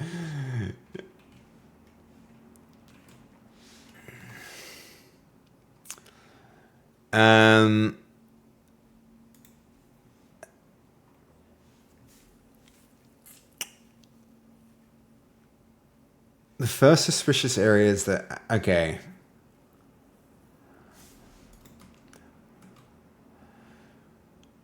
We could probably close out round shield item, but I do feel like we should add a crappy wooden training shield.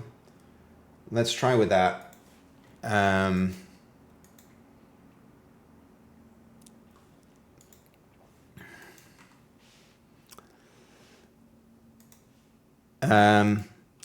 Also create a thin horizontal line between the play button and the rest of the buttons to make it clear that it's a separate primary option.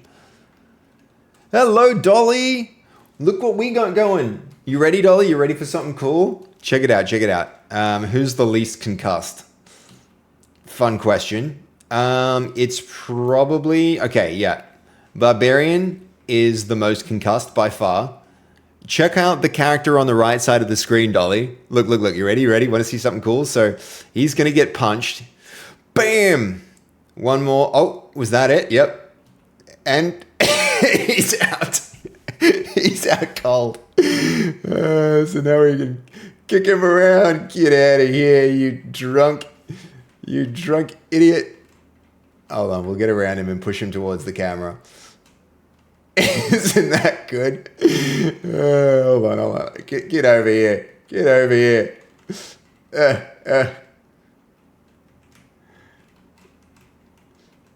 He's out. He's really out. Even if his eyes are open. So he'll slowly recover to a point. Oh no, he's got too much damage. He's been knocked out too many times now, guys. He's not going to get back up. He would actually need treatment to get back up at this point because he's been knocked out too many times. It looks like Neville. Yes, it looks like Neville Longbottom from Harry Potter. Exactly.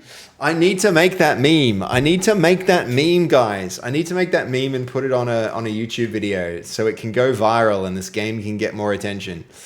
That's what needs to happen. Oh my god, we're gonna kill him. We're gonna kill him, guys. And dead. We need death. Death might be next. Might be the next thing to do, guys. Death might be next. Death will be like, I want to turn the eyes to like crossed eyes, and the other, I want to spawn them back in as a ghost. That's going to be next. Death and ghosts. Death and ghosts. Okay, where's our main menu? Isn't that cool, Dolly? But now you need to put the butcher in blue pajamas. Why? Oh, because he's asleep. He's out cold. He's asleep. I I get it. I get it. Yo, hello, very happy guy. I wouldn't say vibe coding. We are definitely doing AI supervised coding. So there's some systems that are being written that we are a vibe. Yes, yep. So a little bit.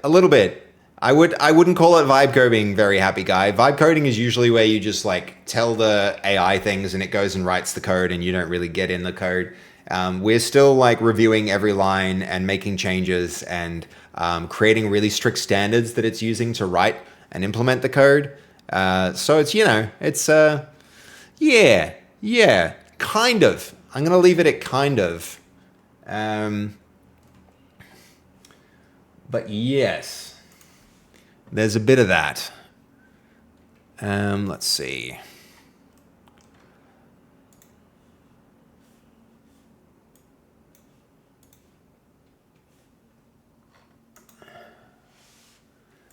How are you, very happy guy? Thank you for your first message and for jumping into the chat. I really appreciate that. Where are we?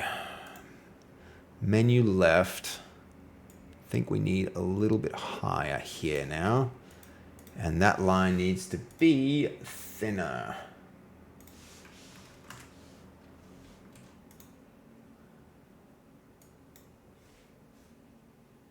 Custom minimum. Where's its width being controlled here?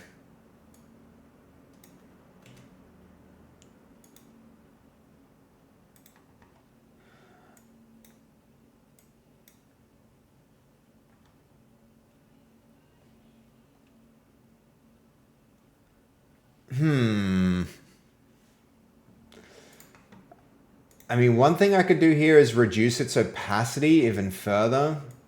That's not a bad idea, and I think just white is fine with low opacity.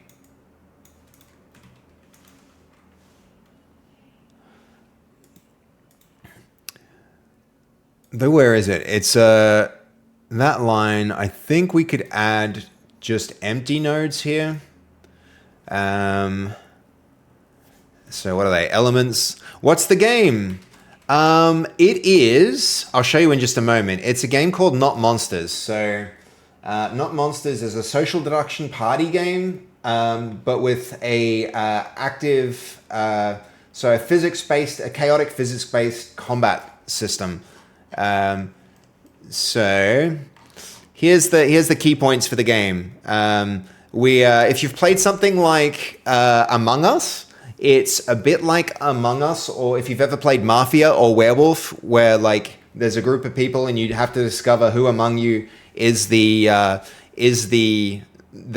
secretly trying to sabotage everything. But then it's also a little bit like chaotic physics-based combat, and so if you can think of like Party Animals, it's a bit like Party Animals. And then it's also a little bit like all the different villages, the people who aren't monsters and the people who are, have to cooperate to level up and prepare to fight prepare to fight the monsters, essentially. So it's going to be like a multiplayer proximity chat game. We're going to try and make it pretty affordable price, potentially with some in-app purchasing for cosmetic items. And just hang in. You'll see the game real soon. I think. I'm about to run it. We're going to try. We're working on active ragdoll today. Not active ragdoll, passive ragdoll for unconscious states. Okay. I didn't want that. What we need is, it's a different kind of node. It's a control.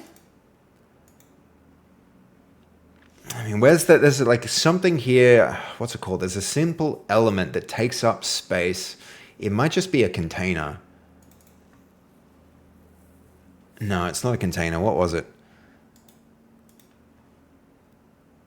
Could just be a control.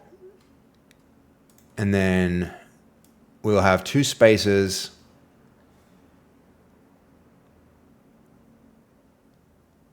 I mean, that separator under here we'll have our, where is it? Control.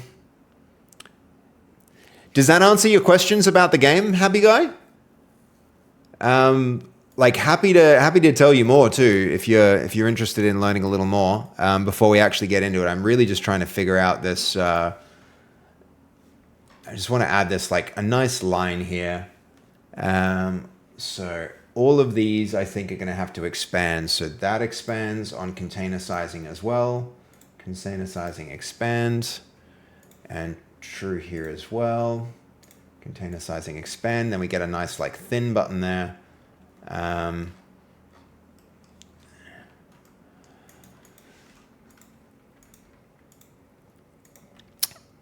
What's the counter at? It's at, oh man, we just broke 200, psych. We just broke 200 and we started at 133 at the start of the stream. So we've been saying it a lot. We've been saying it a lot today. It's come up rather a lot.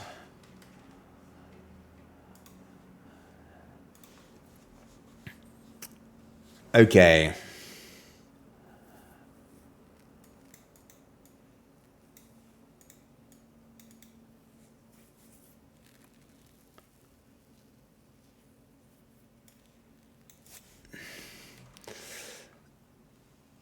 Okay, that's a nicer separation. I don't mind that now. Play has a nice bit of like, it's clearly the dominant option there. Custom games still here, but I mean the other thing we could do is put a little like custom button there, kind of like we have host game here. We could put something like a button there so that the main button is still there. But I don't know, custom game's nice and clear. I think this is definitely better. Because so often I find myself doing that, right? And it's essentially the same thing. Maybe we don't need matchmake on this page now. I mean, I like it. I think it's probably there. It's probably good for it to be there. All right. We'll come back to this because I also while on that branch, I want to add something there that adds a back button to our character select. You know, I should have been paying closer attention to those exceptions. We need to deal with those. We will. Try and remind me if I don't remember, chat. So yeah, very happy guy. You're about to see the game in action now. So let's see.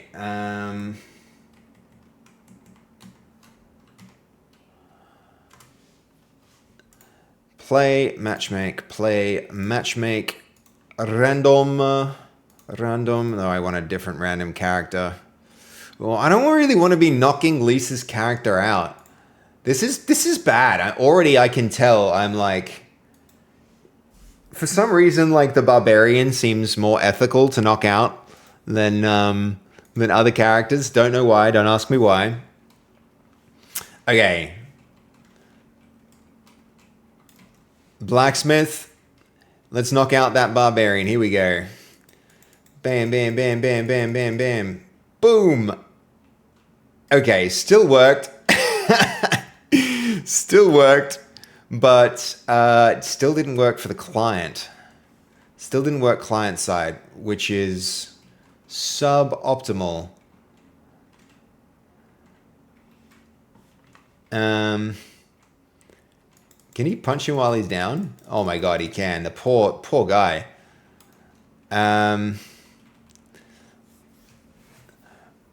We're going to implement that eventually. And I think when they're down like that, if they get really low, then like some kind of blood effect or something might be on the cards for us.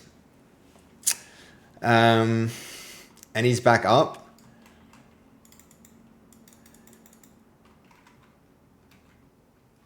Hold on. What's the best view for this? And he's out. Oh, he didn't take much.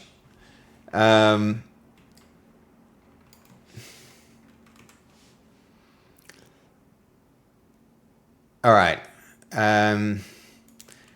We created a significant amount of change, but none of it addressed the underlying issue.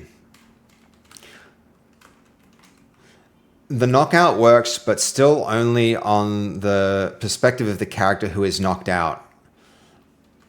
It's still not replicated over the network.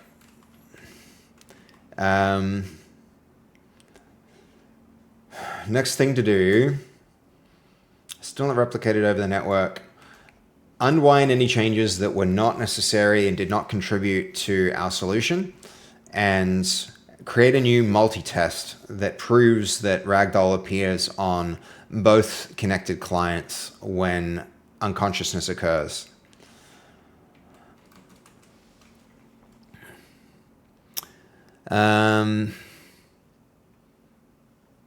Okay.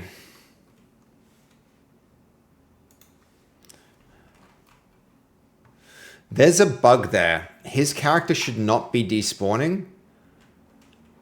So that's something to sort out. That's something to sort out.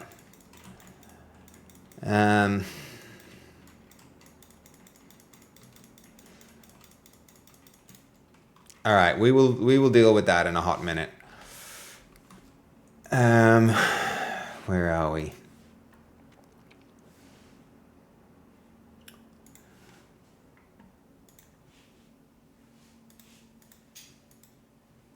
Man, that's a lot of change.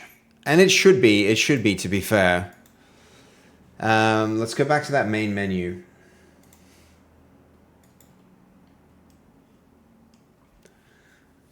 I'm very tempted to remove the characters from here now. What do we think, chat? Now that... Okay, so here are my thoughts. And I'd love some feedback on this. If you run the game, you can, on the character selection menu, you will be able to unlock characters, right? You'll be able to unlock characters using the currency that you earn while playing. The key question is, if you can get the character menu like this, right? Where you see the characters and you can like unlock them and you can spend this currency that you see down here in this bottom corner. Should we also at the same time support this button here where you can unlock them separately, right? Because you can now get to this menu two ways. You can get it here without being queued up for a match, or you can get into it like this where you actually queue up, and then we could remove the ability to buy characters in this location. Now, the reason for doing this is people need to make their character selections kind of promptly. And so we don't want them to hang out on this page for too long. We want them to move on and select their character. If we have them making considering purchasing decisions with their currency, it could slow down the starting of games. So that's my reasoning. That's my reasoning, at least, is we try and get it right.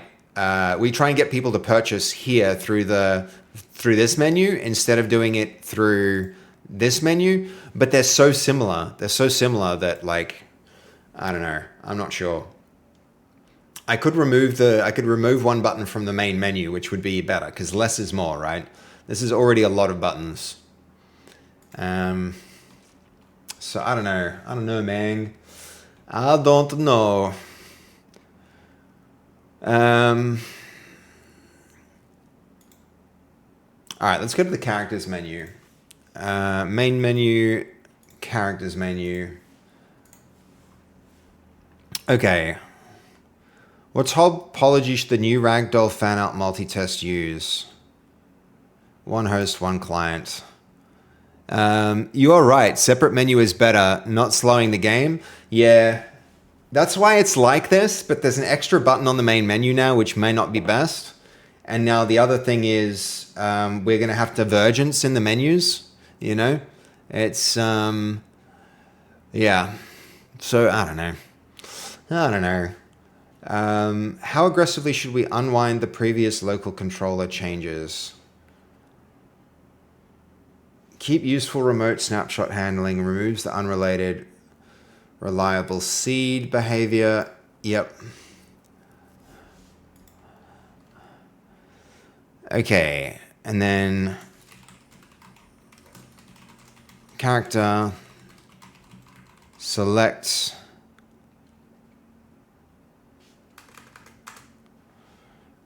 Where is our menu?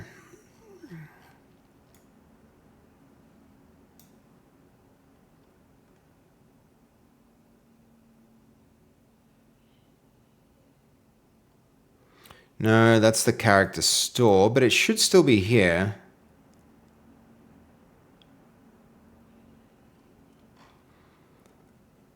Oh, that's in its state. We don't need its state. We need its characters menu. There we are.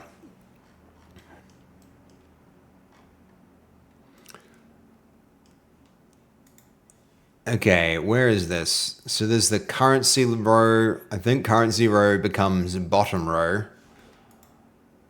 Footer row. And then we add another button like this.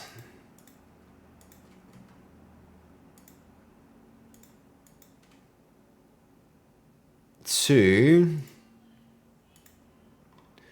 yeah, what the hell?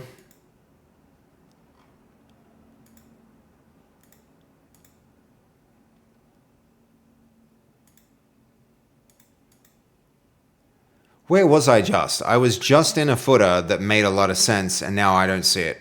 What the hell?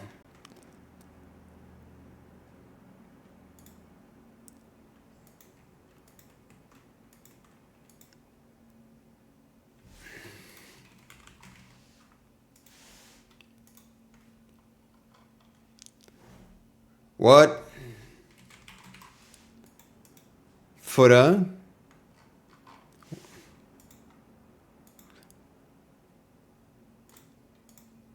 Left panel, middle panel, right panel.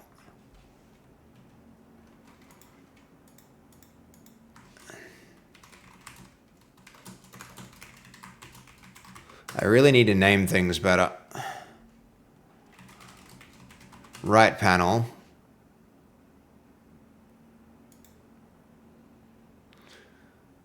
So left panel 2 becomes characters panel.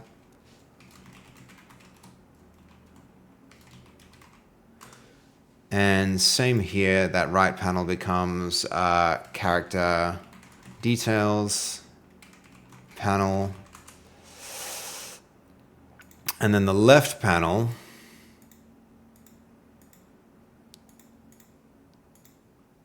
gets something like that.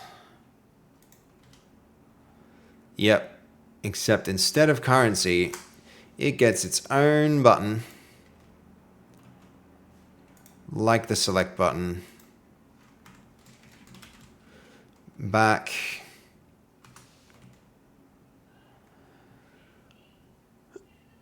Okay, where's that anchor?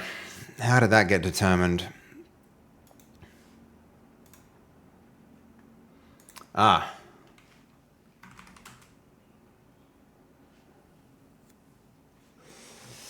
Character panel 420.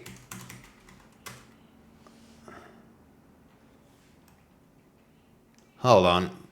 Why did that not change? If that's the minimum, I guess it's expanding and sharing it with this spacer, and that spacer needs to go down in size.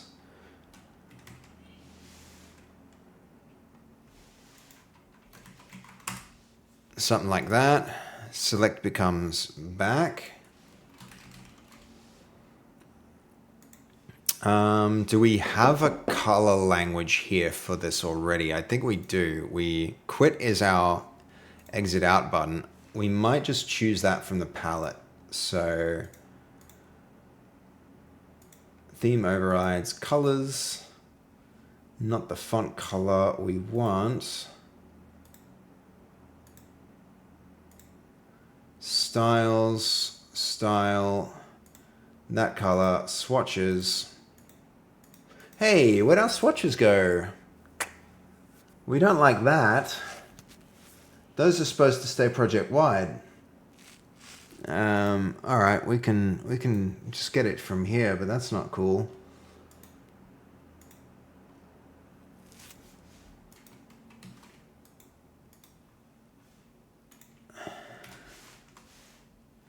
Hey, don't do that. That should be...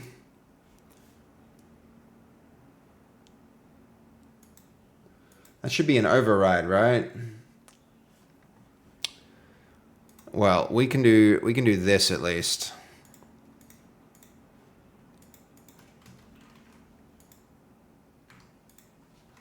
That's our quit button. I've got so much cleaning up to do in the menu.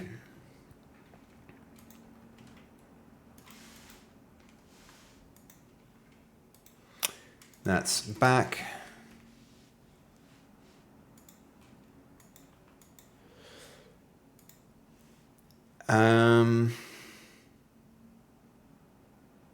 I don't like that it breaks the symmetry here. I really don't, but kind of needs to happen.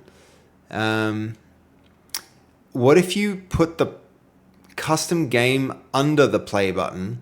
So play is a sub menu and the... Yeah, you're saying this. What you're saying is this, Dragihan. You're saying like that.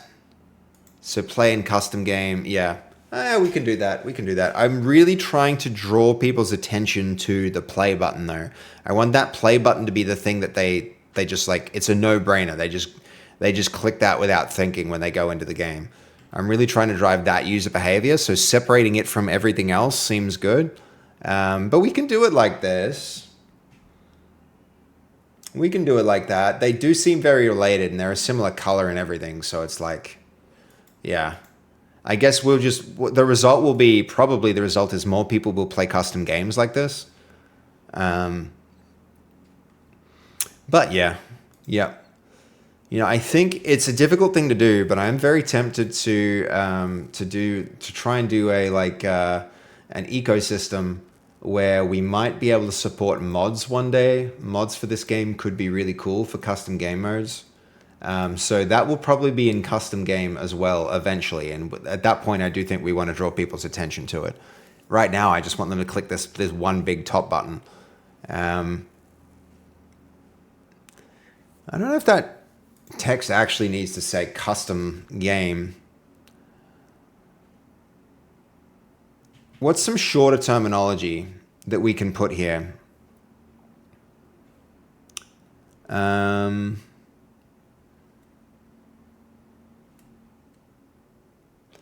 What do you think? What do you think, Dragihan? Just custom or custom game? We could also do play custom. No. I think that's fine.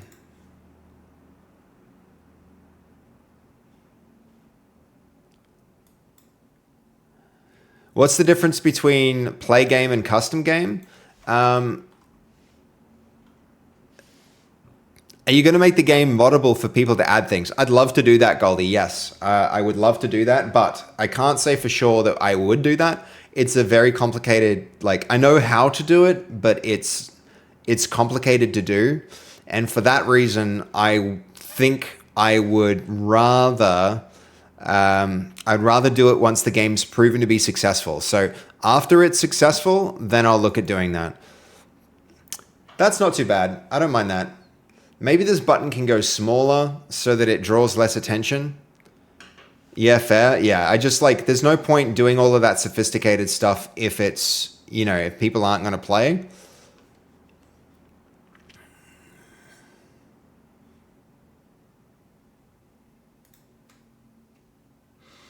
Should we make the custom button smaller than the play button? Or is that just fine? Sorry, I was showing you something. I was in the middle of showing you something, Dragihan. This is what that button does.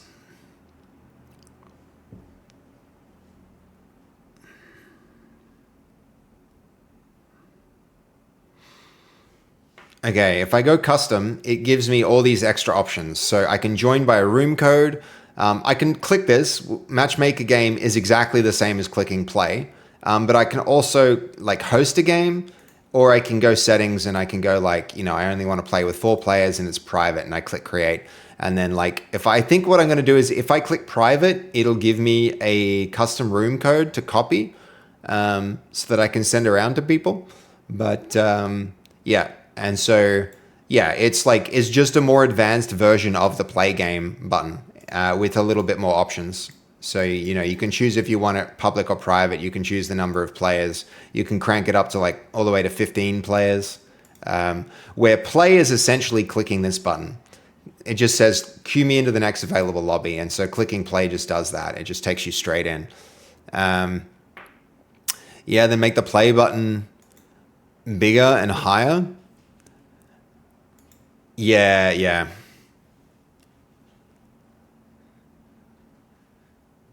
Maybe, yeah, maybe that's the way actually.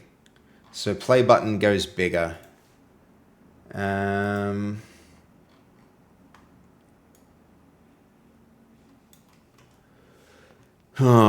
that's going to be annoying though.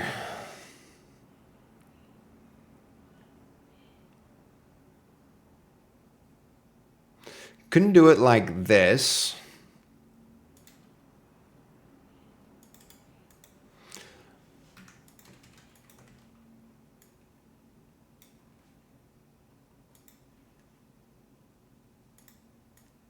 With the HBox container,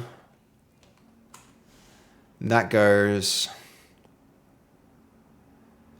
and then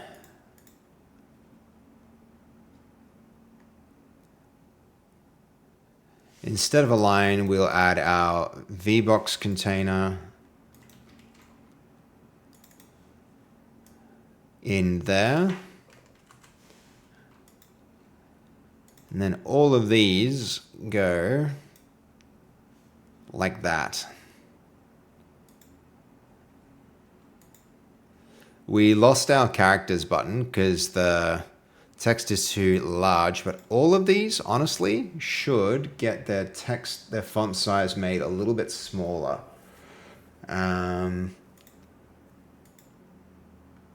Font size 31. A bit like that.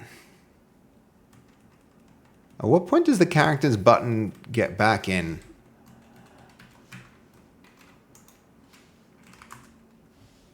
This is going to be like 28, 25 maybe. What happened to the icon here? Whoa, what happened to all the other icons now? All right, what I think I need to do here, this needs to point to, hold on, not that one. So that's left spacer, right spacer. These each need to container sizing to like 0.2. 0.1.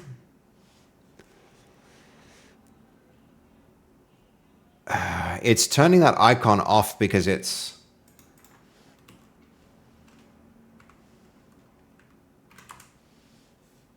compressed too much now.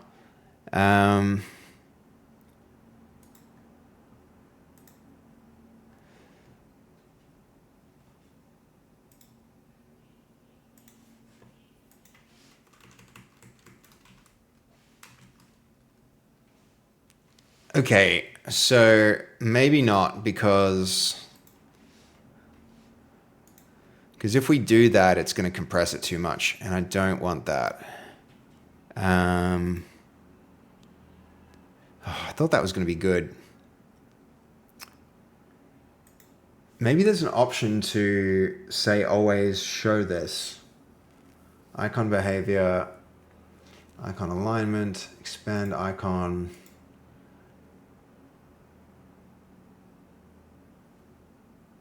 I mean, clip contents is off.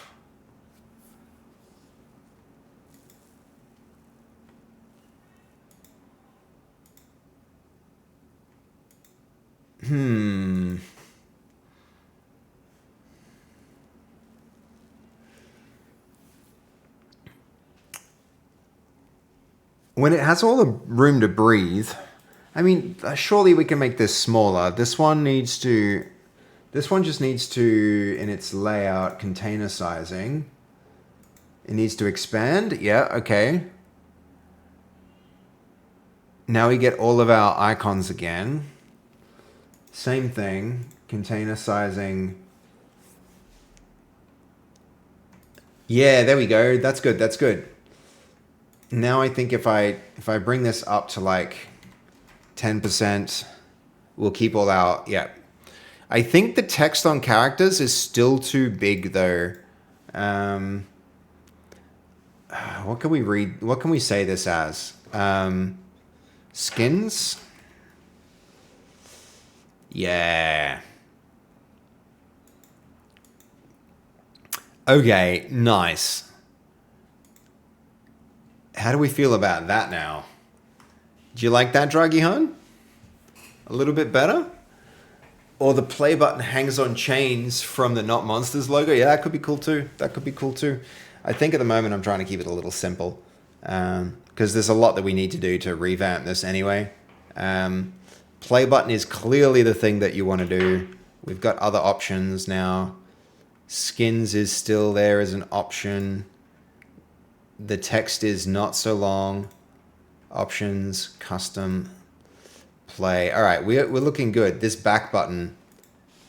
Actually, I think if this was proper full screen, make game. Ah, that's the thing. That's the thing. Here we go. Now we'll see it properly. All right. How are we doing on our main quest?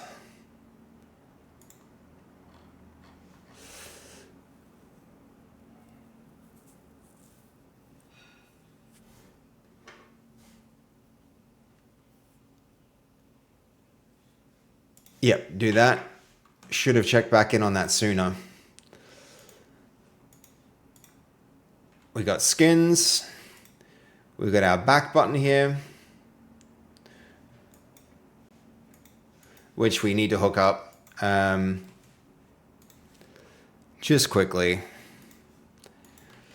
There's a new back button on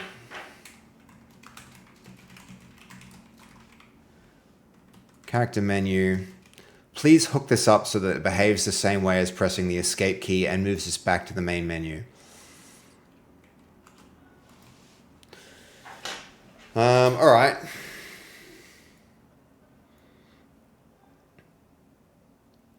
Goodo, do we get rid of this space? Is that space here now awkward?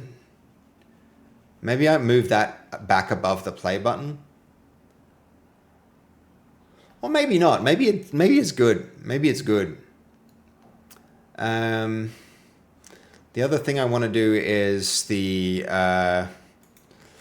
icons that are on the buttons on the main menu are not rendering crisply.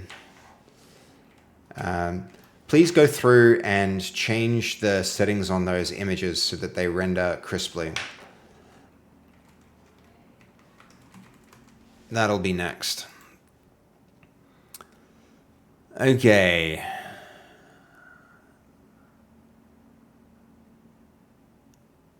I think that one's done. How are we doing on character models?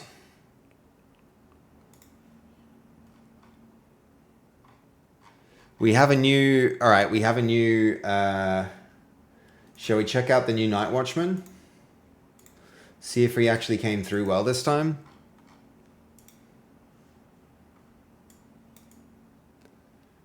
Is that fist acceptable? I think I decided he wasn't, and we were gonna render a new image of him and take it from there, but I think I became distracted.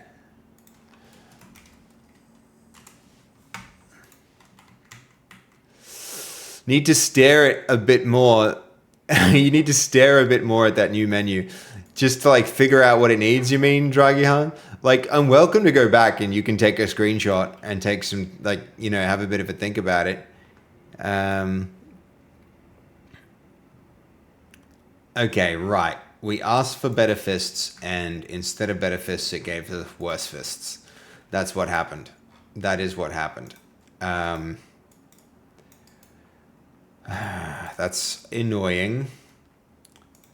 Okay, this character is too difficult to rig because of the clearance between his hood and his shoulders. Whenever his shoulders move, it takes the hood with it. So I've generated a new image of the Night Watchman for you to use.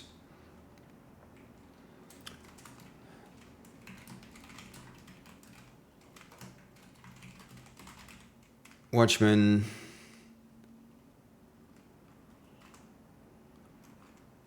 Hold on.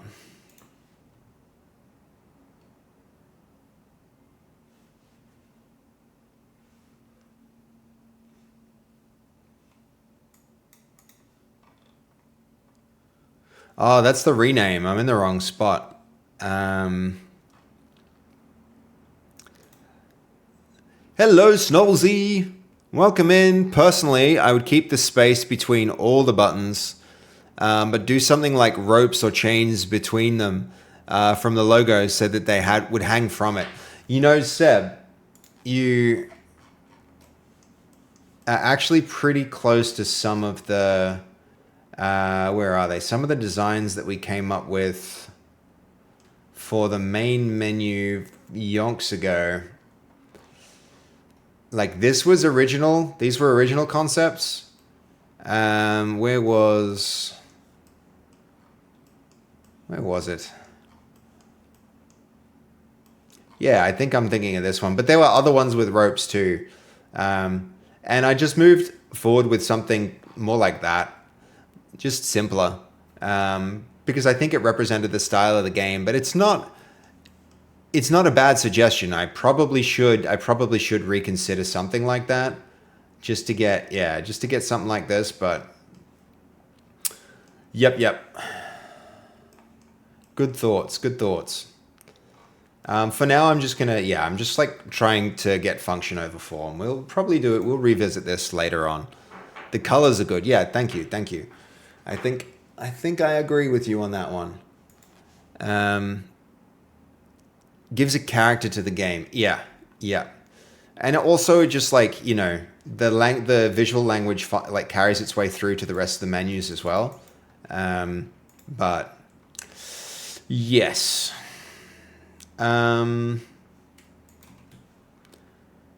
So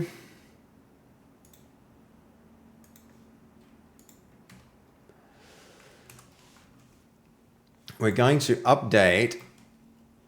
Where is it? We're going to update that character with this better hood version. Though I'm feeling a bit discouraged about how the results for this Night Watchman are coming out. The hand's just not really doing it for me.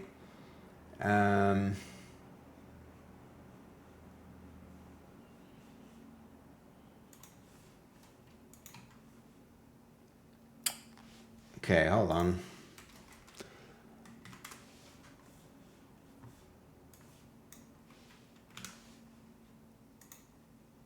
More and then images.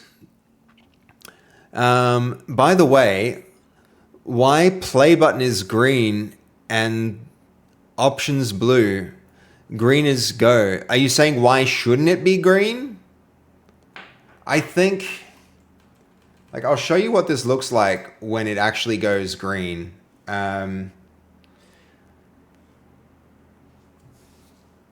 I think it contrasts better on that scene. Here, have a look at this. Green is go, yeah, so there's a certain like visual language that comes with that, but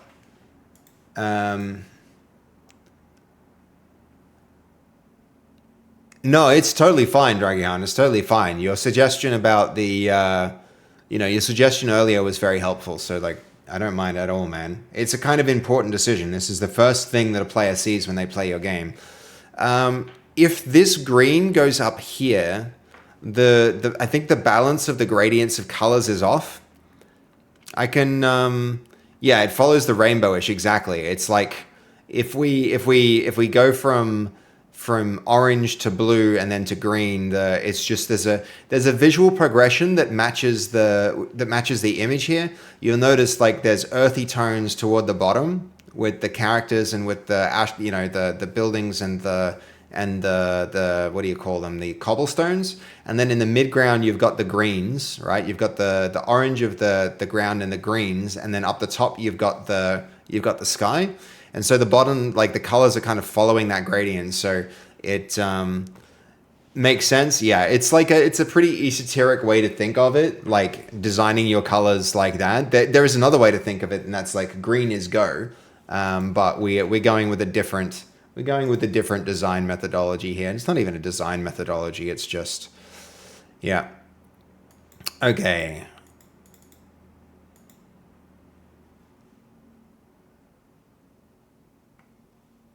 Caveat is that it proves the host and only one client. The third observer does not see the client's ragdoll.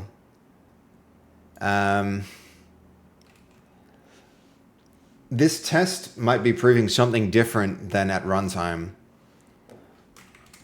At runtime, I do not see the character go unconscious on the client who is not made unconscious.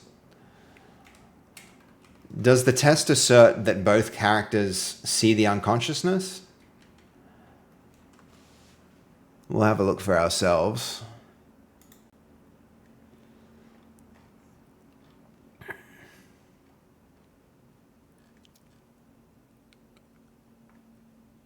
Has observed ragdoll fallout. Spawn ID. Try get ragdoll fan art readiness.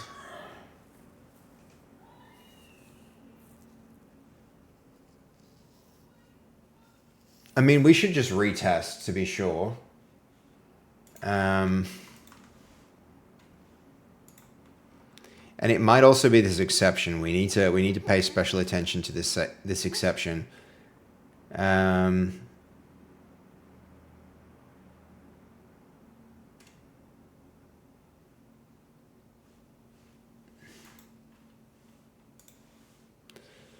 Okay.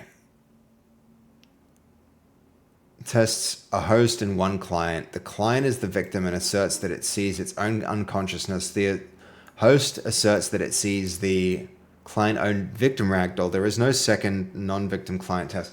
I mean, it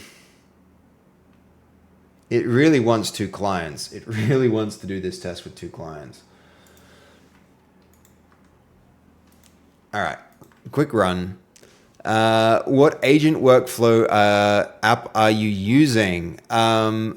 We're using a few different ones. I think what you're probably seeing, are you referring to this one? I don't know if OpenCode is a good one. There's Codex, which is also quite good on the command line.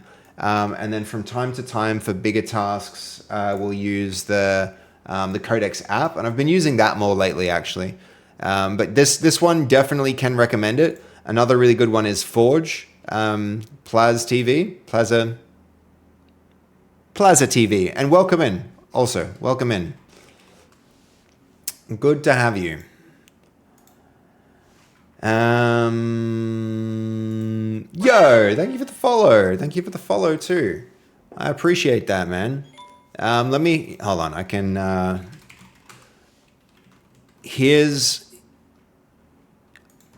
That one's great. Then there's Codex CLI. Hold on, not that one.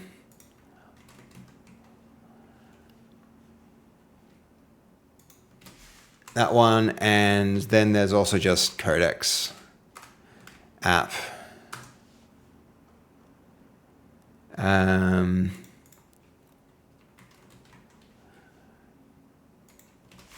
Those are the ones that we're using right now. And we'll use them for different tasks at different times for various reasons.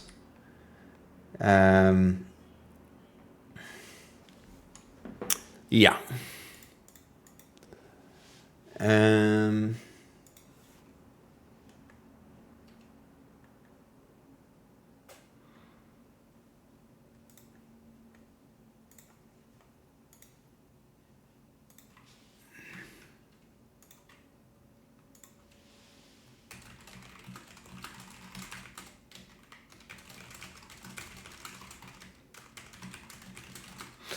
Let's see.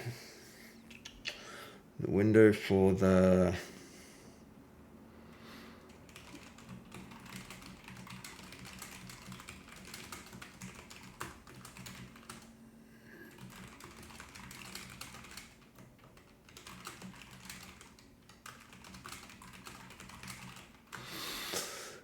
All right.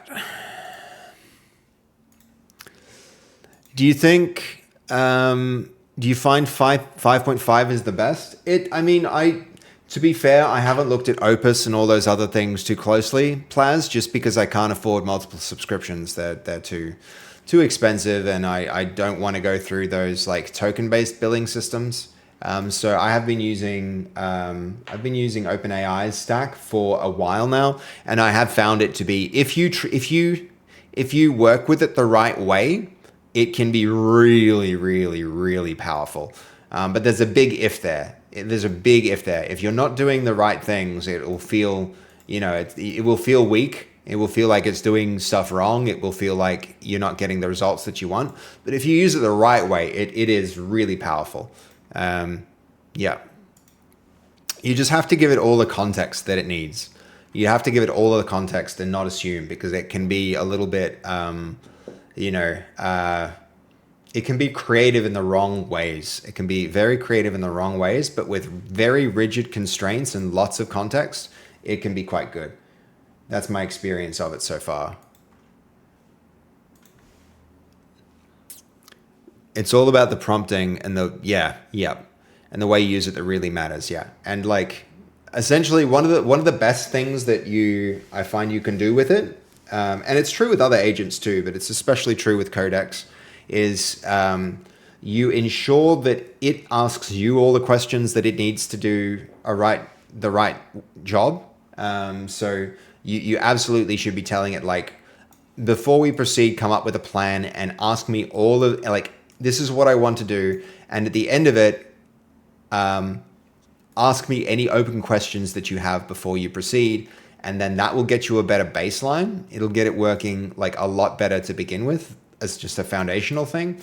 And then from there, the other thing that can be really, really helpful with it is to, every time it does something wrong, rather than simply correcting it, try and capture why you felt it did it wrong and how you want it to do it differently in new documentation that you like link to from the agent's file.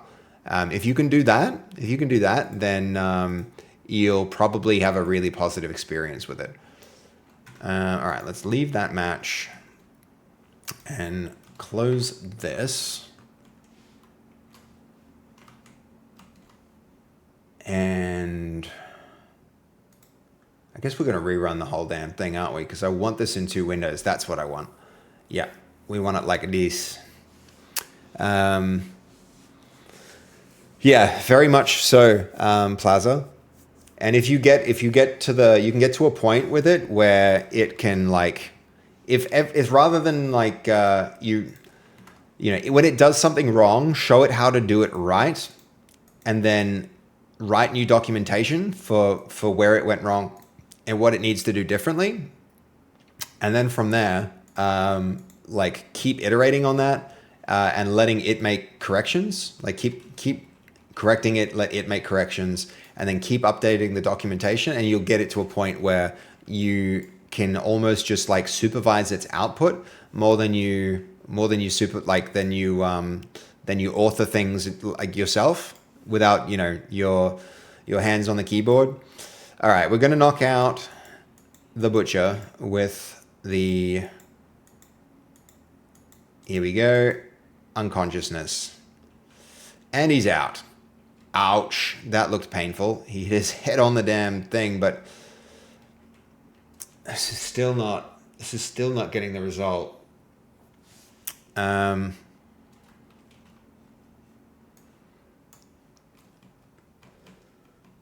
Okay.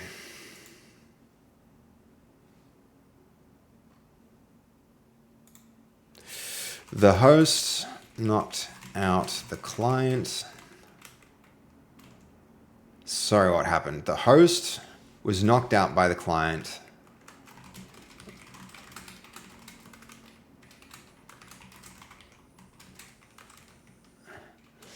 you can see that his character is frozen but standing. The client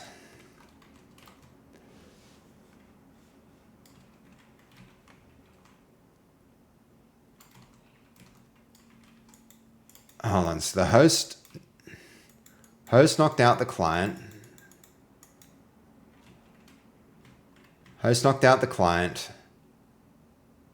On the client screen,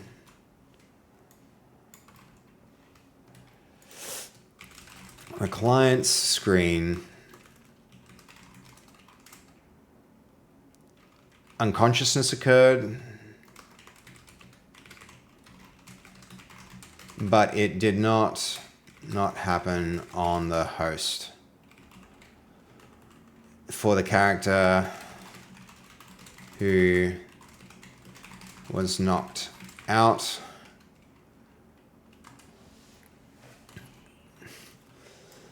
all right, how's his concussion doing? We need to get some fighting in the other direction happening here.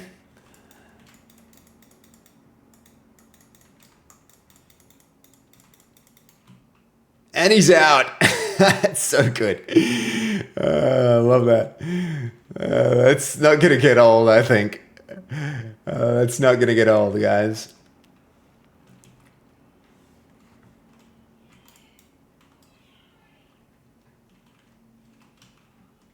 And does he recover? Ready, set, and up. Yep. Bam, bam, bam, bam, bam, bam. Oh, he's straight out. He's like out on his feet.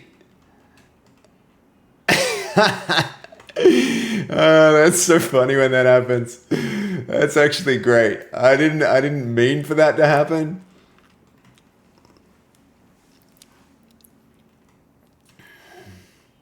Ooh, that even the wooden sword can be so sharp. He's going to be out for a hot minute. We need to wait for him to recover. Let's not grab that sword. Okay. Both peers must see the host become unconscious in Ragdoll. Keep the existing client victim, but rename and clarify so we don't mistake the ownership. Dragihan. Yeah. Star jumps, huh? Star jumps. Be a minute before we do that again. While I remember the roulette in joke didn't work on Nacho, I said it and got no response. You got no response saying that you needed to befriend the roulette dealer because if they were friends, it would subconsciously influence the dealer's ability to roll the... And he didn't... Nothing. I'm disappointed. I thought that would be hilarious. That's sad.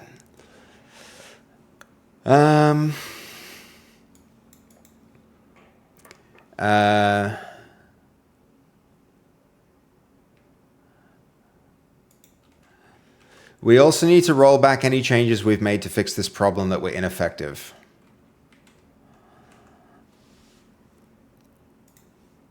Okay, let's confirm that. Main menu one, run it. Well, I'm sorry, Goldie. That was supposed to be a hilarious inside joke that was good. I'll tell you the context of it sometime. It was Nacho was visiting Melbourne, and we went out for drinks, and we were there with someone else who was like saying that they were going to go to the casino and that their friend was playing and that they were sure, or something like that, that he went there so often that he became friends with the dealer, and he felt like that was going to influence the outcome of the roll because the dealer liked him. And I was like, I don't think so. And Nasha was just laughing the whole time at the conversation. Back button still not working.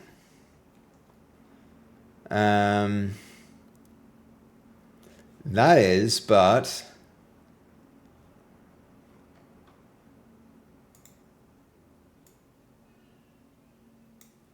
on back button press should work.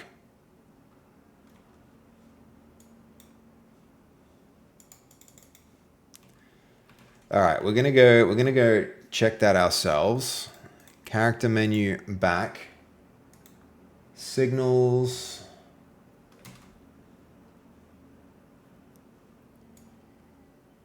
Signal pressed. We will just do it ourselves.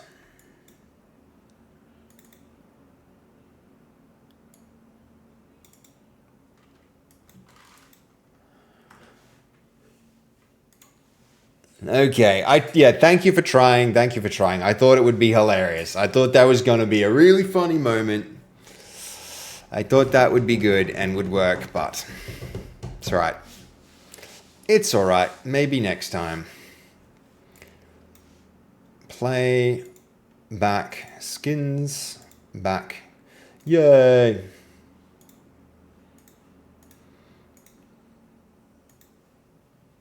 Probably should make this a red button as well. Probably change that to the light blue. Or even that blue. Yeah, we can do that. On the main menu, where's this blue? If you were in there and you said it, it would have worked for sure. Yeah. I think he just was missing the context, I imagine. He's just missing the context.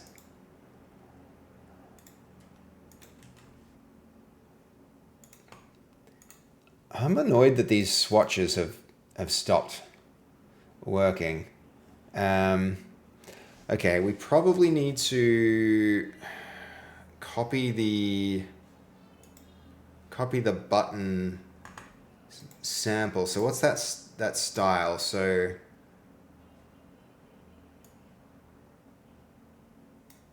I don't want to go and do this and find that it messes up a bunch of other things. So where's our... I mean, is it an entirely custom menu? I don't remember doing that. Hold on, no, that's a host migration overlay. Matchmaking menu, that is what we're after. We want... So let's see.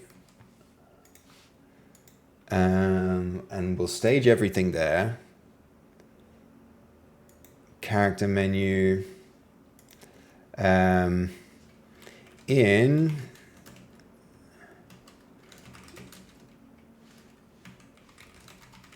matchmaking menu, make the back button red and the host game buttons blue. Button blue like the play button on the main menu. The custom settings button should be light blue like the custom game button on the main menu.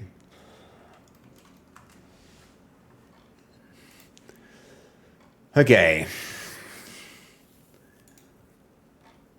Yes to that. And then hopefully we'll have knockouts in both directions. Oh my God, I'm so like close to wanting to put people in a fist fight. You know how fun fist fights are going to be? Fist fights are going to be great. Fist fights are going to be awesome. And then we're getting closer to active ragdoll in a really important way as well. The other thing I'll want to do here is kind of figure out how adaptable the system we have now will be to active ragdoll later. Because we have systems now to replicate... I'm going to stop saying that word. To replicate state across the network related to the positions of joints and objects. Like character positions, poses really. Okay, which matchmaking back button should become red?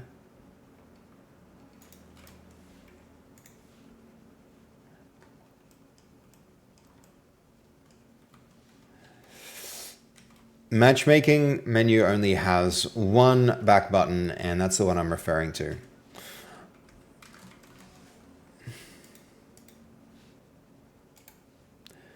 And then we can copy node path.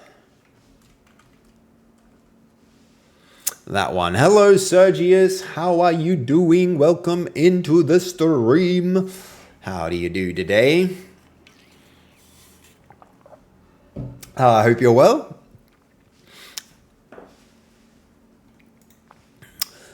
Do you want to see a cool thing, Sergius? We're about to do another run of this, but we have unconsciousness working in a basic form. I mean, we're gonna have to deal with this, but is it all the same error?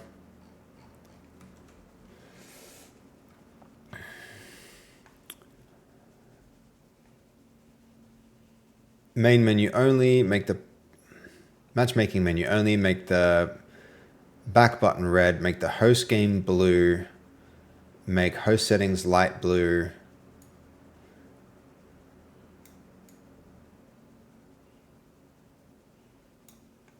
Yes to that. Okay, let's see. The other thing I want here is we're gonna have to fix that bug. We're gonna have to fix that bug here before we move on to anything else.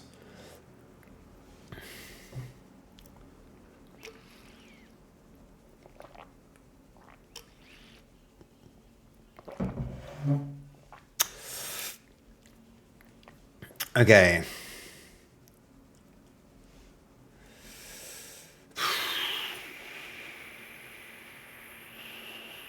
Let's see. Our test suite's getting pretty big here, and that's probably a really good thing.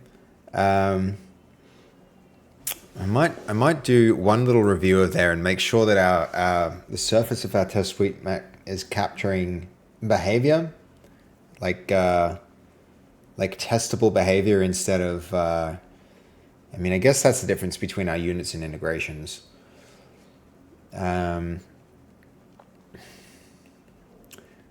I'm sure we did actually cover that in our unit testing definitions, but it'll be fine. It'll be fun. How are you doing today, Sergius? It's good to see you. It is good to see you. Did you have a good weekend? I hope your weekend was fine and dandy.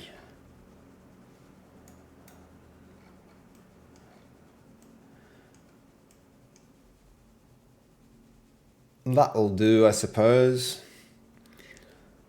I think I want to put this in the bottom left.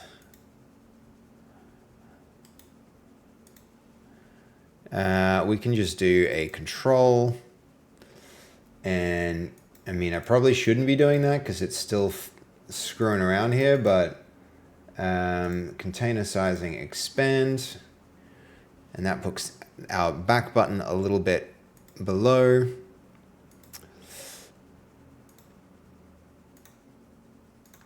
I mean, where are we with this thing?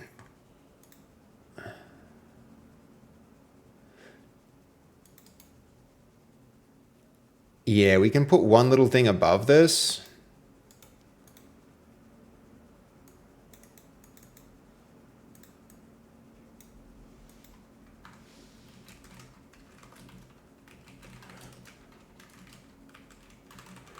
I'm good, thanks for asking. I was lurkering around and tinkering. Nice. Work tinkering on anything fun? That is cool.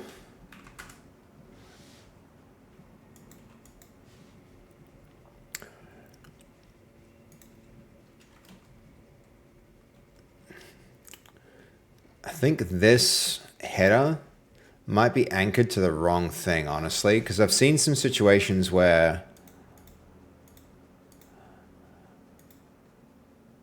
I think this needs to go under that. Yeah. Do we try and fix this now? Save first and stage it. And then when I'm faffing around later, we can deal with that.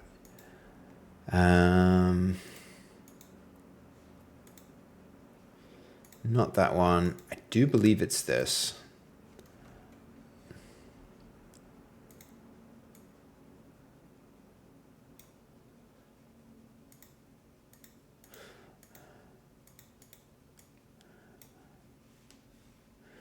Oh, actually, okay, hold on.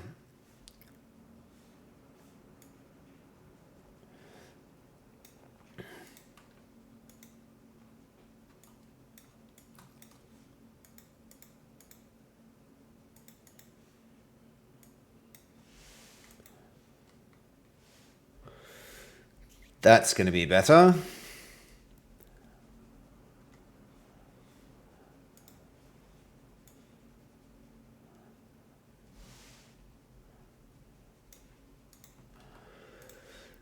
Excellent. Further improvements.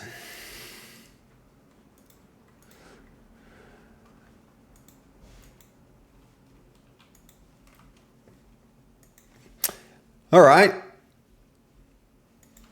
That can close.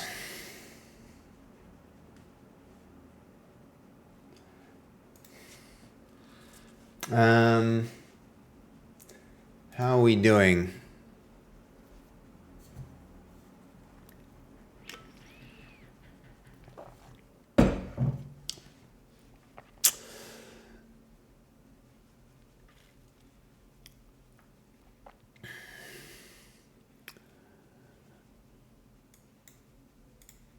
Button, okay. Failed in a useful way. All right, that's interesting.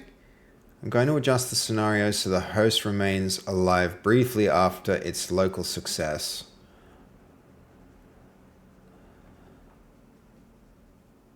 Showed a harness bug. The host exited as soon as its local ragdoll was active, which disconnected the client before it could observe the fan out. What the hell? These multi-tests. Predict fast fee rate. Hello? Mid-zero, how are you doing? Oh, I better get the ragdoll ready to show. I better get her ready to show because it's pretty cool. There's some pretty cool stuff going on here that I need to show off. Predicting the fast fee rate. Crap. All right. Let's be ready. Let's be ready, guys. Fist fight time.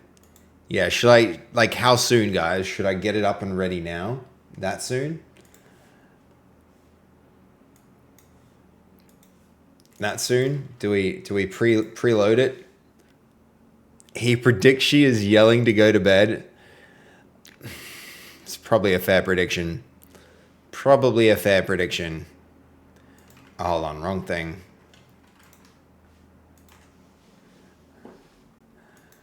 Run. Oh my god, there it is. There it is. Oop, there it is. Hello, Fast Fee. How are you? It's good to see you. I had a very productive day today, Fast. You go, Beige.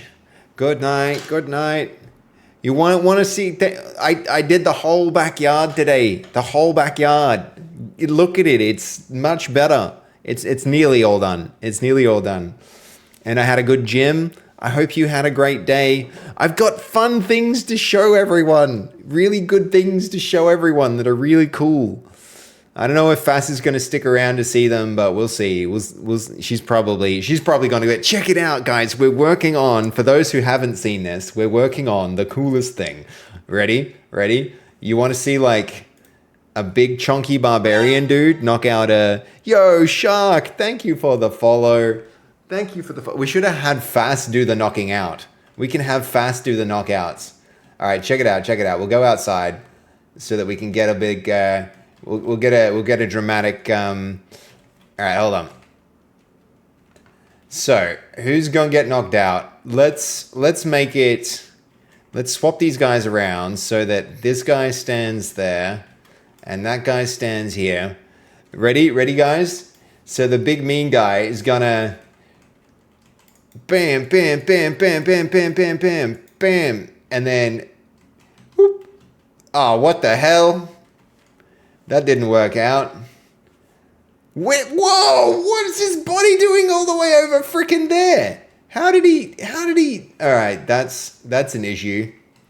I don't know what the hell happened. He just super punched him across the freaking room.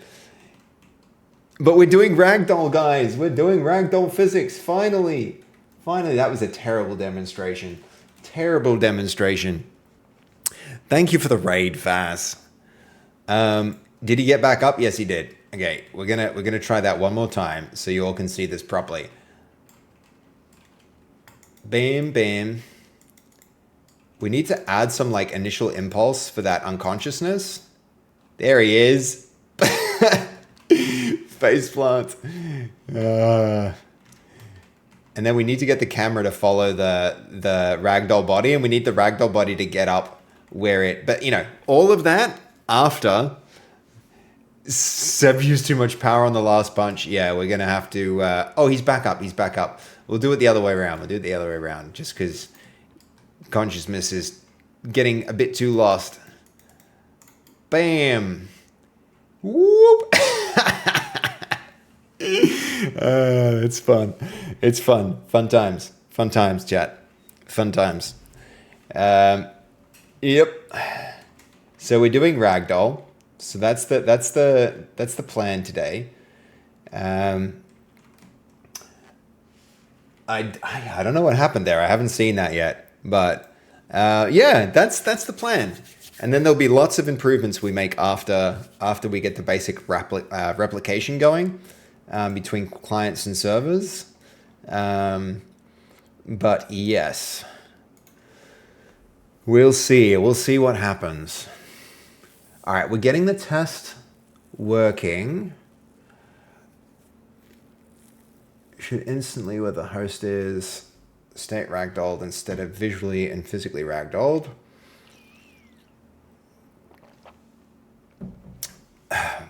The swear. How is Fass's swear jar going, guys? Is it working quite well? Is her swear jar like kicking on, doing good?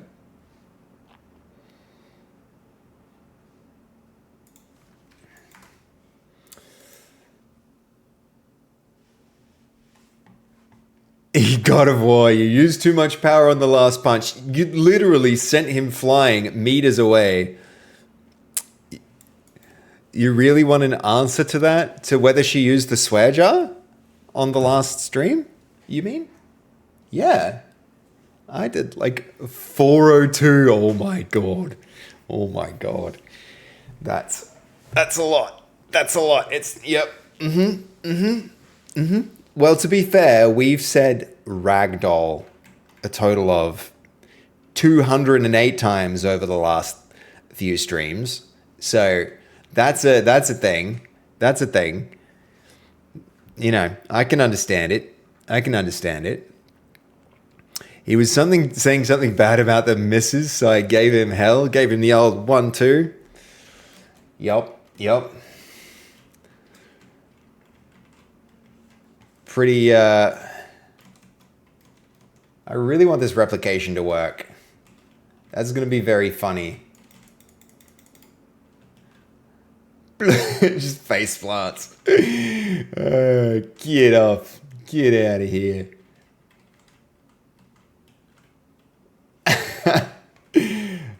Funny. Okay.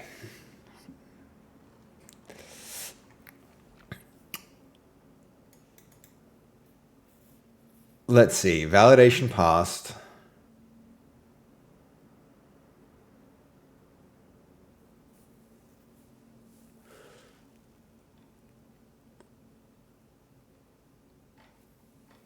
Okay, so these tests are passing.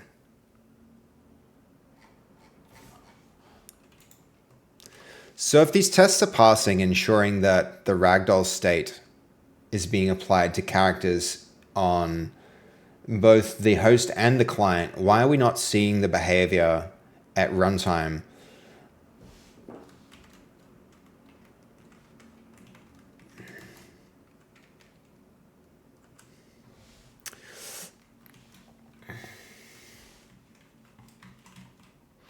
How long till... Hold on, this is the guy that needs to get more knockouts. We got a... Sorry, God of War. We have to knock you out for science. For science.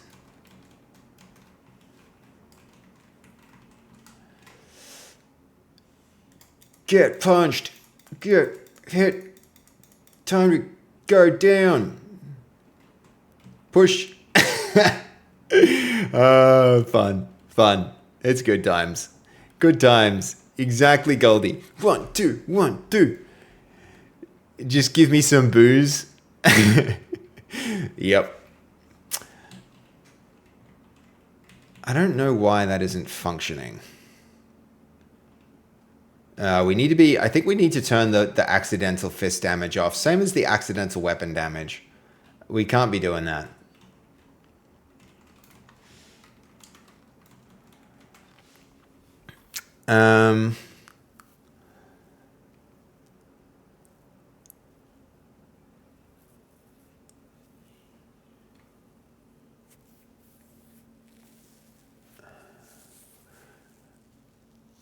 Okay, so we need to...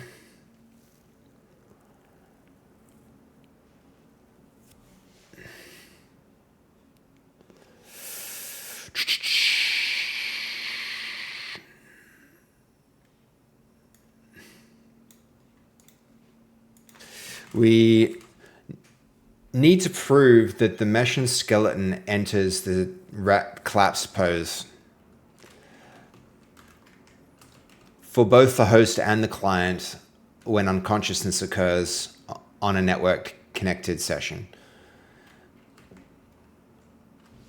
The runtime path has a later presentation override. After unconsciousness, wait several physics frames and assert the owner's key bones are materially changed from the upright pose.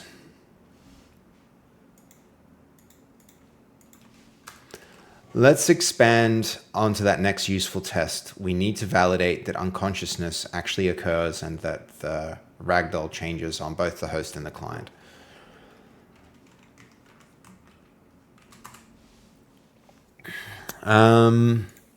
Okay, so these improvements to the menu, I think I'm good with them. So that means we're going to close this. We're going to close this out.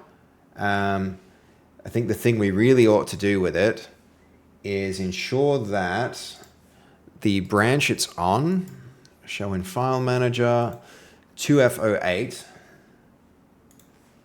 2F08, yep. Feature quick play. This gets its own commit.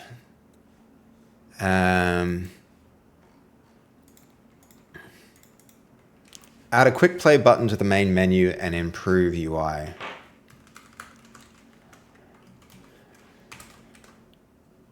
Add a back button to character screen. Improve matchmaking menu colors.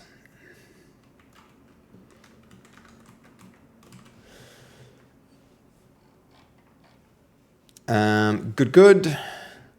That works. I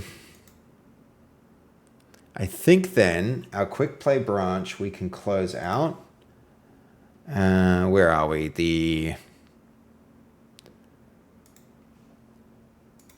handoff to branch. What local changes? There ain't no local changes here, bub.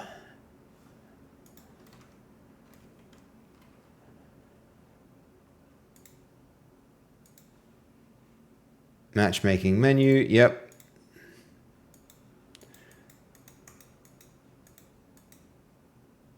Check out the branch. Are we checking out the right branch? I believe we are.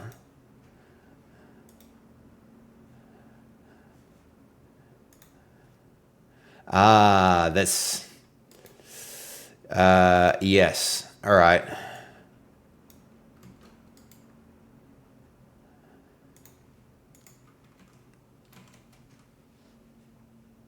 And then handoff to branch. Good. Nice. Tim Tams. God dang, that's a lot of time. A whole 24 hours. That's like 4 whole streams. You crazy. Thank you. Non-stop streams too. Okay, new good test. Okay, quick play. We're going to on our master. We're going to merge that in. Merge into master and create a new commit. Sweet. Delete this branch.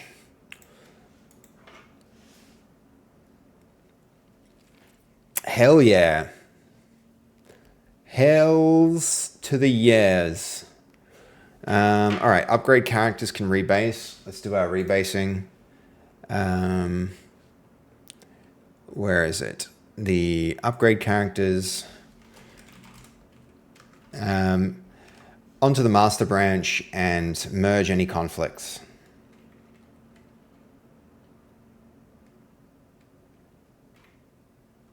Yep. How's that character art coming? Right.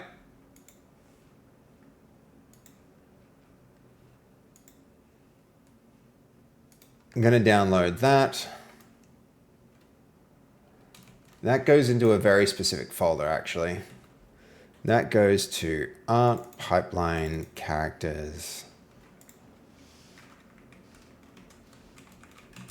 Old, yes. Night Watchman. Copy path. Copy as path, yep. And then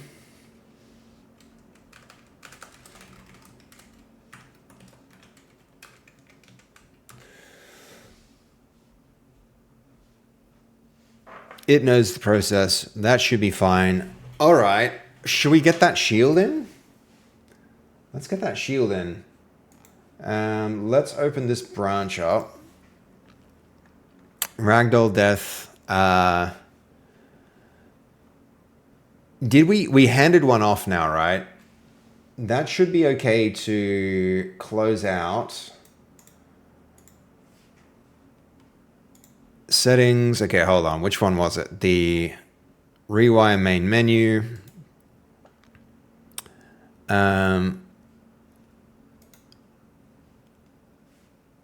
I did not mean to do that. Rewire main menu. Open an Explorer, please. Hello? Oh no. Oh no. Okay, good. There we are. Ooh.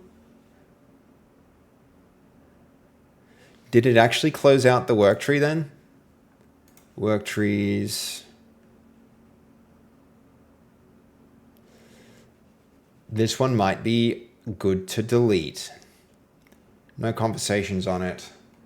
It was our main menu one.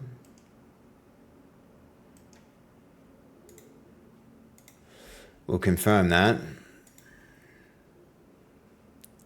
Yeah, 2F08. That one can go 2F08. Delete. And actually close here. Should have closed it first. That would have been smart.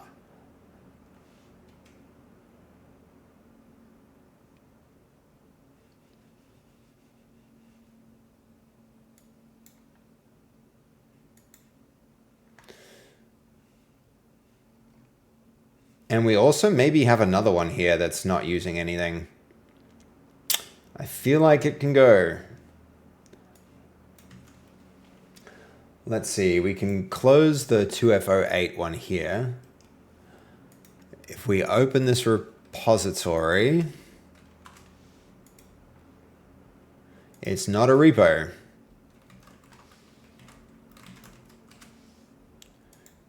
Is it not a repo though? Is it really not a repo? It looks like a repo. So,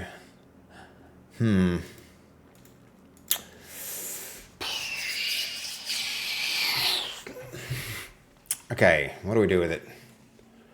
There could be some work sitting here for some reason. But if it's not a Git repo, how do we even know? How do we even tell? That's a pretty strange situation.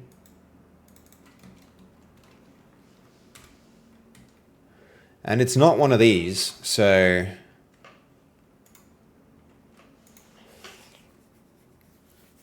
I mean, all right, it's not one of these. What were we doing with this one? This one can probably freaking go too. This was the chapel, late chapel items, so let's say we find that one somewhere as well.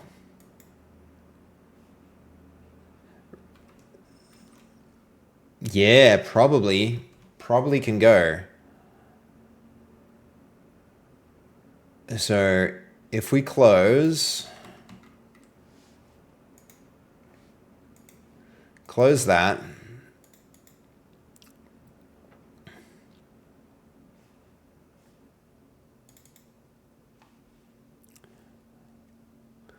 OC1B. Delete it. I think that's gonna be good. That's more cleanup. And this one because it's not a Git environment, so right. And now we actually are getting to a point of having some, having cleaned up a bit. Okay, that one's rebased. Upgrade characters is rebased. Ragdoll Death is going to need a rebase in a bit, but not just yet. We say this so freaking often.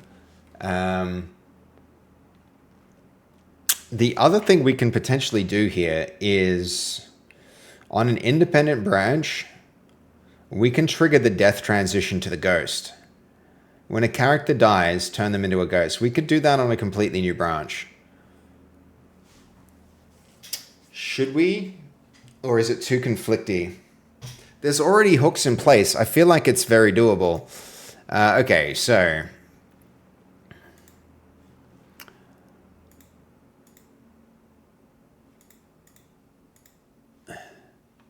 New work tree. Okay, so when a character dies...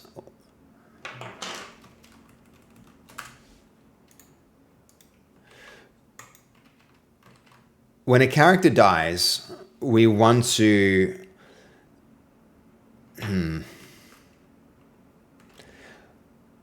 When a character dies, their body should be left as it is in the game, but a new character should be spawned, which is a ghost.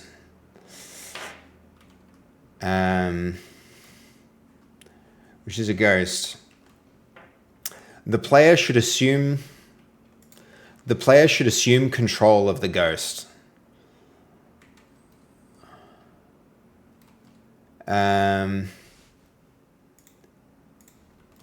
So we're going to go feature Death Ghost.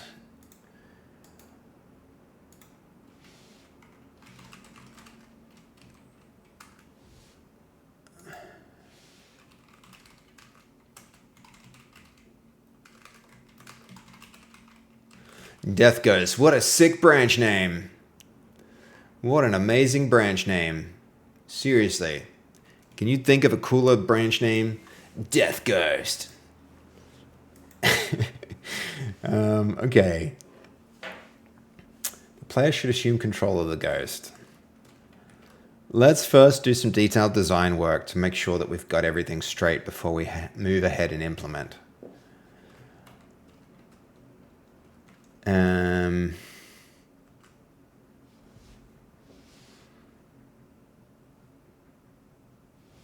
And then it's doing its work tree business.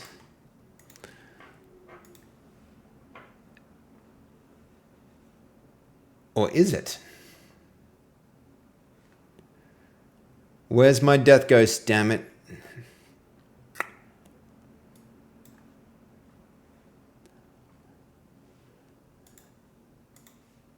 I definitely asked for a new work tree. Where is it? Give it to me.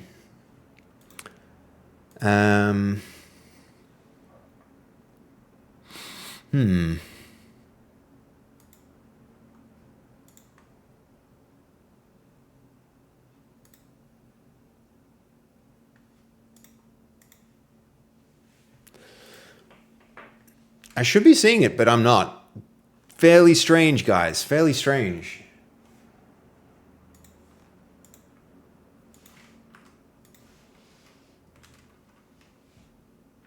All right, that one's in use. That one's not. There's nothing here. That can go. Ooh, let's not delete that because that's...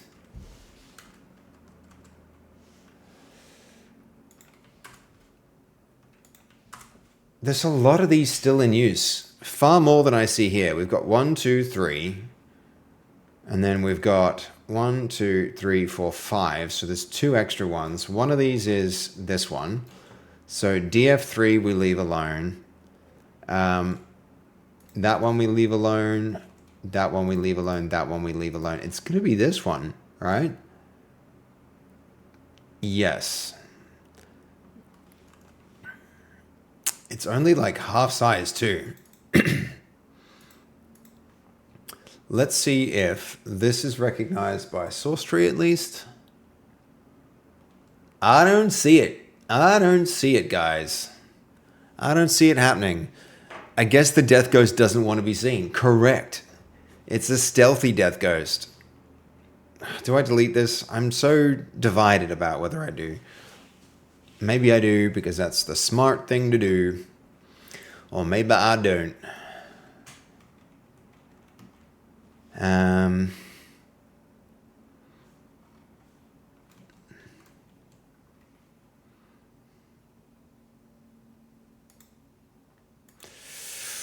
Ooh.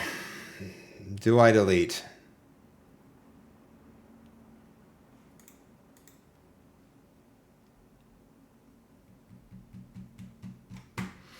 Yeah. Guess not. All right, what's using it?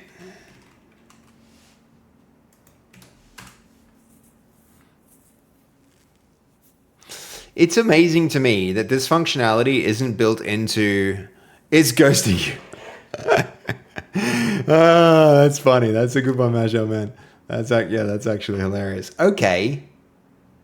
So Codex thinks this must be it. This must be Death Ghost. That's Death Ghost. I betcha. There it is. It was just slow to the party. Death Ghost was just slow. It was Death Ghost all along, chat.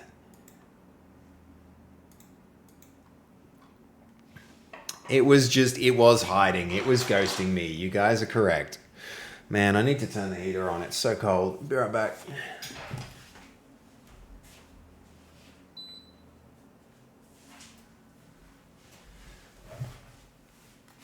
Okay. I don't know if it's good for the game, but it would be funny if the ghosts could poltergeist objects in the game. Absolutely planned, DGen. Absolutely planned, yes. Yes, and it's going to be the same as you see for the ragdoll physics. You're going to be able to... There's going to be like random physics interactions that happen in the game anyway, so I'm going to create some random things like wind that move objects around just slightly. And then we're also going to let people poltergeist things. And then there'll also be ways for people to come back to life. So they'll come back into the game. There's a lot that's planned around ghosts.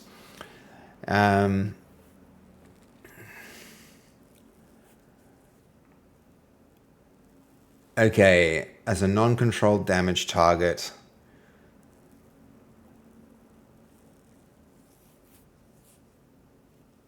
Okay, so consult the game design documents as well as the work in progress on, where's our branch? On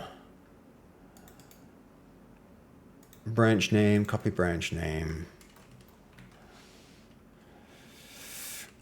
Eventually, when things are in docs, eventually when a player is killed, the body will remain in a ragdoll mode that can be moved and dragged around, etc.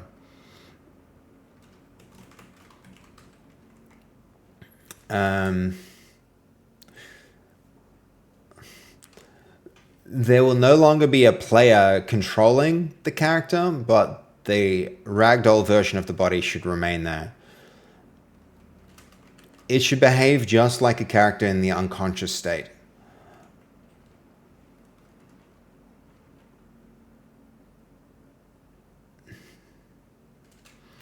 All future interactions that are planned need to be possible with this body.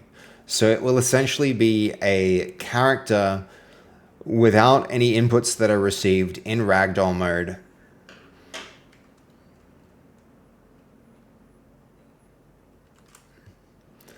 Okay, what should the player control ghost be allowed to do initially?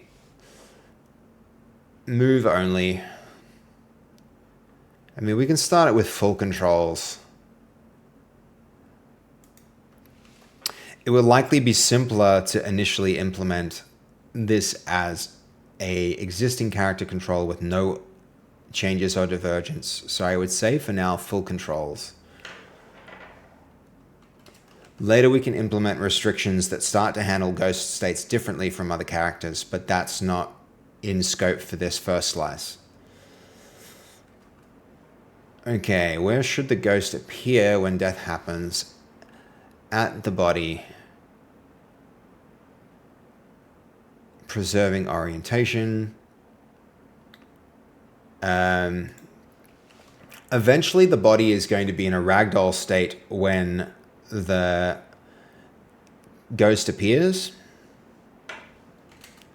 It might be nice to plan some kind of animation so that the ghost rises from the chest of the player to above the player before they're given control.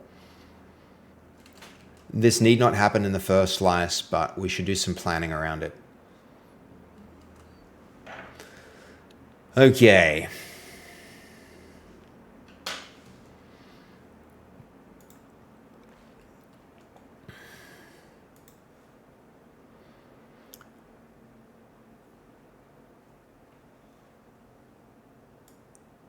Ghosty Ghost. Excellent.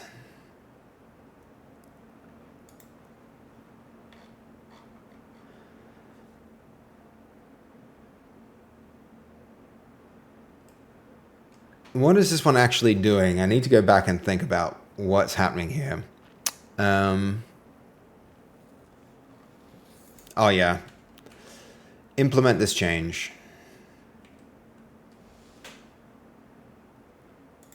That needs to go on master. And we're going to hand this off to a work tree.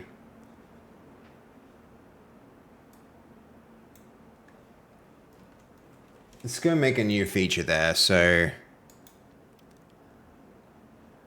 new branch.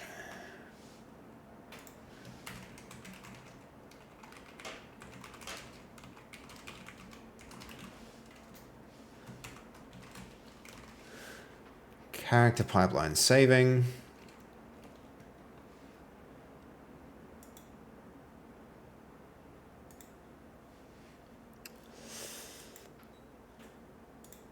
Hand off to a work tree. Hand that off. All right, good. One more thing that we can do and merge in when done.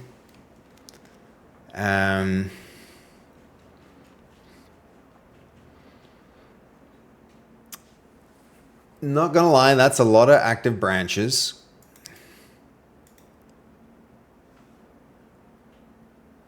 I wish there was some way to rename these.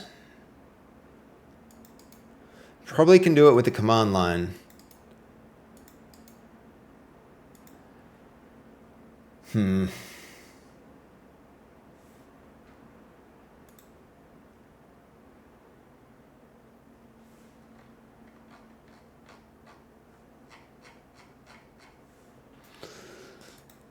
Okay, come on, come on.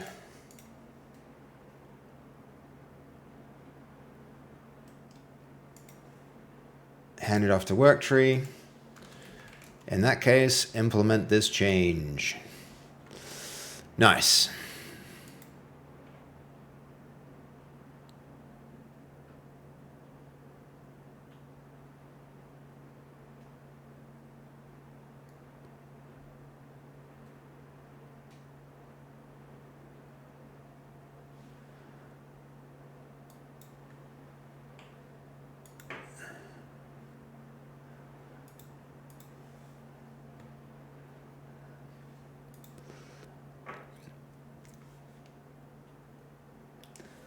Okay, where are we at with that?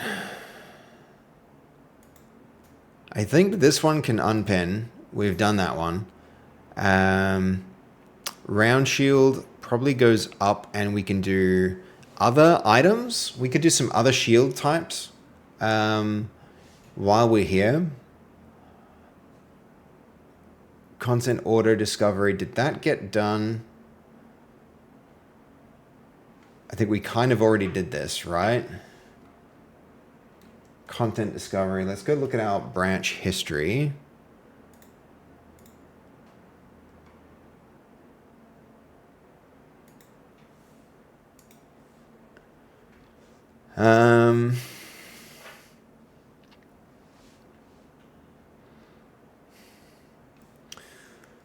Okay, Death the Ghost Design. Summary. Keep the original player body in the world as a canonical dead body. Do not replace it with the ghost, and do not create a separate corpse prop in its slice. Spawn a new network visible ghost avatar from the same peer when the host observes that player body transition to dead. Yep. Make the host player's active controlled avatar immediately. The dead body remains owned by the peer for future ragdoll and simulation, but receives no player input. Aligns with the ragdoll death. The body remains the existing avatar, so the branch can later turn the same avatar into a passive ragdoll. Yes.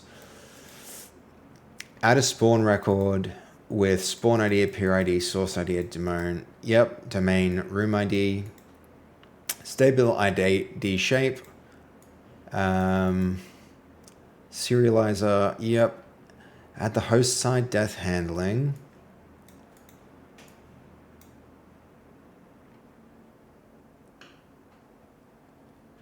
Yep. First create a markdown document that captures all of this. And then we can move forward with actually implementing.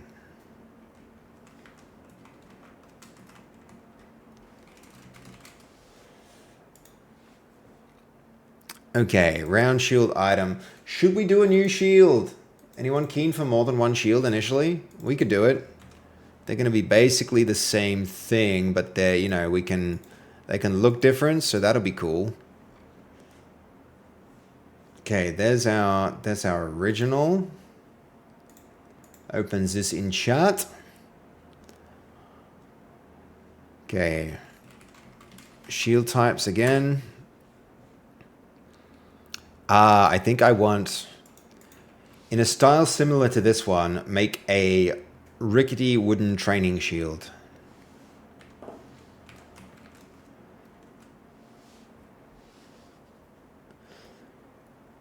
Good, good, good.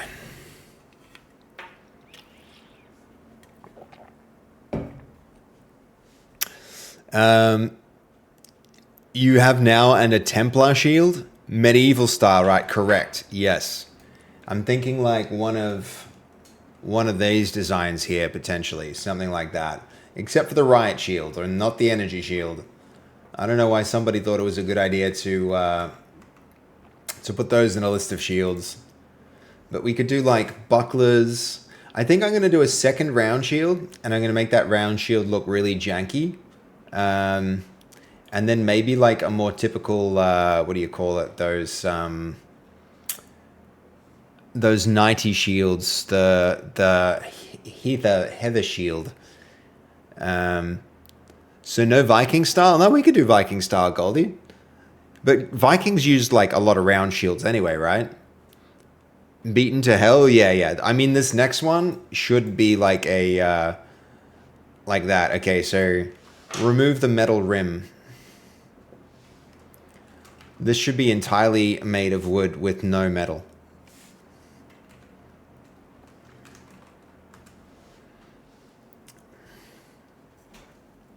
Beaten to hell. Hell yeah.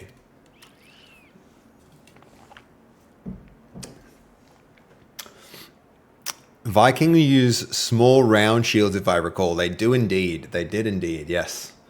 Yes.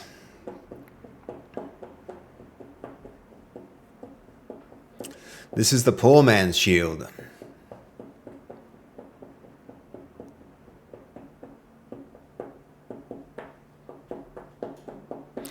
Yeah, I think I want the like we'll introduce some equipment in the game quite early, but yeah, the idea there is like we yeah, this is getting better. That'll do. That'll do.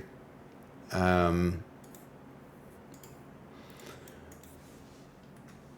okay, so and the other thing we can do here is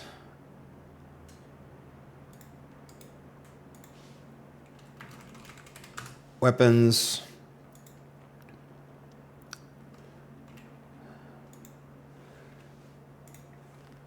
And we'll put that on art, pipeline, weapons. We need to download that.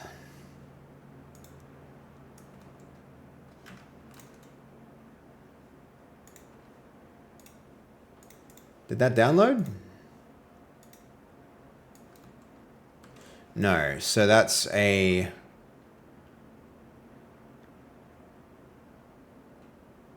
round training shield.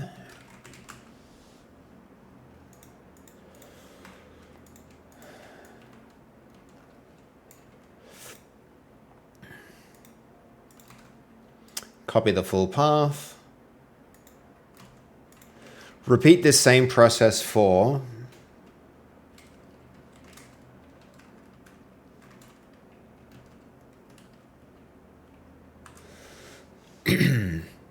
excellent.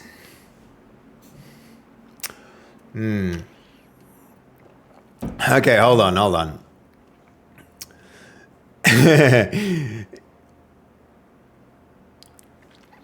Rhetorical question. Can you beat someone to heaven as well as hell? Yes, I want to say yes. If they're going to heaven or hell, the beating is just secondary. Nothing to do with poor Seb. It is a shield that gives you a great movement while fighting. The bigger the shield, the harder you make it for yourself to quickly turn. Yeah, for sure, God of War, for sure. Yes, because heaven can be a hell for some people. Have you? I mean, like the classical, description of heaven. Honestly, doesn't sound that great. It's like I think in like if you read, like the Old Testament, it's like what you get to do for infinity time is sit and bask in the glory of like the creator. That's the biblical heaven. And it's like that would be pretty cool. That would be pretty cool for the first like 3 weeks maybe. And then do we have Wi-Fi? I mean, like no, you're supposed to just like be there in infinite bliss, and it's like either I'm me and I survived my death and I'm in heaven and I'm not going to find that interesting forever, or I'm some other thing that's like, that's interested by that. And it's just like, it seems like infinity is a big number. It's like, infinity is a lot. I don't know if people really thought through what that would be like to just do that one thing for the rest of eternity. To me, that sounds a bit like hell. That sounds a bit like hell. Where hell, on the other hand, that's where all the fun people go, right, guys? Right? I'm kidding. I wouldn't want to go. I wouldn't want to go there. No, anybody ever read Dante's Inferno? That's actually a very interesting book. Let's articulate this now as a concrete plan for the next implementation step we need to take to make the plan real. Well, I played the game Dante's Inferno and I loved it. Nice. There's actually like the book itself is kind of good, especially considering for the time when it was written. It's I watched Dante's Peak. Also good stuff, Jason. Yeah, but it's like God. It's like you can tell this guy has just like done his best to imagine all the most horrible things that he can imagine, And they're not even that imaginative. They're not even like, it's like, and on the next level of hell, there was a man stuck to his neck in quicksand, and there were flies on his face. Oh no! And you're like, okay, that's the Dante's beat good stuff. Wasn't that the lawful volcano, the god awful volcano movie? Yeah, I think it was. I think it was. But yeah, the that book very influential, and I think it inspired a lot of other like horror writing after it, and horror movies, and it was like it changed a lot. But you know, you have to read it in the context of its time.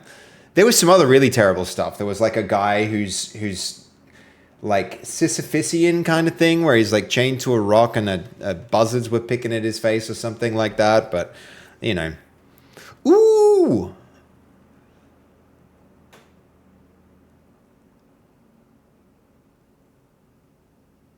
All right, let's see. Ooh, we got it, we got it, we got it. We got it. That runtime defects it exposed. Yes. Ooh. Okay. Hopefully we knock him out now. We can knock each other out. I believe we're gonna get it. I believe. I have confidence. Have confidence, chat. Here goes. Here goes.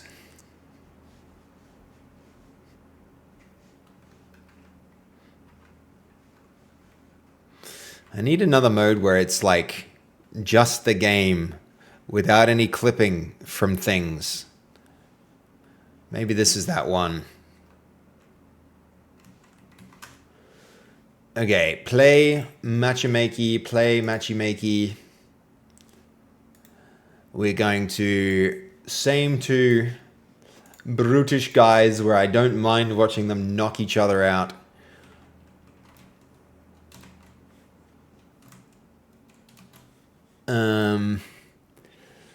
Why did my brain think it was Dante's Inferno? Yo, welcome in. Who we got? Hemdal, welcome, man. Welcome, welcome, welcome. How are you on this fine day? How did you find the stream? Glad you're here. Welcome in. Okay, go outside. Wow, that was a big jump. There's still some physicsy things we need to figure out because he just jumped like a madman. He just leaped that thing. All right, here goes. Are we ready? Are we ready, guys? Who beats up who? We're gonna have God of War do his big mega punches and knock out Crispy Bacon. Here goes. Bam, bam, bam, bam. And he's out. Oh, I thought that was gonna work, but it really kind of did. It really kind of did, but also that replication did not interpolate. There was no interpolation there. Okay, it's interpolating. The frame rate might be too low. But that's the thing. That's the thing. That's progress. Bam, bam, bam, bam, bam, bam, bam, bam. And he's out. And he's on his feet. Look at him wobble.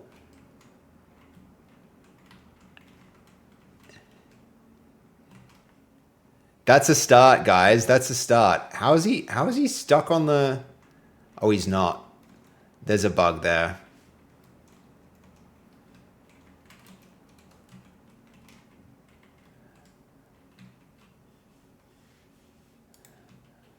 Wow, he's really out cold.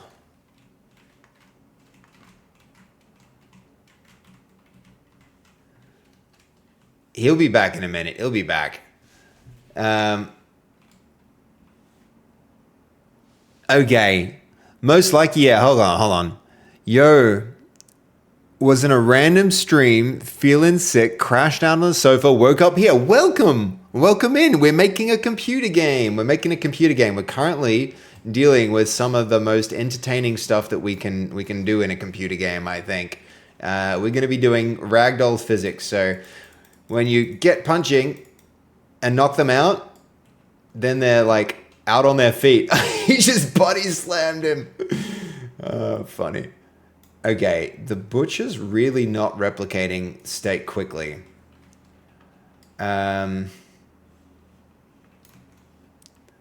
Yeah, this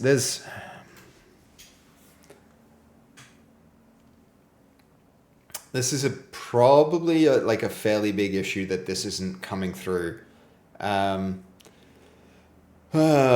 someone was doing gambling with friends. Were you? You probably were in Fast Fee stream, I imagine, unless Fast caught a raid. Um, she recently raided this stream. That is right. This is her. Yeah, I'm her brother. I'm her bro. Bro Beans or Seb or Base Code, whichever you prefer. Um, but yeah, glad you could find us. He's making a game for them to exactly. I'm making a game for them to. That is a great way to put it. It's a great way to put it, Jason.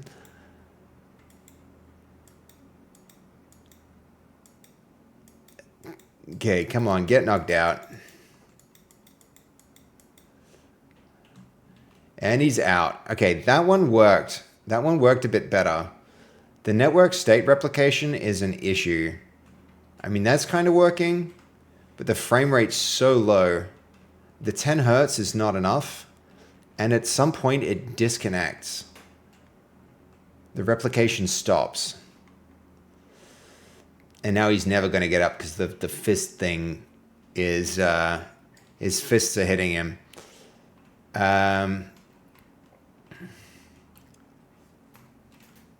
Whoa! Oh, Ragdoll's fun. Ragdoll's fun. Is he gonna? He's gonna recover. He's actually gonna recover. Yep. All right.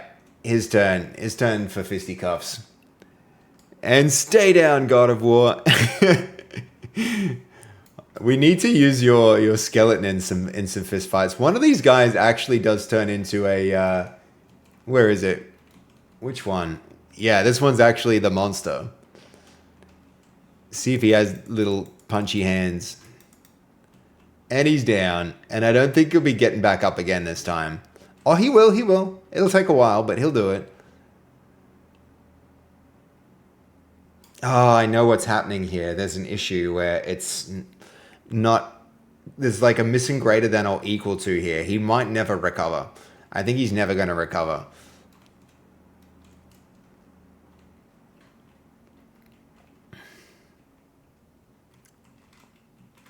But we do have some network state replication.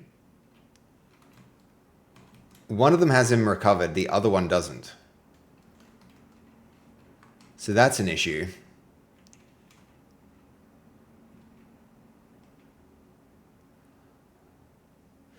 Um, 10, you're out.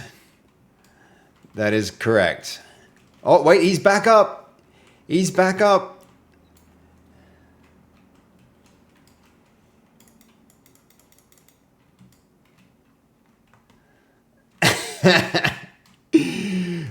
We really need to make the punches softer.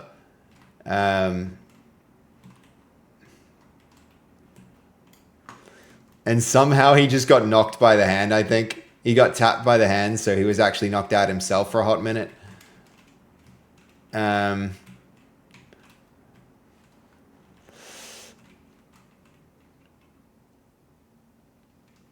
Okay, we're getting there. We're getting there a little bit. He just knocked him out again just by bumping into him. Okay, so we stay the... Hold on, we can stage this now. So, oh,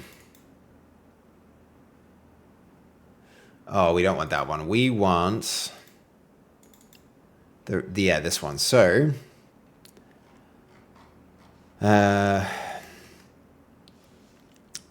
basic one-sided ragdoll.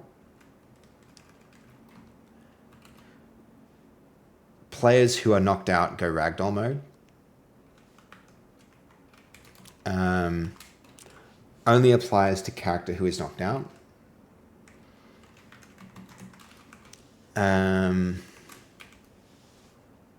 And then this is state replication fixes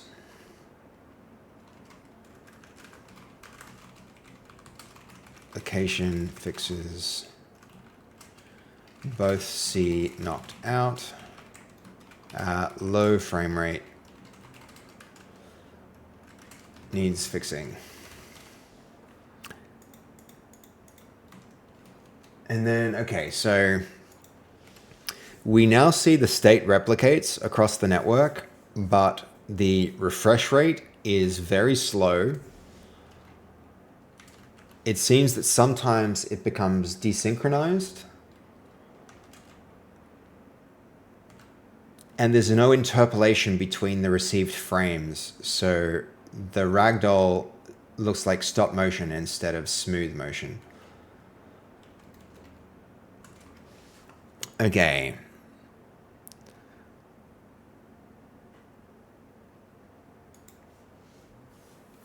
Okay, we'll need to test this in a hot minute. Do we test it now? Yeah, maybe we do. So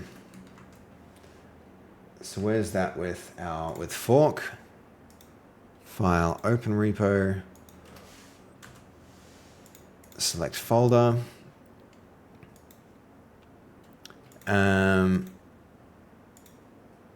We'll need new characters to properly test this.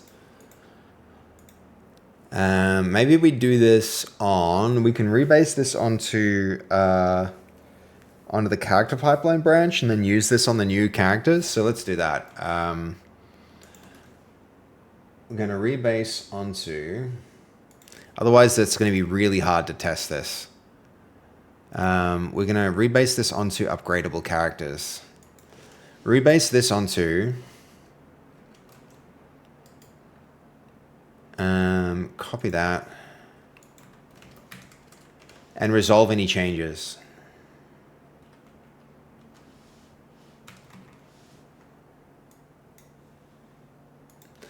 All right. Okay.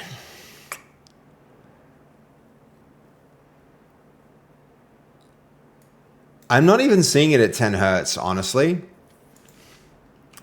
I don't believe I'm even seeing the refresh rate at 10 hertz.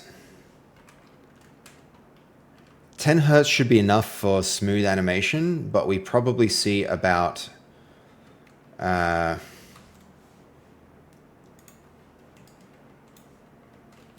he's like dead.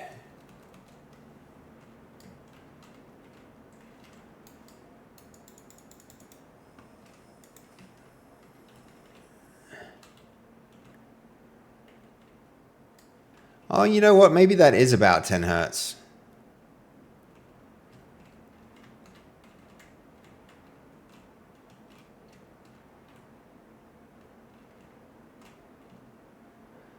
I don't know, guys. It is definitely desynced as well.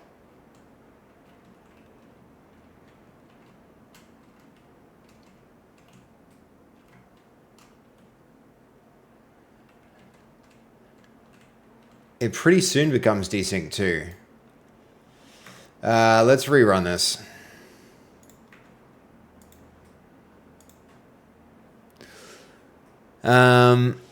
I blame the lag because I was up at the 9 count. Fair enough. Fair enough.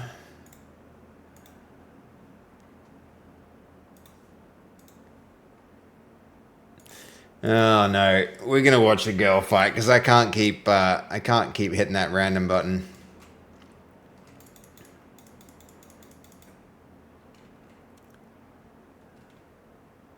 Maybe that is 10 hertz.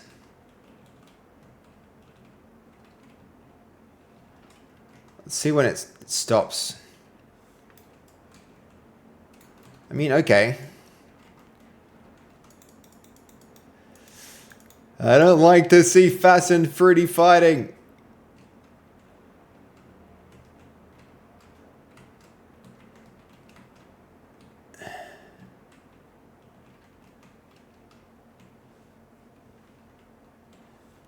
I see this as less than Less than 10 hertz.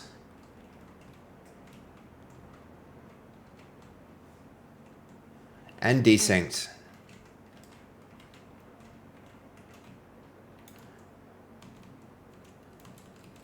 I mean, we probably need to take the time to look through the console. I imagine we're seeing like errors here. A lot of errors, to tell you the truth.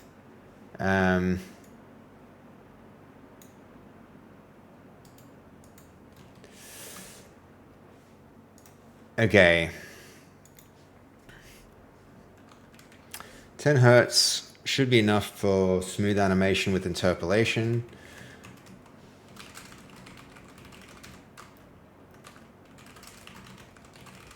But we don't, but we probably see about, but we seem to sometimes see much less. I've just noticed some errors in the console that might be the root of this problem. Okay, stop motion with 12 FPS, right? Nah, I think stop motion can be a lot lower than that. Like 10 fast, flawless victory, fatality.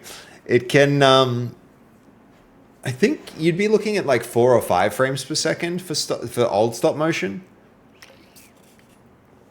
I think UTNC would be like 30 frames per second is pretty smooth, can be pretty smooth.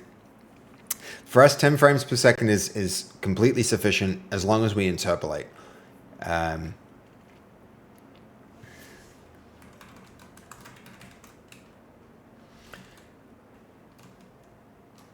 And was that the first one? We're going to find out.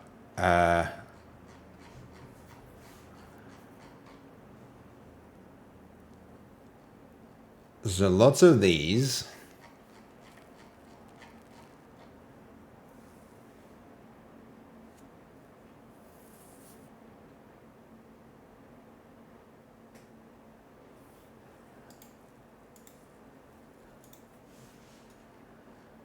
See lots of these.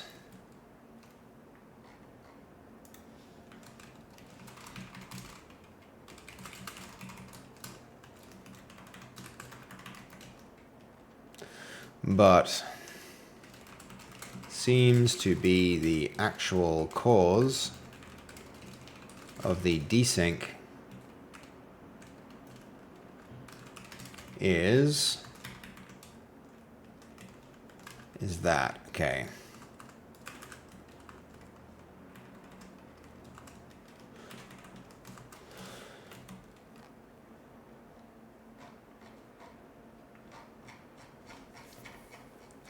Okay, there's the first ones. Where's the next group?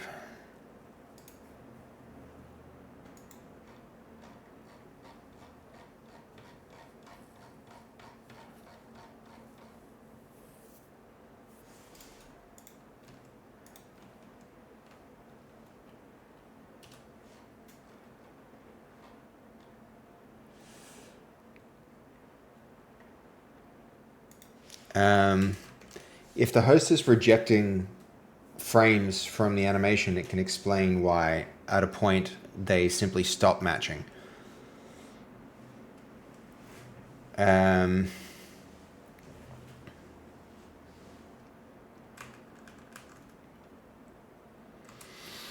Yep.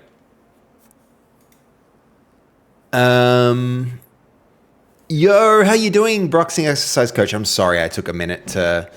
We've got some knockouts on this. Today's been a lot of knockouts. You want to see some knockouts? I feel like boxing exercise coach, if anyone wants to see some knockouts, it's probably you. It's probably you. You ready? Check it out. The perfect name for what we're doing now. Exactly. Knockout is my middle name. There you go. I thought it was exercise. I thought your first name was boxing and your last name was coach and your middle name was exercise. I'm kidding. Hey Turbo, I'm doing good. We're doing some cool stuff today. We're doing some oh, you know who we haven't had in the ring yet? You know who we haven't had in the ring? Let's get God of War and Cray. Look at him with his big freaking arms. He's gonna there's gonna be knockouts. You know there's gonna be a knockout when that guy's swinging fists. It's going good. It's going good. Ready? I'm sorry, God of War. You cannot resist the power of Cray and his giant arms. Boom. He's clean out. And the crowd goes wild. Get up. Come on. Get down. Kick him down the stairs. How about that? He's out. So yeah, that's what we're doing. That's what we're doing, boxing exercise coach. We've got You'll be up in a minute. You'll be up in a minute. Hold on. Here he goes. Here comes his consciousness and he's up again. Bam, bam, bam, bam, bam, bam, bam, bam, bam. And he's out. Push him over. Oh my gosh, that was brutal. If he moves too fast, he definitely desyncs. I think we need like client authority for this. And we also have to fix that bug there. There's an annoying bug when the host disconnects. Okay. Remote smoothing. Okay, fix the actual desync boundary before tuning refresh rate. The host is rejecting valid-looking Ragdoll samples because post-validation treats body transfer as the active controller route.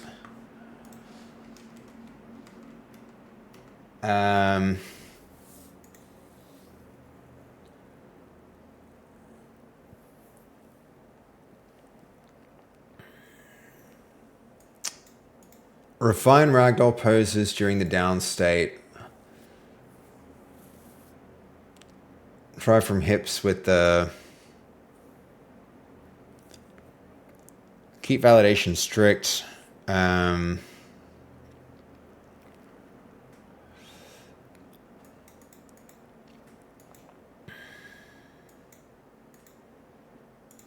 That's a yup. Okay, cool. Now we've got our validation pipeline. We probably should try another character. Let's see what happened with... did we actually get a decent result for Night Watchman?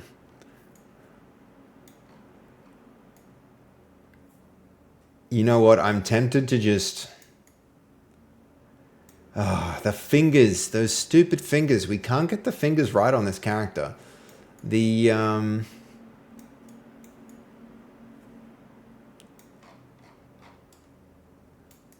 Are these fingers acceptable, chat? No, they're just straight up not.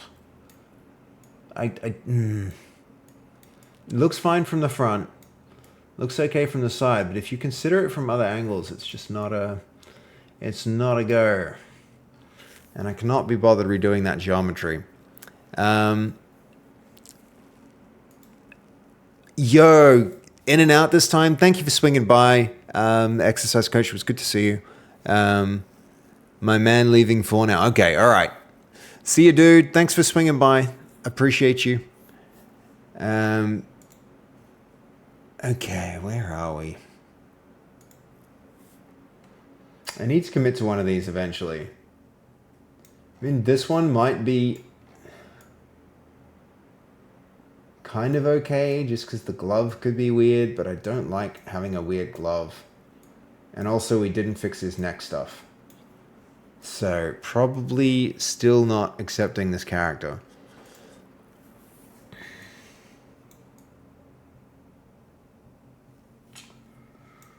Yeah. It's alright, we'll deal. We're gonna get a cool shield in soon. That'll be good.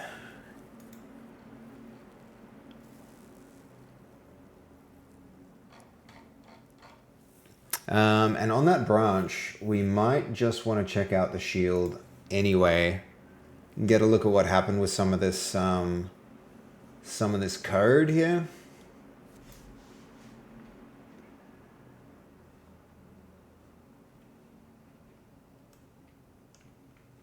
Okay.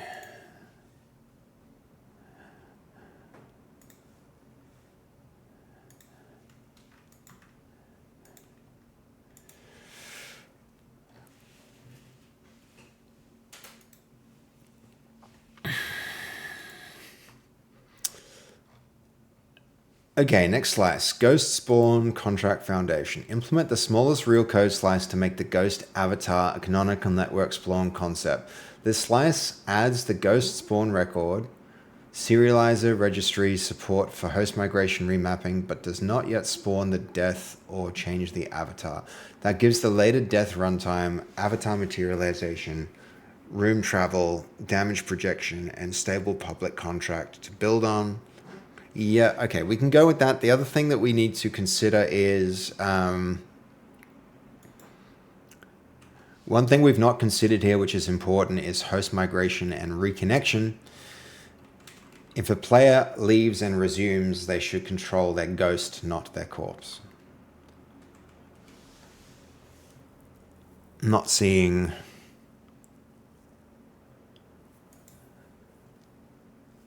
Yep.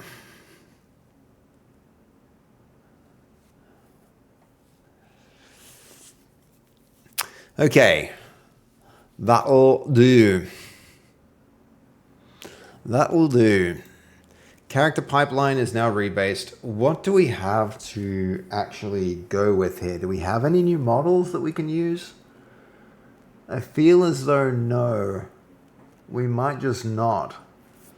A way to do this, though, might be if we just get the character reference that we like, we can try and manually do front and back. Now, we can't even do that.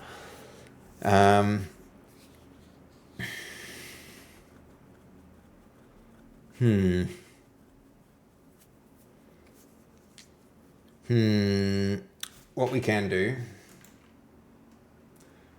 is get a model in without its texture.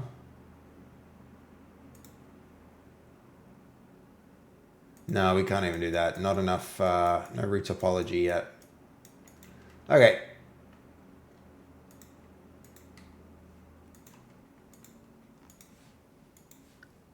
Okay. So let's have a think.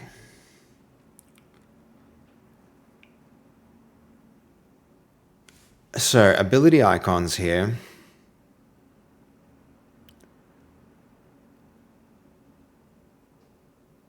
Item FBX icons. We added a new shield item and it needs an icon. Use the approach that you've used so far to generate it and hook it up.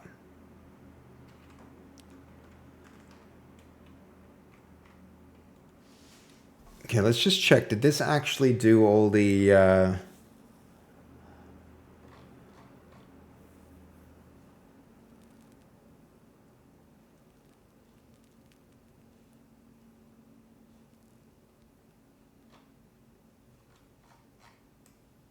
Okay, no. To generate a new icon for it.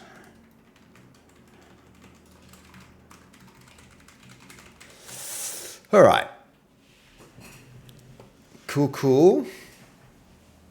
And that'll be good. Where was add round shield item? Yep, no, that's good. I guess that did the item and then...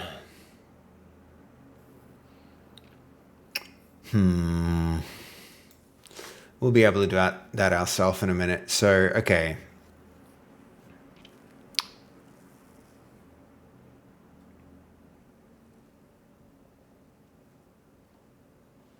I think this is a yes.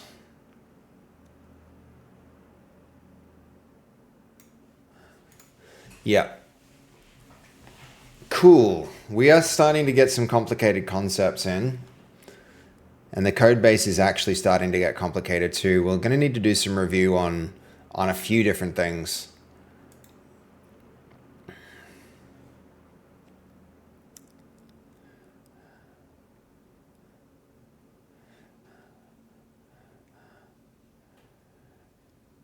Update characters to new models. No, we've got... Oh, yeah, Effigy Springs. This is... Oh,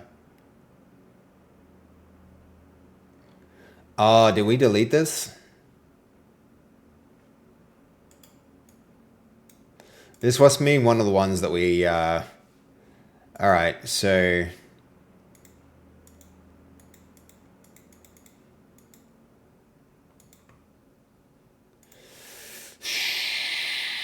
Yes, this goes. We'll copy the prompt and do it again, though. No, we won't, because we don't want that. We don't want that until later. We actually need to wait for damage before we can do the effigy springs. Yeah, we need models for replicating state. So we really are quite blocked by this.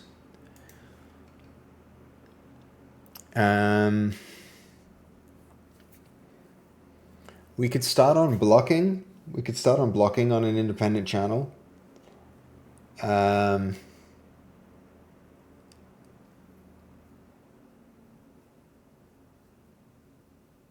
think just adding like the blocking state and new blocking animations for the shield might make sense. We can do that on the branch that the shield is on.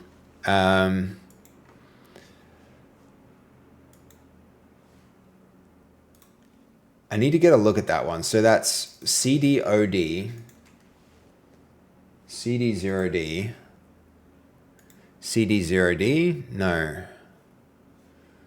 File, open repo.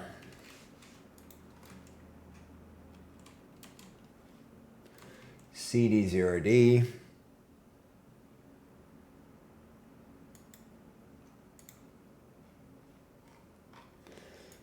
I think you're gonna get blocked, my bro.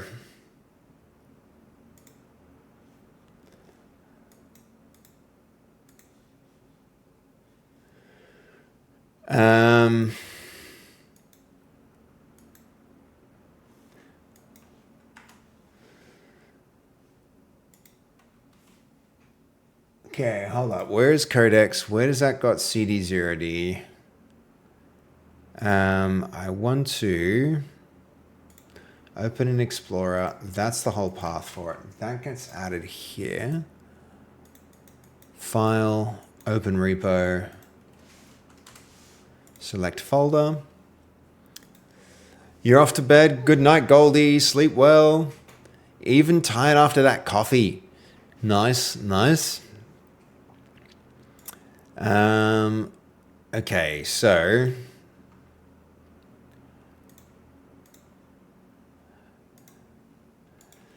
added a new round shield to the game. Shield item to the game.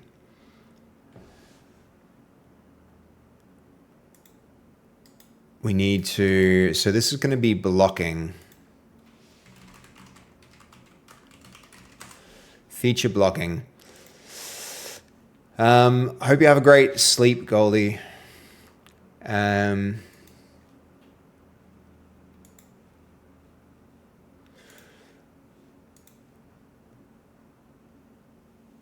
Okay, that one goes to rebase the current branch onto master and resolve any merge conflicts.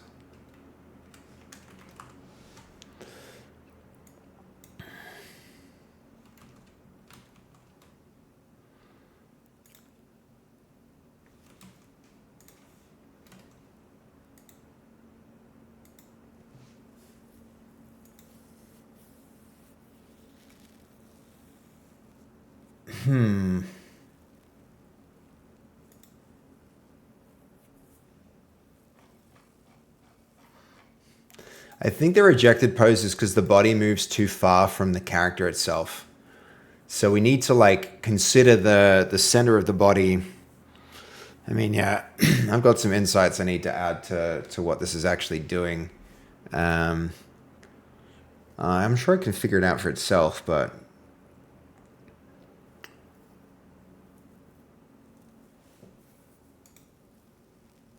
Okay, round shield can stay where it is.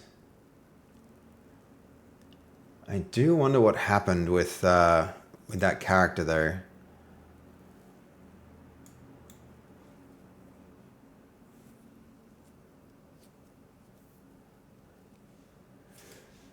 What characters are still left here? Oh, did the priest come out okay? I feel like the priest might have actually generated all right. So back here, we can rerun that. Priest might be someone we can actually integrate. Pretty hungry to get all those characters integrated. That'll be really handy.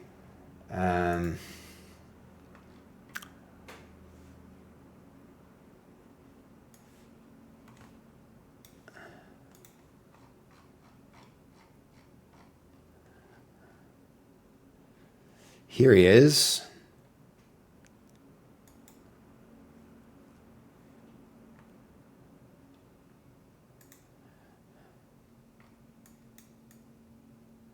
You know what? I'm tempted to just say yes to this. There's not really any huge glaring issues with it. So we'll do it. We'll do it.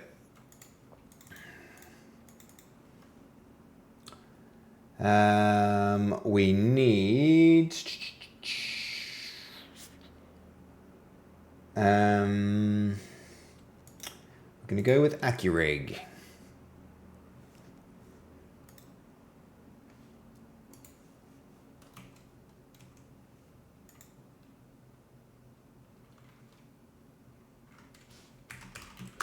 Priest. Hold on. Before we do that, did they place it? Did it place it here? Characters. Priest, yes.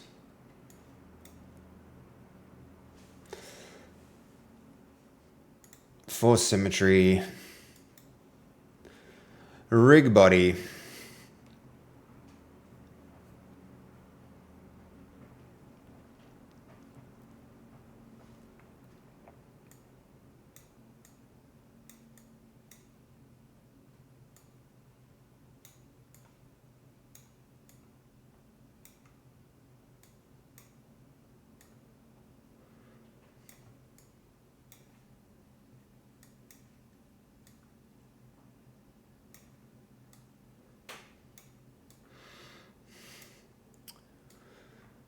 That down there.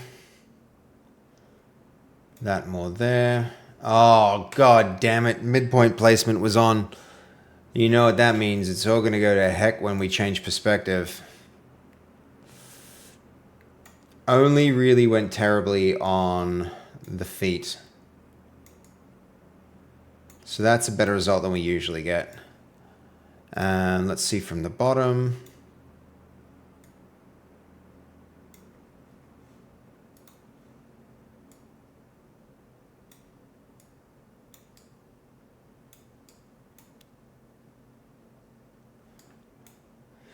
This one's a bit of a weird character in terms of proportions, despite being reproportioned.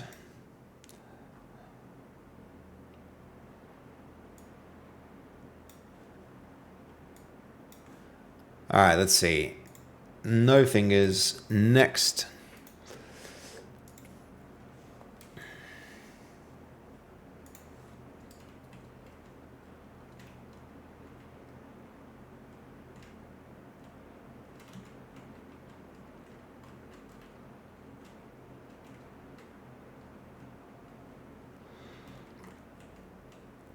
Man, this guy's going to be fun to redo. Especially with his hands. They did not go well. But I don't need to worry about that today. We can do that another day.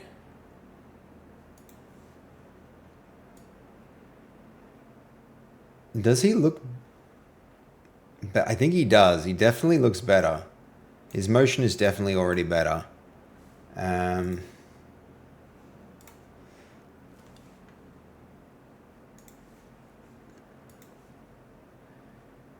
all right, we've rebased.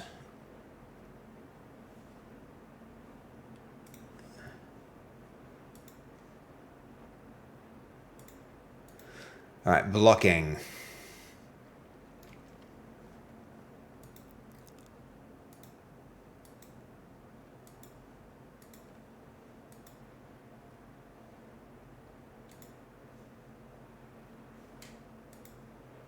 Where is... Alright, this is the Watchman character that we were attempting to redo.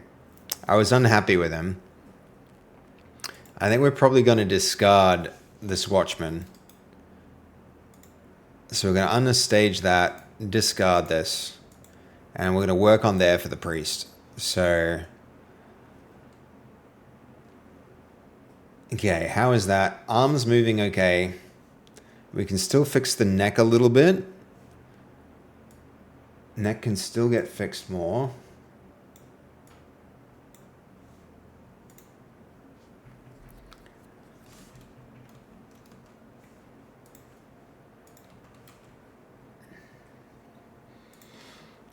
Okay, that's all working. This can get a good old reload.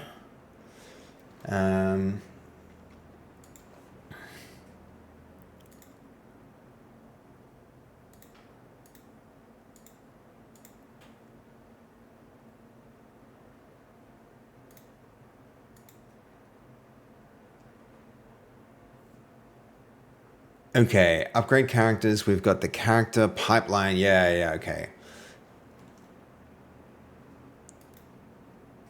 That's actually interesting. This needs to be checked in, but we need to test this on something. So, yeah. We're going to rebase this again one more time after we get the character in. Actually, no, we do that different. I think we do that different. We might actually get that character in.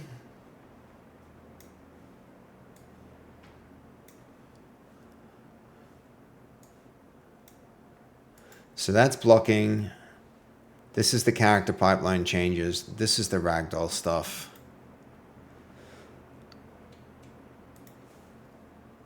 Okay, where are we with it?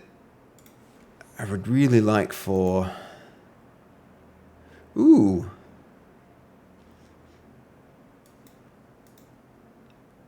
Anchor. Okay, Ragdoll pose records now. Hips and chest Ragdoll anchor with the bone poses stored as anchor local. Remote pose application converts anchor local poses back to skeletal local poses. Pose velocity now follows the Ragdoll anchor instead of the suspended character body 3D. The remote Ragdoll presentation now buffers pose records and interpolates them with a pretty big delay. That's a kind of big delay. 150 milliseconds.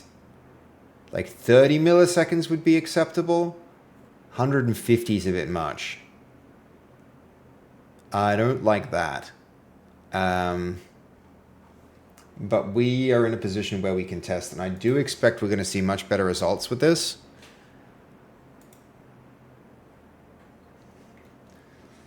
Okay, here goes. Here goes. Boxing time.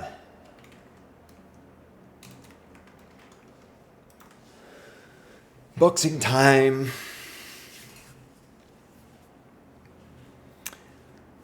One thing I want to do as well is the punch that causes the unconsciousness. I want knockback on that.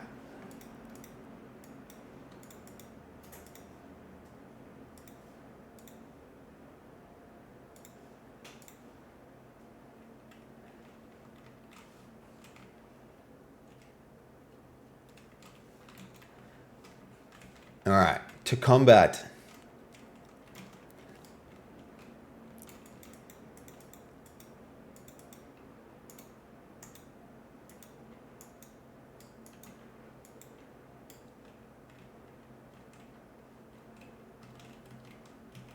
Let's see if we kick him away. Does it stay synced? Oh, and he's back up. Oh, and he's back down. Didn't take much. Only took a tap. We have to really, we have to adapt that.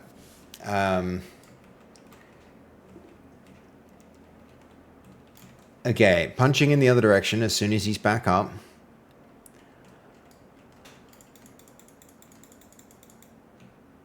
And he's out.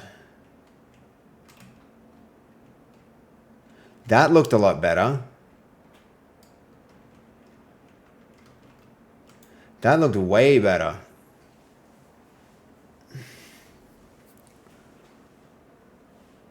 That looked way better, guys.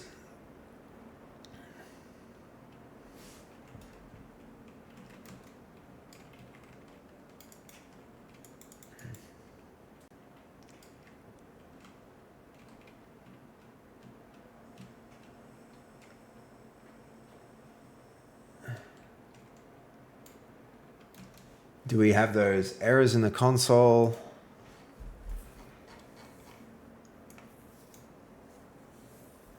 Yeah, we still have that.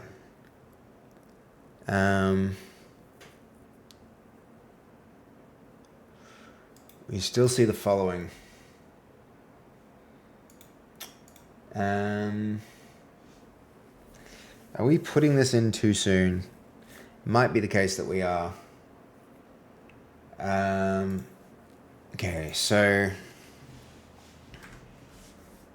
how do we do feedback for this? The situation is better, but it's still got issues. We still see the following in the console. And I believe it's the console for the client, right?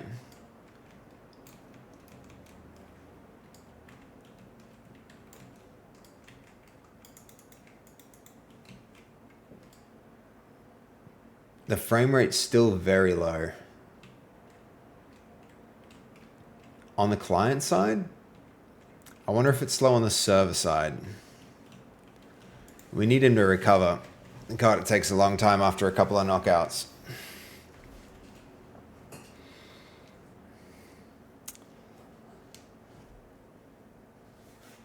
After a couple of knockouts, it really takes a long time for them to come back.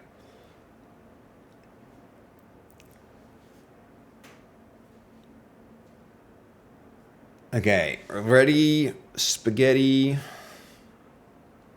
and he's up. Okay. Oh, he knocked himself out by hitting his fist. He bumped into his fist and it was enough damage to knock him out because he was so close to out cold.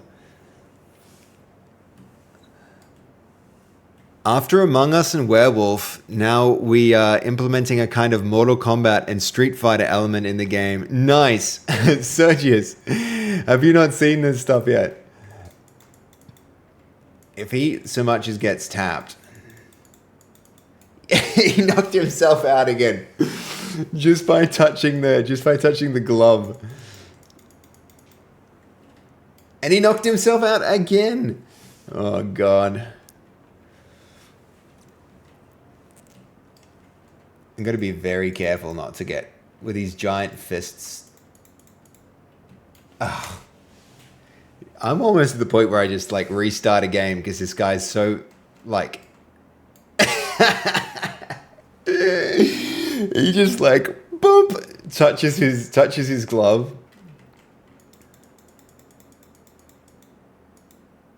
All right, now he's out cold. On the host it looks fine.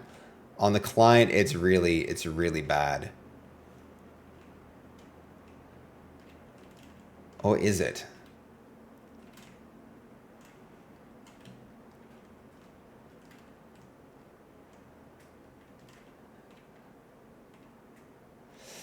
Yeah, I'm not sure what's going on there. I think I'm still beating him up as I move him around.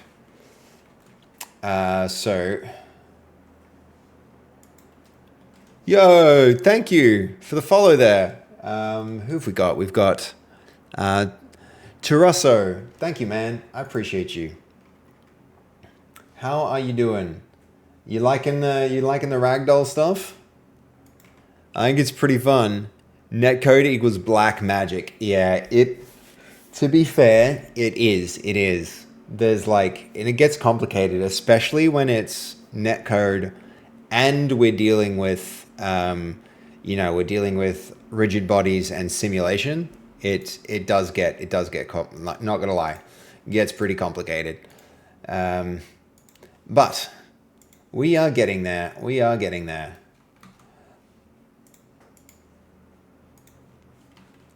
There's some real issues with the state, like the replication, though. That's the thing. So we're gonna have to. All right.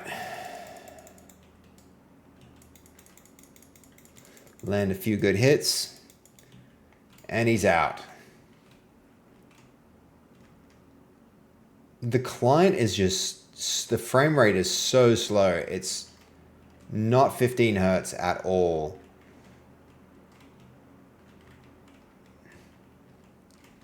It's not 15 hertz even a little bit.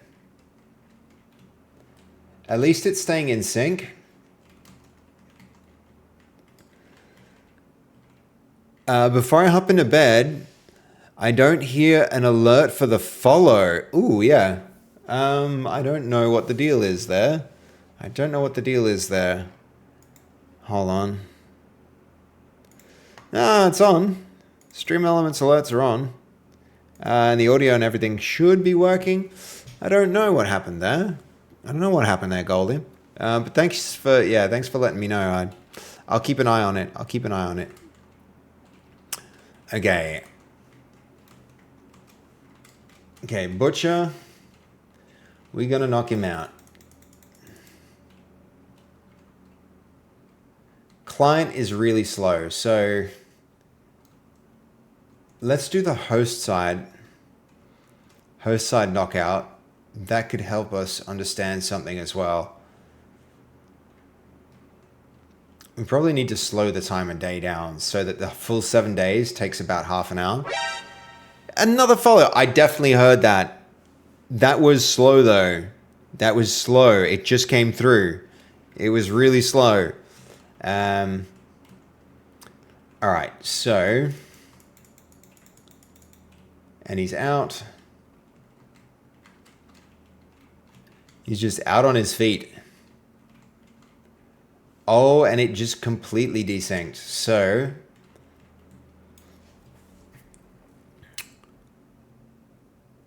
all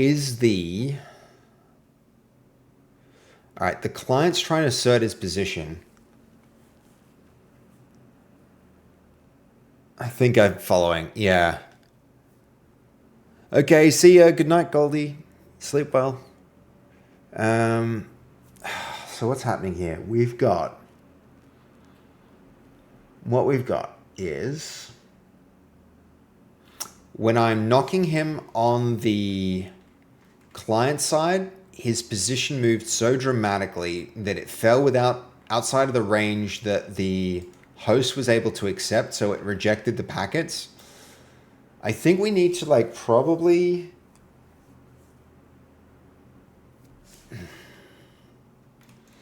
All right, here's the thing.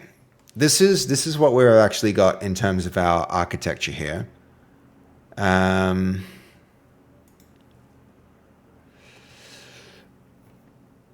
Wrong architecture. Where is it?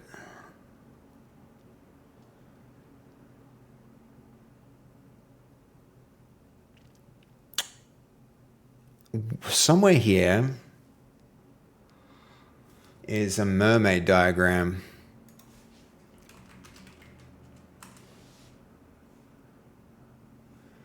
No, wrong one.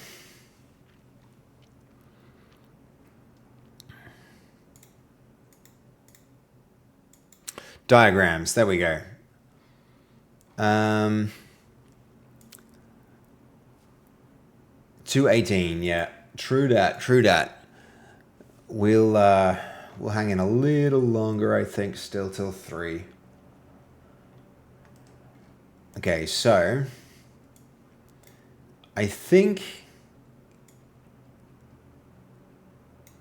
we've got this Damage hit candidate validator.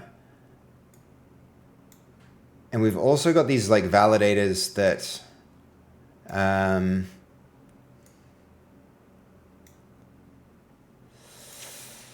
in our solution, we have some validation on the host around the position of the clients. I want to understand that architecture and how it interacts with other systems. Create me a mermaid diagram illustrating this.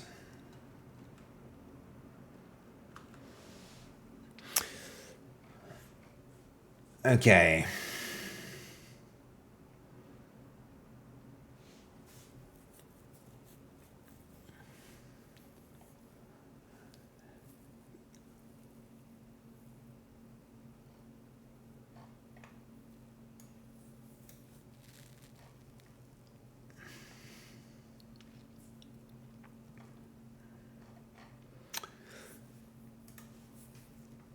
Ooh. Failed to resume what now? This one should be fine, surely.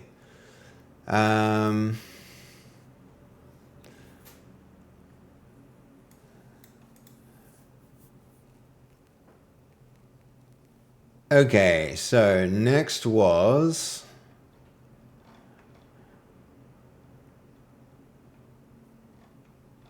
Ghost Contract Foundation.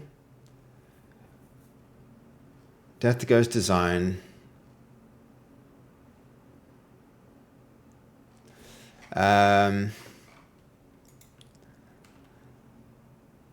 Refer to our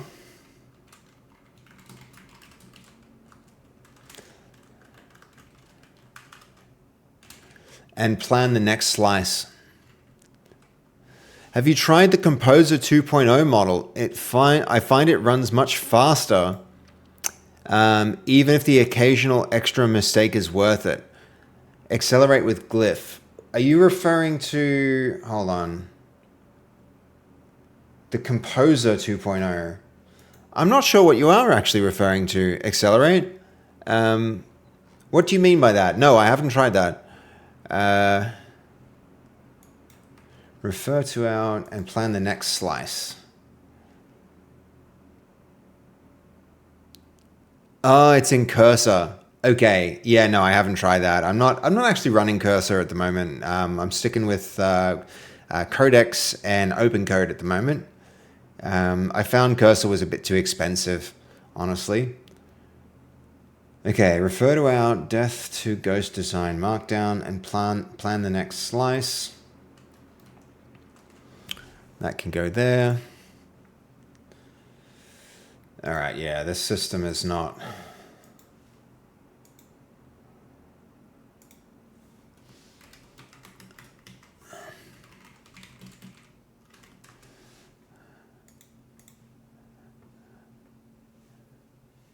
Open the editor, please.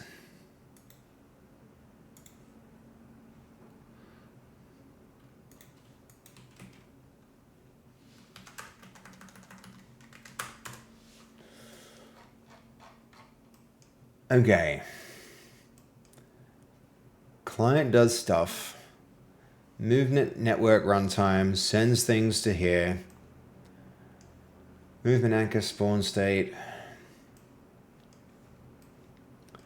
Other clients do stuff. Hold on. The host movement validation. Authoritative state damage participant projection. I think I want to I very tempted to just like remove all of this validation from the networking layer for now and reintroduce it later when netcode, you know, potentially becomes a problem later.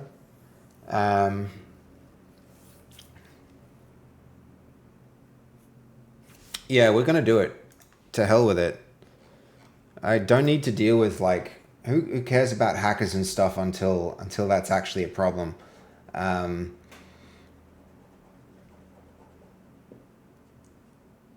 It's something we can add later and we'll get a better design. Honestly, we'll get a better design. Composer is dirt cheap. The rest is expensive. Okay. All right.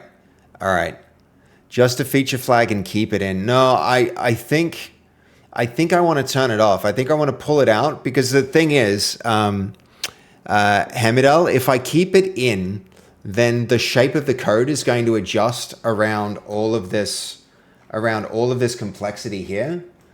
Like the shape of the code is literally going to change through all of this complexity.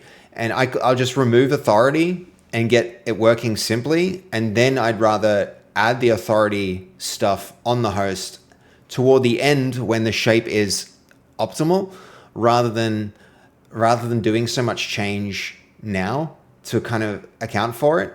And it's accounting for an edge case that won't even come up until we do like public playtesting and stuff.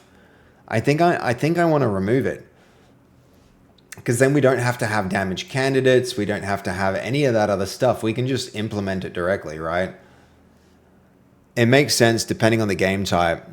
You just want to do interp and fix positions when needed. Yeah, at least from my understanding of netcode. What you want to do is you want to strike this balance between host and client. You want client authority with host validation. So you want things to operate on the client at real time, like in real time as quickly as you can possibly do them, so that the client feels smooth. But then you also want to make sure that the client isn't telling the host things that are impossible. So what you do to find a nice balance, I find, is you get the client to run its own simulations and then send them to the host. And then the host, every time it receives a new message, validates them against its own state to make sure that things are okay.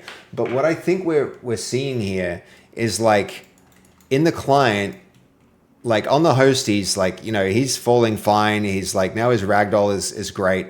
I got no problem with the host side ragdoll. But if I look at the client side ragdoll, like, look how like it's constantly falling out of sync.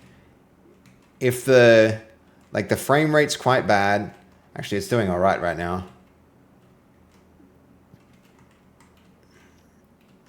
But now at this point, we've actually, like, all of the input is lost, because the distance between the character, where the character's corpse is, and the character's controller, which is right here, that distance is too great, so it's invalidating all of those messages. And then, so it's really interfering. And then, like, one solution would be, right, now I just make it so that, like, where the character is moves along with his body. But maybe we do that.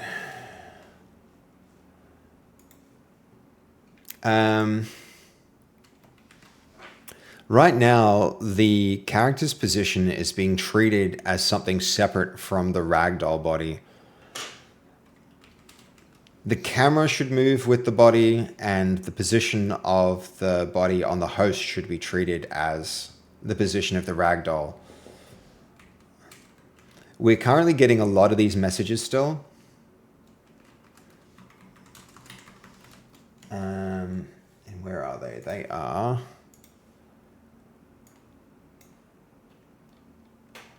Okay, it's not the scale that we want. We're dealing with these ones.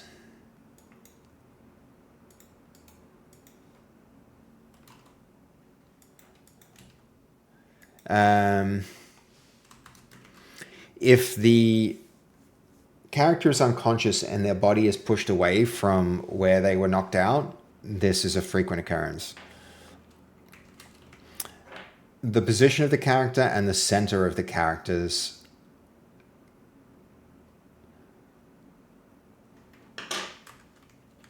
ragdoll body should stay in sync even when unconscious. Okay. Wouldn't that be a massive issue if people desync or disconnect after dying anyways?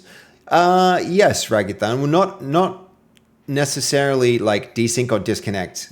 If anything, if they desync or disconnect, that solves all of the issues with when they reconnect. The message they're going to get from the host is going to tell them exactly where the host thinks they are.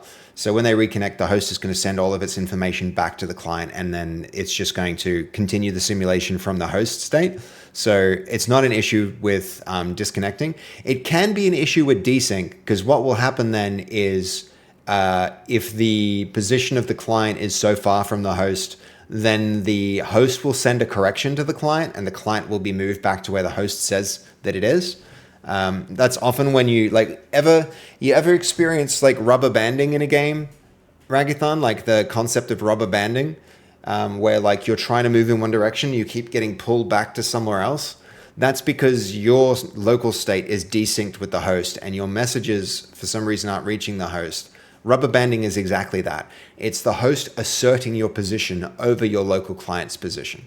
And so that's like, it's this back and forth between your client says it wants to go in this direction and the host says, you can't go there according to the information I have, because and usually it's because you're so far ahead in the simulation. Always happens to me in Modern Warfare, Garden Warfare. Garden Warfare sounds like a sick game. You get on your lawnmower and you kill people with your whippersnipper.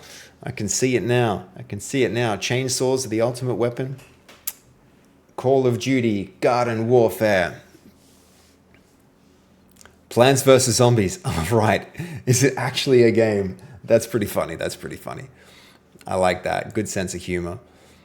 A dead community now. Yeah, this game might wind up like that one day too. Who knows, Turbo? Could happen. Probably will happen. Eventually. Who knows? I hope not. I hope at least for a year or so. I hope the community stays alive longer than this game takes to make. I'll be happy about that. But it sounds like you're still letting the client tell the host where it wants to be after dying. I would expect the client to turn passive at that point and the host takes full control. The problem with that, Ragathon, will be that I don't want the host simulating the ragdoll physics for all of the clients. I want to distribute the computational load across the clients. So I'm happy for the client to do the ragdoll physics, because now that means that every client simulates its own physics instead of the host having to do all of it, because that puts a big burden on the host. Consider that every character, this can be 15 different players doing full ragdoll simulation. I don't want the host doing all of that work. I want the host receiving the results of that work and propagating it to the other clients. That's the better architecture here. Otherwise, the host can just get bogged down in physics calculations. Okay, implement a playable death of host. When the host observes a dead body, it creates one authoritative ghost spawn for that peer. It creates the authority. Yep. This wording's a little confusing, but okay. Active avatar selection then gives the player control of the ghost while the original body remains in place. Big yes to this. We're going to read movements on demand and publish ghosts through that record. Add a pure death to ghost spawn planner that returns missing avatars for dead play spawn avatar records. It must skip alive unconscious bodies, ghost records, and malformed missing damage state. Okay, hold on. Death to ghost spawn planner that returns the missing player ghost spawn record for the dead player. It must skip alive and unconscious bodies. That returns the missing player ghost avatar spawn record for dead player avatar spawn record. It must skip the alive and unconscious bodies, ghost records, and malformed missing damage state, and any body that already has a ghost by ghost spawn ID. I don't like the way that this is being framed, as if it's like constantly polling or something. Ghost spawn transform uses latest body position and yaw when available. Otherwise, it uses the body spawn transform. Okay, it shouldn't use yaw. Keep in mind that the ghost body should not use yaw. I mean, hold on. Do we just do it and correct it after the fact? Maybe. Otherwise, it uses the body spawn transform. Add a shared player avatar spawn selection. Player avatar spawn selection helper for active avatar for peer lookup.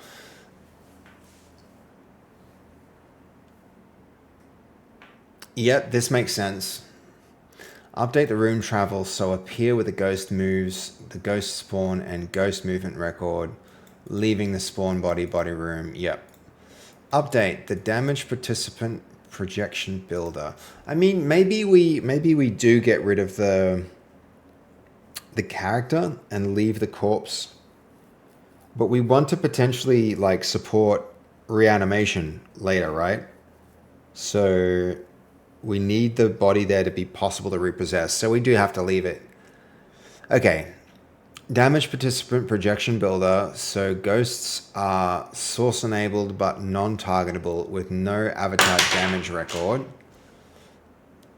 Initialization requirement. Initialization requirement.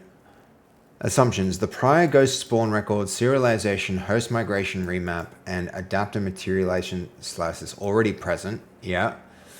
The slice does not add the ghost emergence animation. Correct. Ghost life cycle remains host only.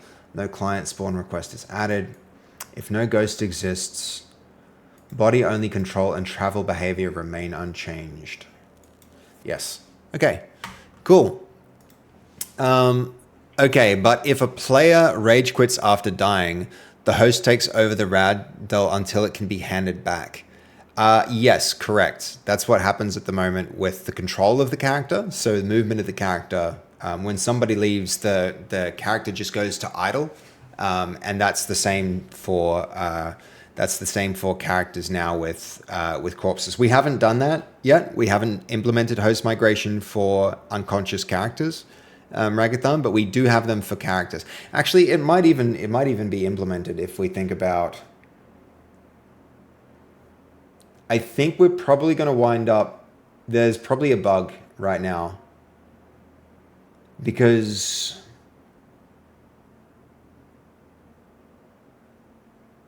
no, actually it wouldn't be, because the character would just stay in its last state. The host has its own version of that thing. When it takes over, I think input goes into that character. No, you're right, Ragathon. I think we're going to find without the actual algorithms, like without the actual code running on Ragdoll, they'll probably be static. Like we're going to have to test it. Yep. But there's a lot that has to happen on this branch. There's like this Ragdoll branch is the first step to active Ragdoll, so there's a huge amount that needs to be like validated and tested, and cleanup needs to be done on it. There's so much that we'll still be doing here. Okay, where are we? 2:30. Ooh. Tempted to get a quick snack while this kicks on. All right, here's our plan. Okay, so what we want is something that moves the position of the character down ragdoll anchor versus avatar position. Fix the remaining ragdoll desync by making the down character body anchor the avatar's canonical position while unconscious or dead. The current bug exists because ragdoll poses move, but the avatar movement record stays frozen at the knockout point. So the validation rejects a valid push body pose far from the stale movement. Yep. Treat the existing ragdoll pose body transform as the downed avatar position. Keep the how many are we up to? How many are we up to now? It's got to be like 250 or something. 240. Wild.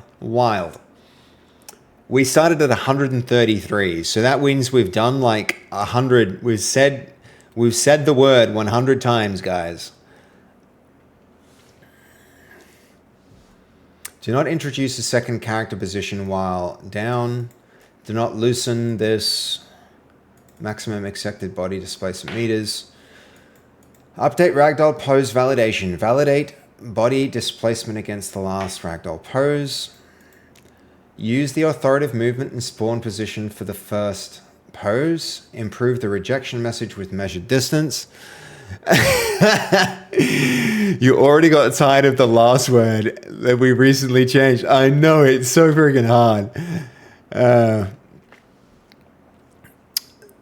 It's a crazy system, better to think of it.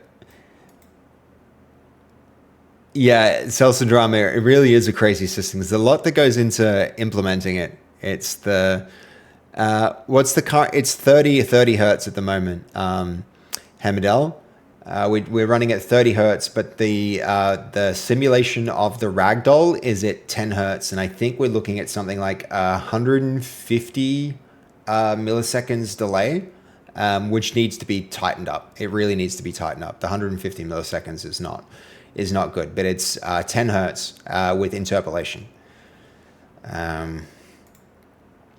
Okay, improve the rejection message with measured distance, limit baseline source, baseline position. Yep, keep the owner, state damage, room, velocity, finite.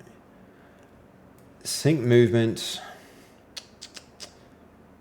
Okay, movement sequence is presentation status, island stationary.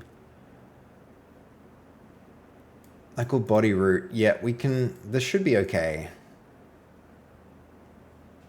There's probably going to be some really interesting bugs that occur from this. Eventually, we're going to have to animate the like characters stand up stuff. I actually want to see how that's handled in Gang Beasts and Party Animals, especially Party Animals. Getting up, that's an important one. I imagine what they probably do is just apply forces until the character stands, and there's not like pressing up to stand or anything.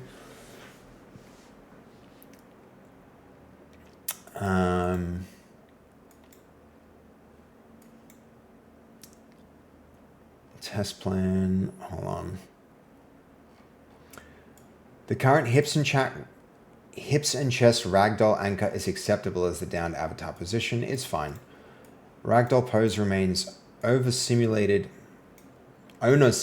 presentation state, but accepted poses are authoritative enough to upgrade mirror movement while downed. This does not add damage to bone impulses. Yeah, of course. I mean, yep. Okay. That one thing I don't like about Gang Beasts, you just have to wait to get back up again. Like, at least make the player feel like they can do something about it, even if it's spamming a button.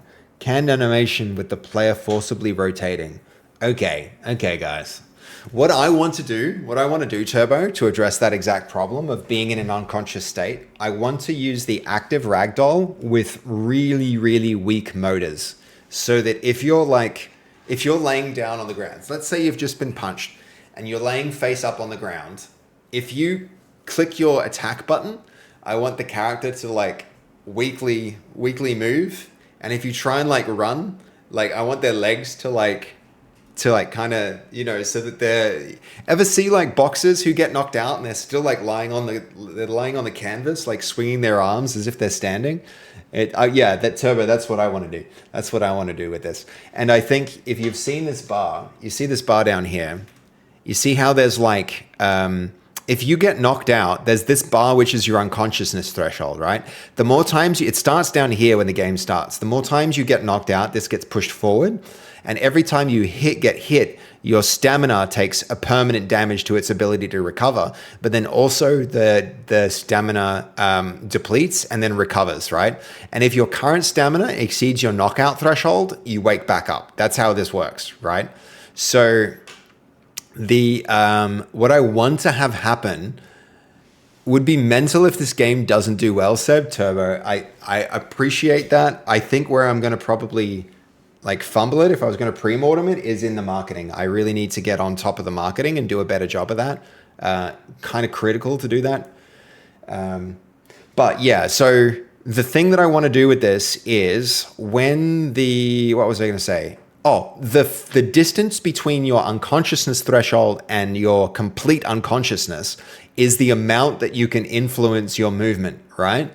So if you're no, thank you, Turbo. I'd like that's a very encouraging thing for you to say.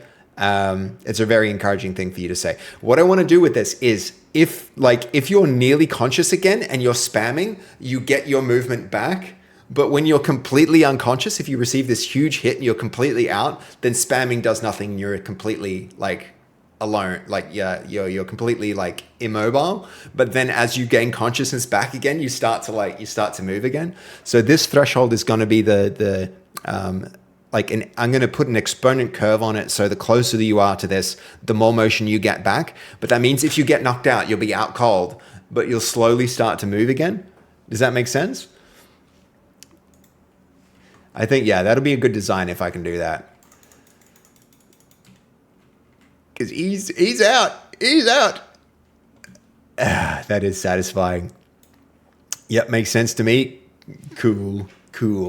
I like that. I think it would be awesome and already surpassing Gang Beast's level. We've got a long way to... I have no ambition of surpassing Gang Beast. Gang Beast is a great game with incredible physics. And like even just like look at the latency, the time between that 150 milliseconds, we just really need to tighten up. And it's going to be a matter of like compression and stuff like that. I'm just going to have to compress the crap out of the data that we're using and do a bunch of other things to get this moving smoothly. But you know, we'll get there. We will get there. Where are we? Let's just take a look at our branches and let me I really need a way to rename these. I'm going to actually do a GPT search because this will make my life that much easier if I can figure out how to do this properly. Here's a screenshot from within the Git management tool fork. I want a way to rename each of the different branches so that they're not all just called client. Is this possible, and will it be compatible with Cursor and the way that it actually Codex and the way that handles work trees?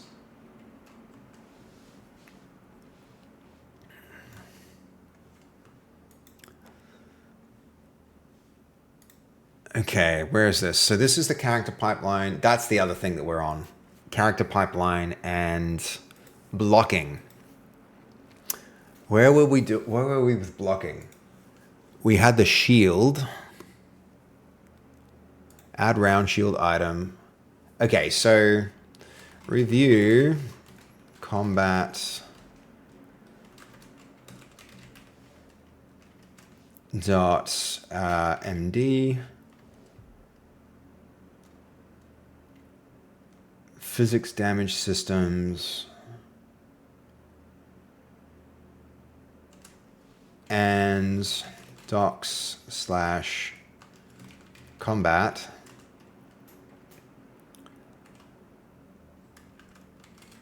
We're currently working on Ragdoll on a different branch. I'd like to begin implementing the blocking behavior independently of that. This means the blocking animations and handling the transitions to blocking within the state machine previously built.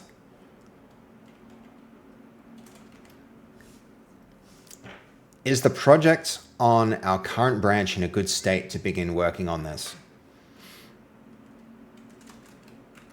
If so, what are the next concrete steps? If not, what needs to change?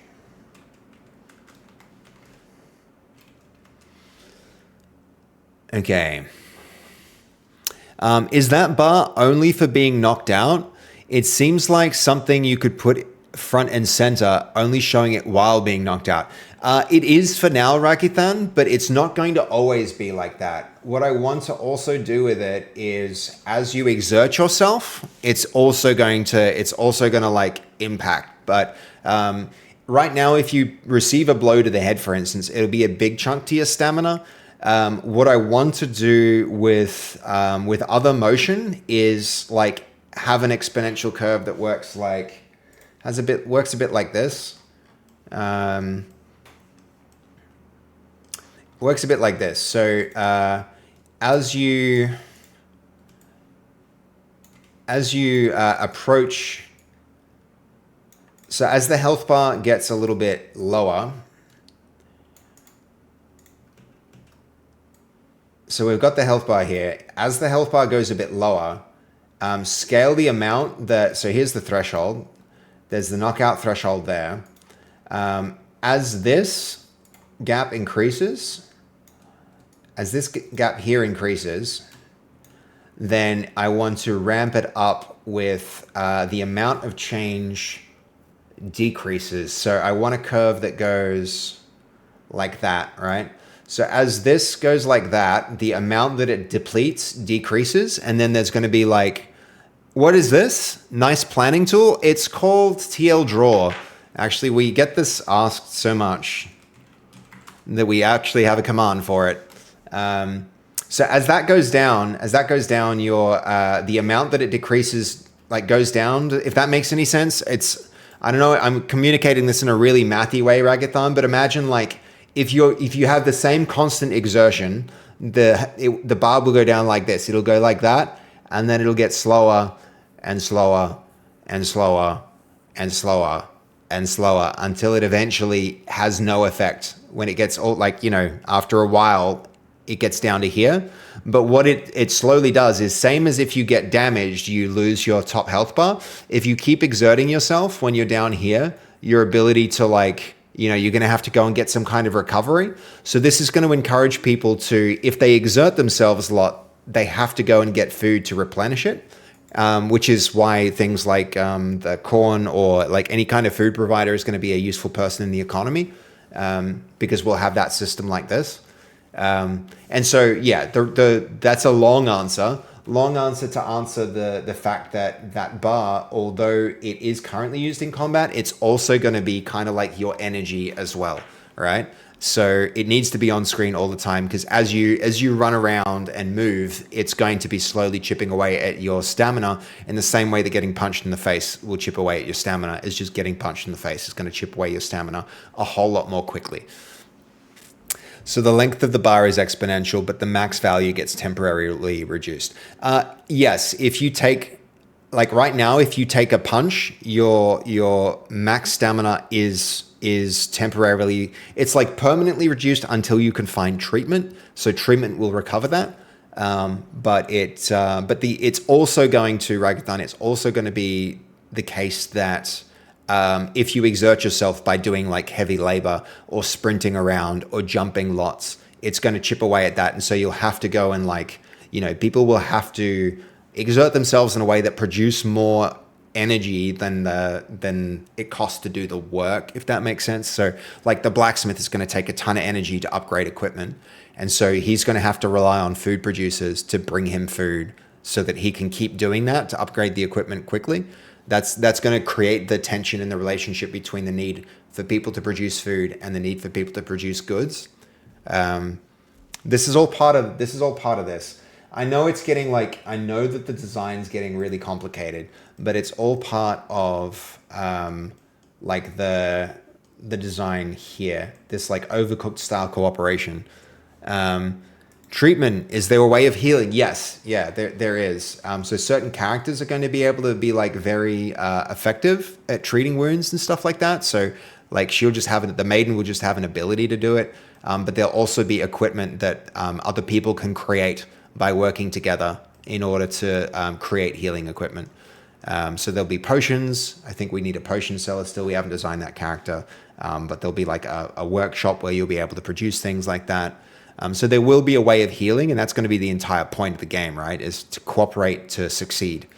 Will it be a bandage or anything else? I think there'll be a bandage in there. Food is also going to recover your health, God of War. So eating really nutritious food, like the real good stuff, if you work together to make the butcher, for instance, the butcher is going to be, his output is going to rely on So the butcher produces meat, but the meat requires animals, and the animals are taken care of by the shepherd. So the shepherd will take care of, like, the chickens and sheep, and then he can bring that to the butcher, and then the butcher will be able to make meat out of that, and then the meat will be able to go into an item that will heal like a fair bit of health, if that makes sense. So like that's another means of healing. So there's like we're fairly far from the actual design of the game in terms of it being playable. And the vertical slice is only going to have like a really minimal version of this, but we've got like, the fruit seller makes fruit, the fruit seller needs fruit baskets, the shepherd produces chickens, the chickens go to we need to like, so I started actually modeling this out, but I need to spend more time doing that, because the butcher then would take the chickens. So the chickens go to the butcher. Extra large lines, please. Chickens go to the butcher, and then so the cleaver also would be needed with the butcher. So like the cleaver is an item that the butcher would use, for instance, so that there's got to be a line that goes like here to create that relationship. But I already see some hectic voice chat in this game. Yeah, that's the plan. That's the plan, God of War. I really want to make it feel like Overcooked, but in a little bit slower motion. Overcooked is very, very fast paced. We're gonna spread out things across the map a little bit more so that people need to move around and cooperate. Gonna need something that strongly nudges people towards doing the right things then. Otherwise, I could see it quickly turning into a mess when people don't figure out what to do. Yeah, Ragathan, you're 100% right. And so I am planning to make when you have a role, I'm going to have like a quest system where it shows you the things that you need to do, ideally. So be like, do thing A, do thing B, do thing C, and it'll instruct you and maybe even like point you towards the objects. But that's all future problems. Those are all polished problems. They're not part of the minimum viable product. They're not part of the MVP. God of War, if I ever miss your message, you always pin it so that Okay. Any chance you thought about my question about the stream elements, Seb? So I can help you set things up if needed. Can't Goldie sort that out if you need that? God of War? I can try and look around at that, but I'd rather stay locked in on the stream and unless you have something specific in mind, I'm sure that Goldie can probably connect you with what you might need. We can look at it. We can look at it, God of War. Just not right meow. Like, guys, I need sheeps as soon as possible. Yeah, exactly. That's exactly the kind of communication that I want in this. Will players be guaranteed to be those characters with abilities? And what if there aren't enough players in the lobby, or if someone leaves? Does the new game need to be played? Turbo, the way I'm planning to get around that problem is that everybody can do all of the things that you would need in the economy. So, for instance, the shepherd doesn't have to be the one that gets the sheep, right? But the shepherd is just going to be better at doing it, like way better at doing it. And so everyone will have to cooperate in the town to do stuff, but the different roles will be just super effective at doing it, right? That's the plan. And nothing right now. Okay, good. It was just meant to be a setup offline. Yeah, I'll try and get to that. God of War.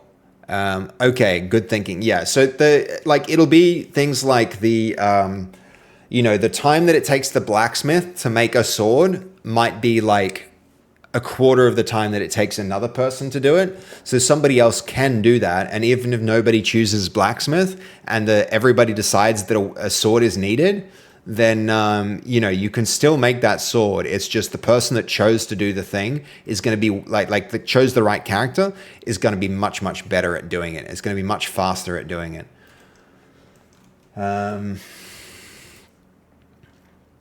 Okay, let's give this another spin. That one. All right, and run it. Here goes. 15 turbo, 15 players. I think most games are going to be 8, but it can be up to 15. Minimum, I think, is going to be 4 or 5. But I'll have to tune that with playtesting. Yeah.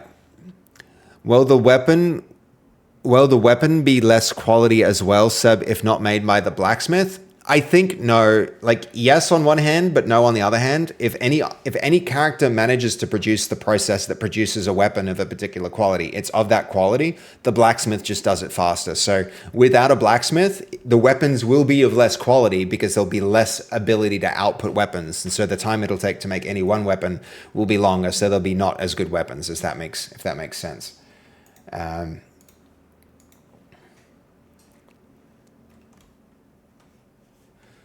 Okay.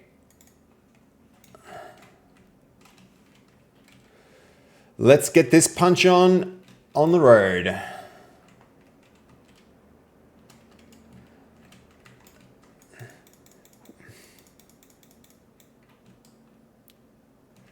That frame rate still god awful. We can, oh wow, we really kicked him.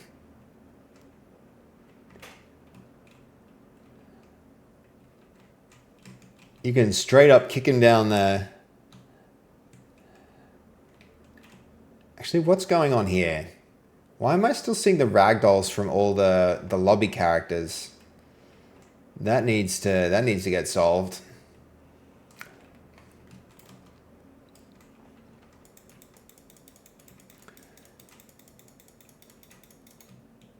All right, well, he's out. The host's frame rate is absolutely fine. The client's is god awful. Yo, Picasso, thank you for tuning in for 10 streams. Dude, I appreciate you. And also for hitting that button to let me know. Very cool, man. Very cool. So we definitely need them to feel more weighty so that, I don't know how, this is going to be really complicated to do, to make sure that you can't just like yeet a character like that.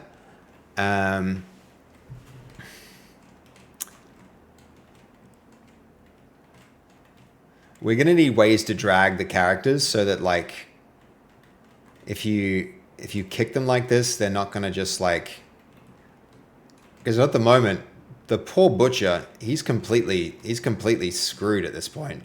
He's just been beaten to, like, you know how much damage he's taken when I'm thrashing him like this? He's getting dragged through the streets. But it is working. It is working, even if the frame rate's low. I think this is now closer to more, like, this is more acceptable in terms of the ragdoll sim for both client and server.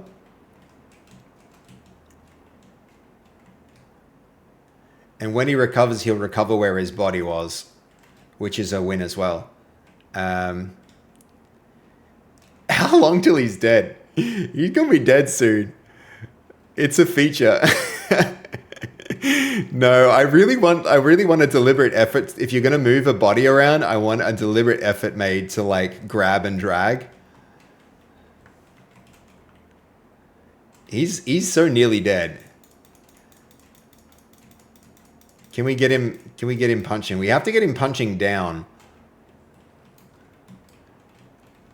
Good thing I have a little green gremlin monster that can friggin' take my damage.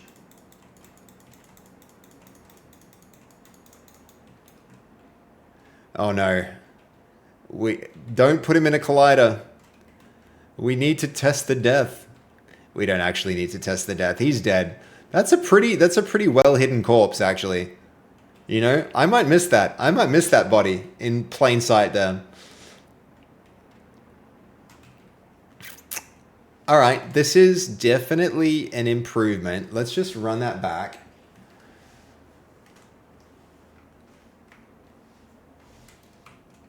We'll run it back again.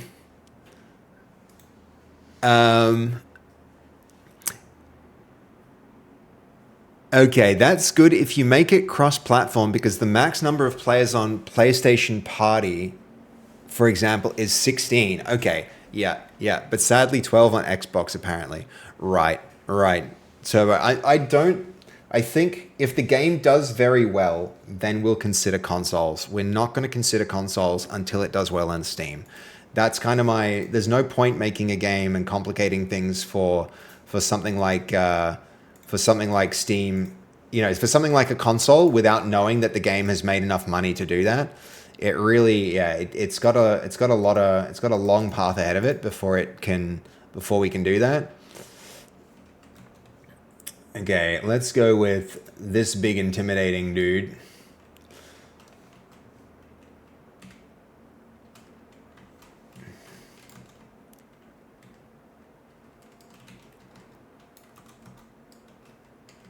He's not that big or intimidating. I have to make him bigger and more intimidating.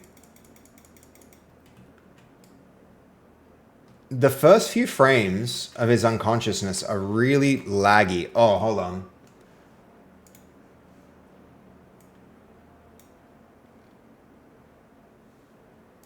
It's on the client side. What is it?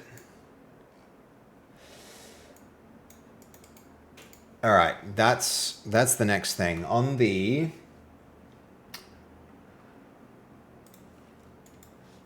This is working much better.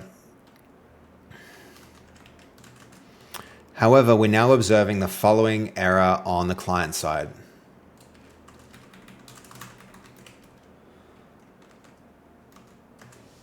Okay. All right, Ghost Death, guys. Now we're going to have to actually get somebody to die. We'll have a sword. That'll be handy. Sword's going to speed this up for us. Okay, round shield can take a moment. That can wait. We're going to import. Client, open that. Import it. Why is he now looking like a baby Yeti? God of War, what happened was we did our character, we did our version 2 characters, and as a part of that, I decided that the characters needed to be larger, and so all the other characters have actually grown in size. So he didn't shrink, it's just the other characters are much bigger now. And so relatively speaking, now he seems small, where before he was quite big. It goes to show like how much we actually changed the size of the characters. Is the kicking force and impulse based? So ramping up the mass to be sensitive value should fix it. Yeah. I mean, the problem though, I think what's really going to fix it, that's not entirely going to fix it, Ragdolls. Yes, it is force and impulse based, so the mass of the object affects the force of the strike. The problem is that there's no resistance. At the moment, there's no resistance. That character's animation is being played at, it's just straight up being played. And so that means that even if it's a light object, the first time it collides, so it'll pass in here, right? And what'll happen is it'll move it away, but because the object has no resistance, nothing pushes back, it just continues its motion, and then applies a huge amount of force to the object.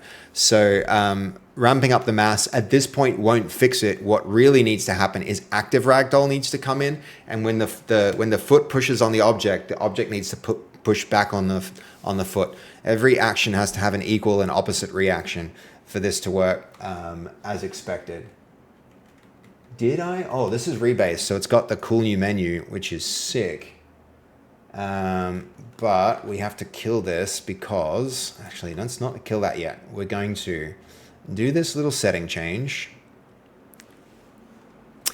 Why is he now a baby Yeti? Yep. It just looks funny to me that the Yeti is as large as, like, the Butcher. Yeah, the Yeti needs to get way big again. And he will.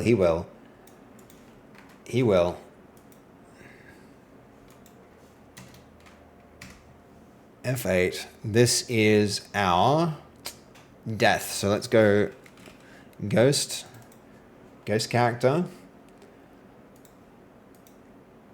Run instances, 2 instances. And now run. It's been a minute since we saw this ghost, guys. It's been a minute since we saw this ghost. This is going to be a pretty cool moment. If you manage to find, like, I'm going to get a sword and you'll just, like, slash someone and they're just going to be, like, dead because blade damage does so much more than blunt damage.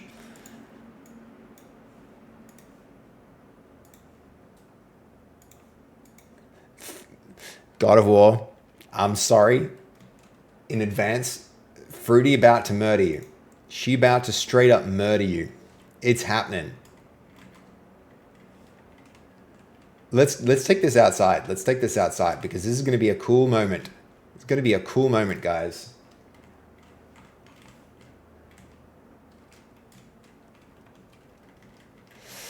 Fruit seller with the sword. Ready?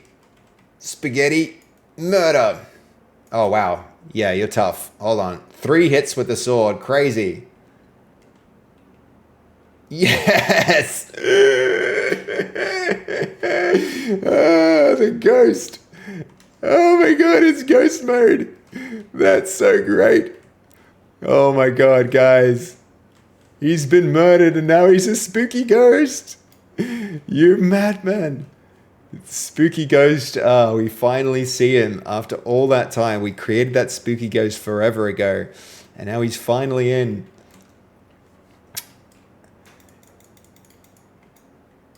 Oh my god. Can you kill? Can you? Oh my god, I just killed the ghost. The ghost got murdered. Oh, that's hilarious. It works. It works. Ghost mode works. That's pretty cool.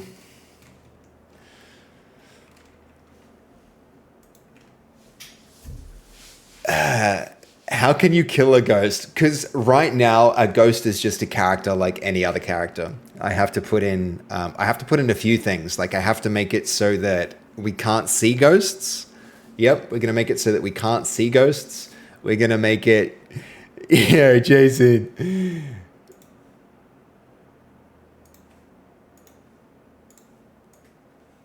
You know what? I want a different character from this guy.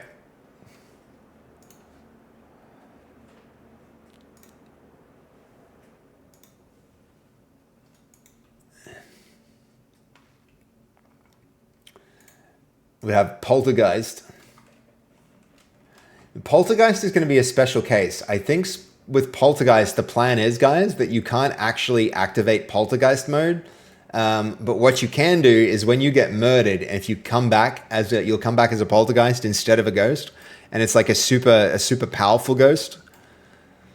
Oh, I need the sword, don't I, to make with the easy murdering.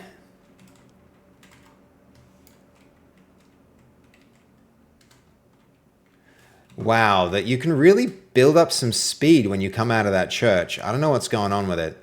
Look at this. If I take this at full sprint... Oh, maybe it's just fine. All right, here he goes. Wow, he died really quick. I didn't even have to hit him. I just poked him with the sword. And it looks like he still has health left, which can't be right.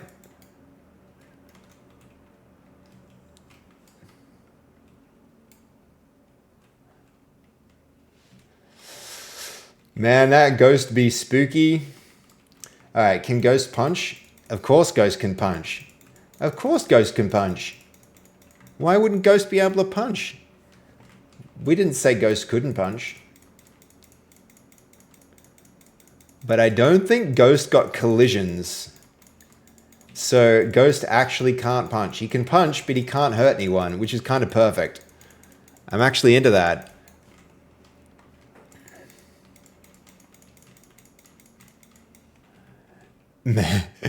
Maybe you gave him a heart attack? True. All right, so death produces ghosts now. We love this. We love this. Fantastic. And I think we can also now see who the monster is just by also being a monster. I think I can also impale myself here probably.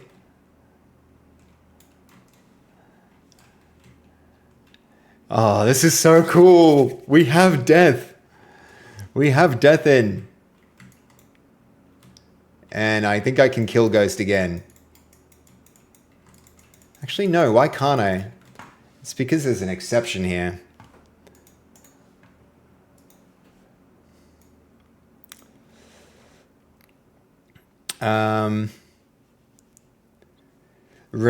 Rejected the damage hit candidate. Yeah, because that's correct. That is correct. He's dead, so he cannot take more damage.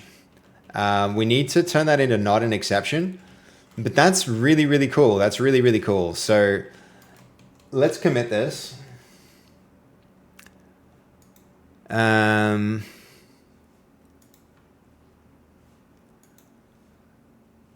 blocking. It's got to be this one. Where is it?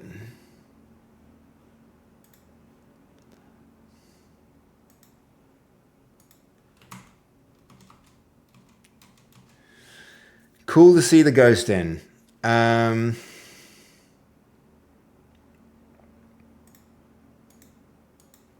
We are on a work tree, but I don't know what branch we're on, so... Design Ghost...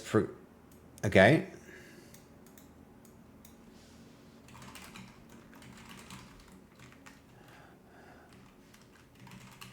It should be Death Ghost, right?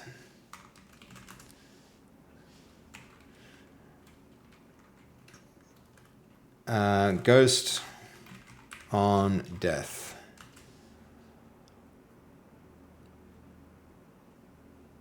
We don't need that PR yet, but we do want a commit.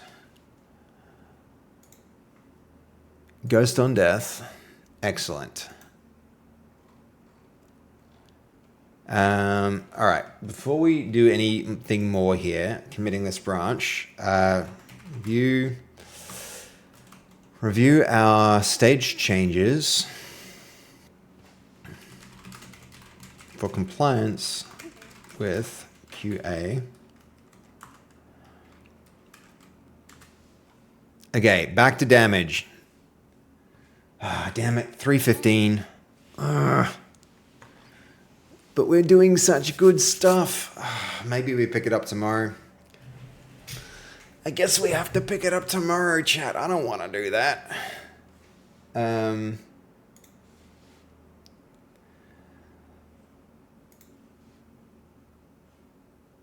Okay, basic.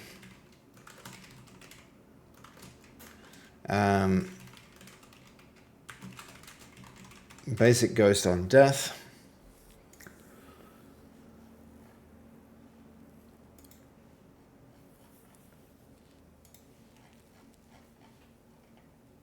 I mean, it actually doesn't look that bad.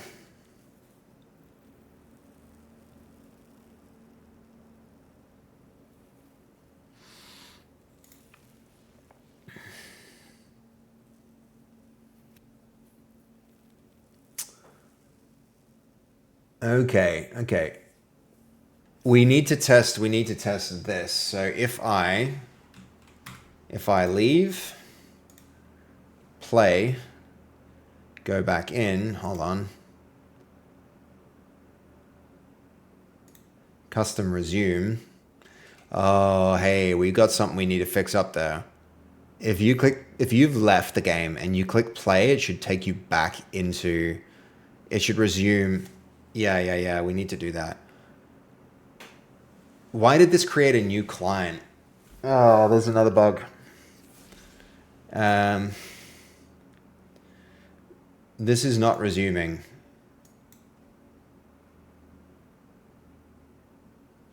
So we have another bug that we need to figure out here. Because now it's let a new character in the game, which should not be possible.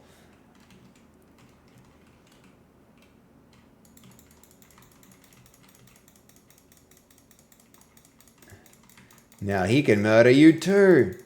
You're getting murdered by a little man. Should just go get the battle axes. Be faster. It's faster. We're gonna get the battle axes. He's like half elf.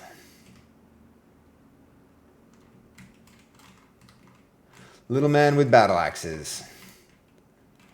Here goes.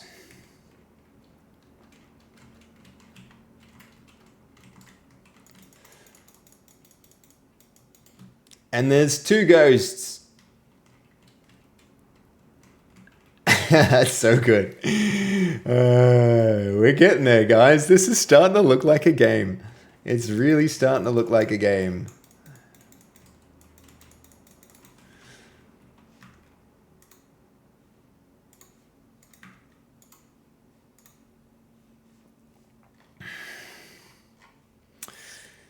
Basic ghost on death.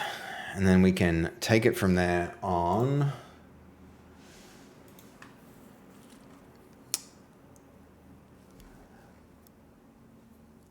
Hello, Jessica. Is that? Oh, snap. Oh, snap. Hell yeah. All right, hold on. We'll kick this off. Interaction selector, dispose collision fix. The character interaction selector, so it resolves via live controller capture specifically instead of using a recursive first.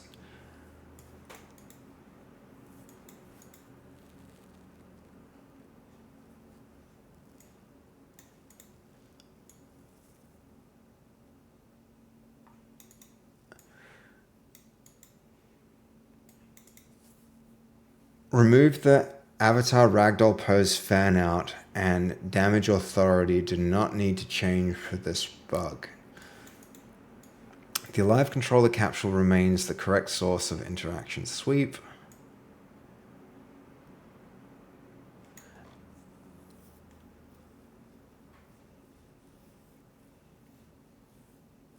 Okay, yes for that.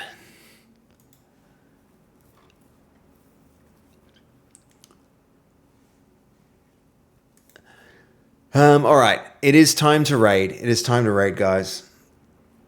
The current feature and blocking branch is a good state to begin blocking work independently. The branch is clean, the validation passed. No prerequisite cleanup is needed, but the round shield is not block capable yet.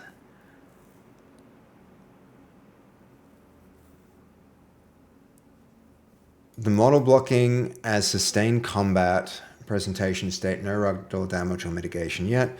Extended the combat state with replicated block. Block record, hold on, nope.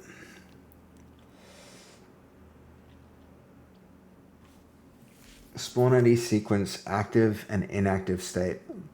Blocking hand, block action. This is doing a lot of changes instead of what I asked it to do. That's technically...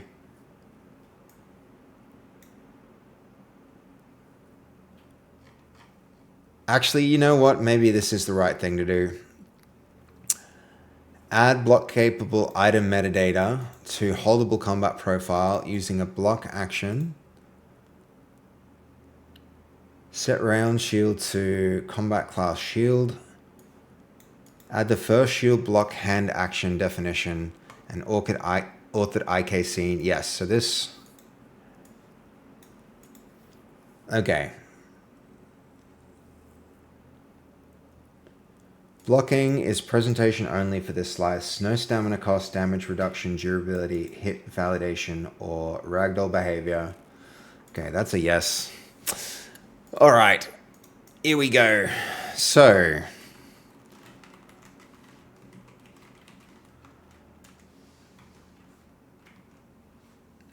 thank you all for hanging in for so freaking long.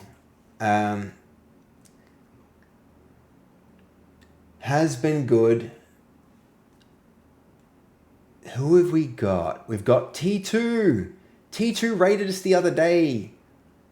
I do think I want to try and return that raid.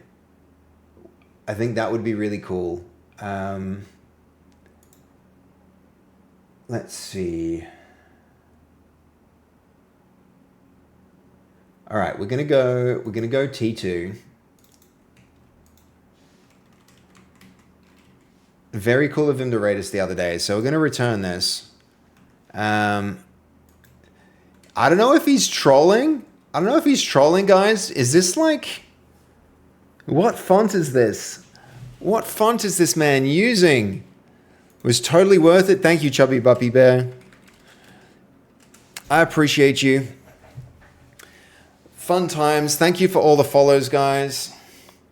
This guy, I'm like losing my shit at the font that he's using in the command line here. This is this is a crime. Is it like, is this Comic Sans? Is he actually using Comic Sans right now?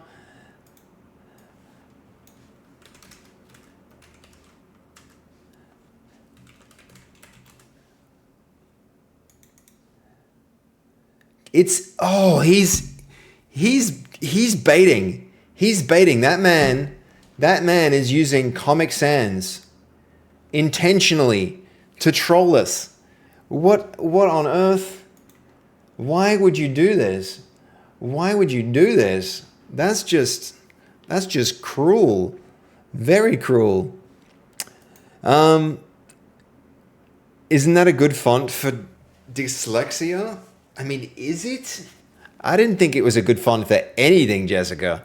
But, what do I know? What do I know? So this will be fun. It'll be a good raid, guys. He raided us the other day, so it's great to return the favor. Yeah, we'll make a new friend, hopefully. And I'll see you guys. I'll see you guys probably tomorrow. Until then, have a good night. And see you guys soon.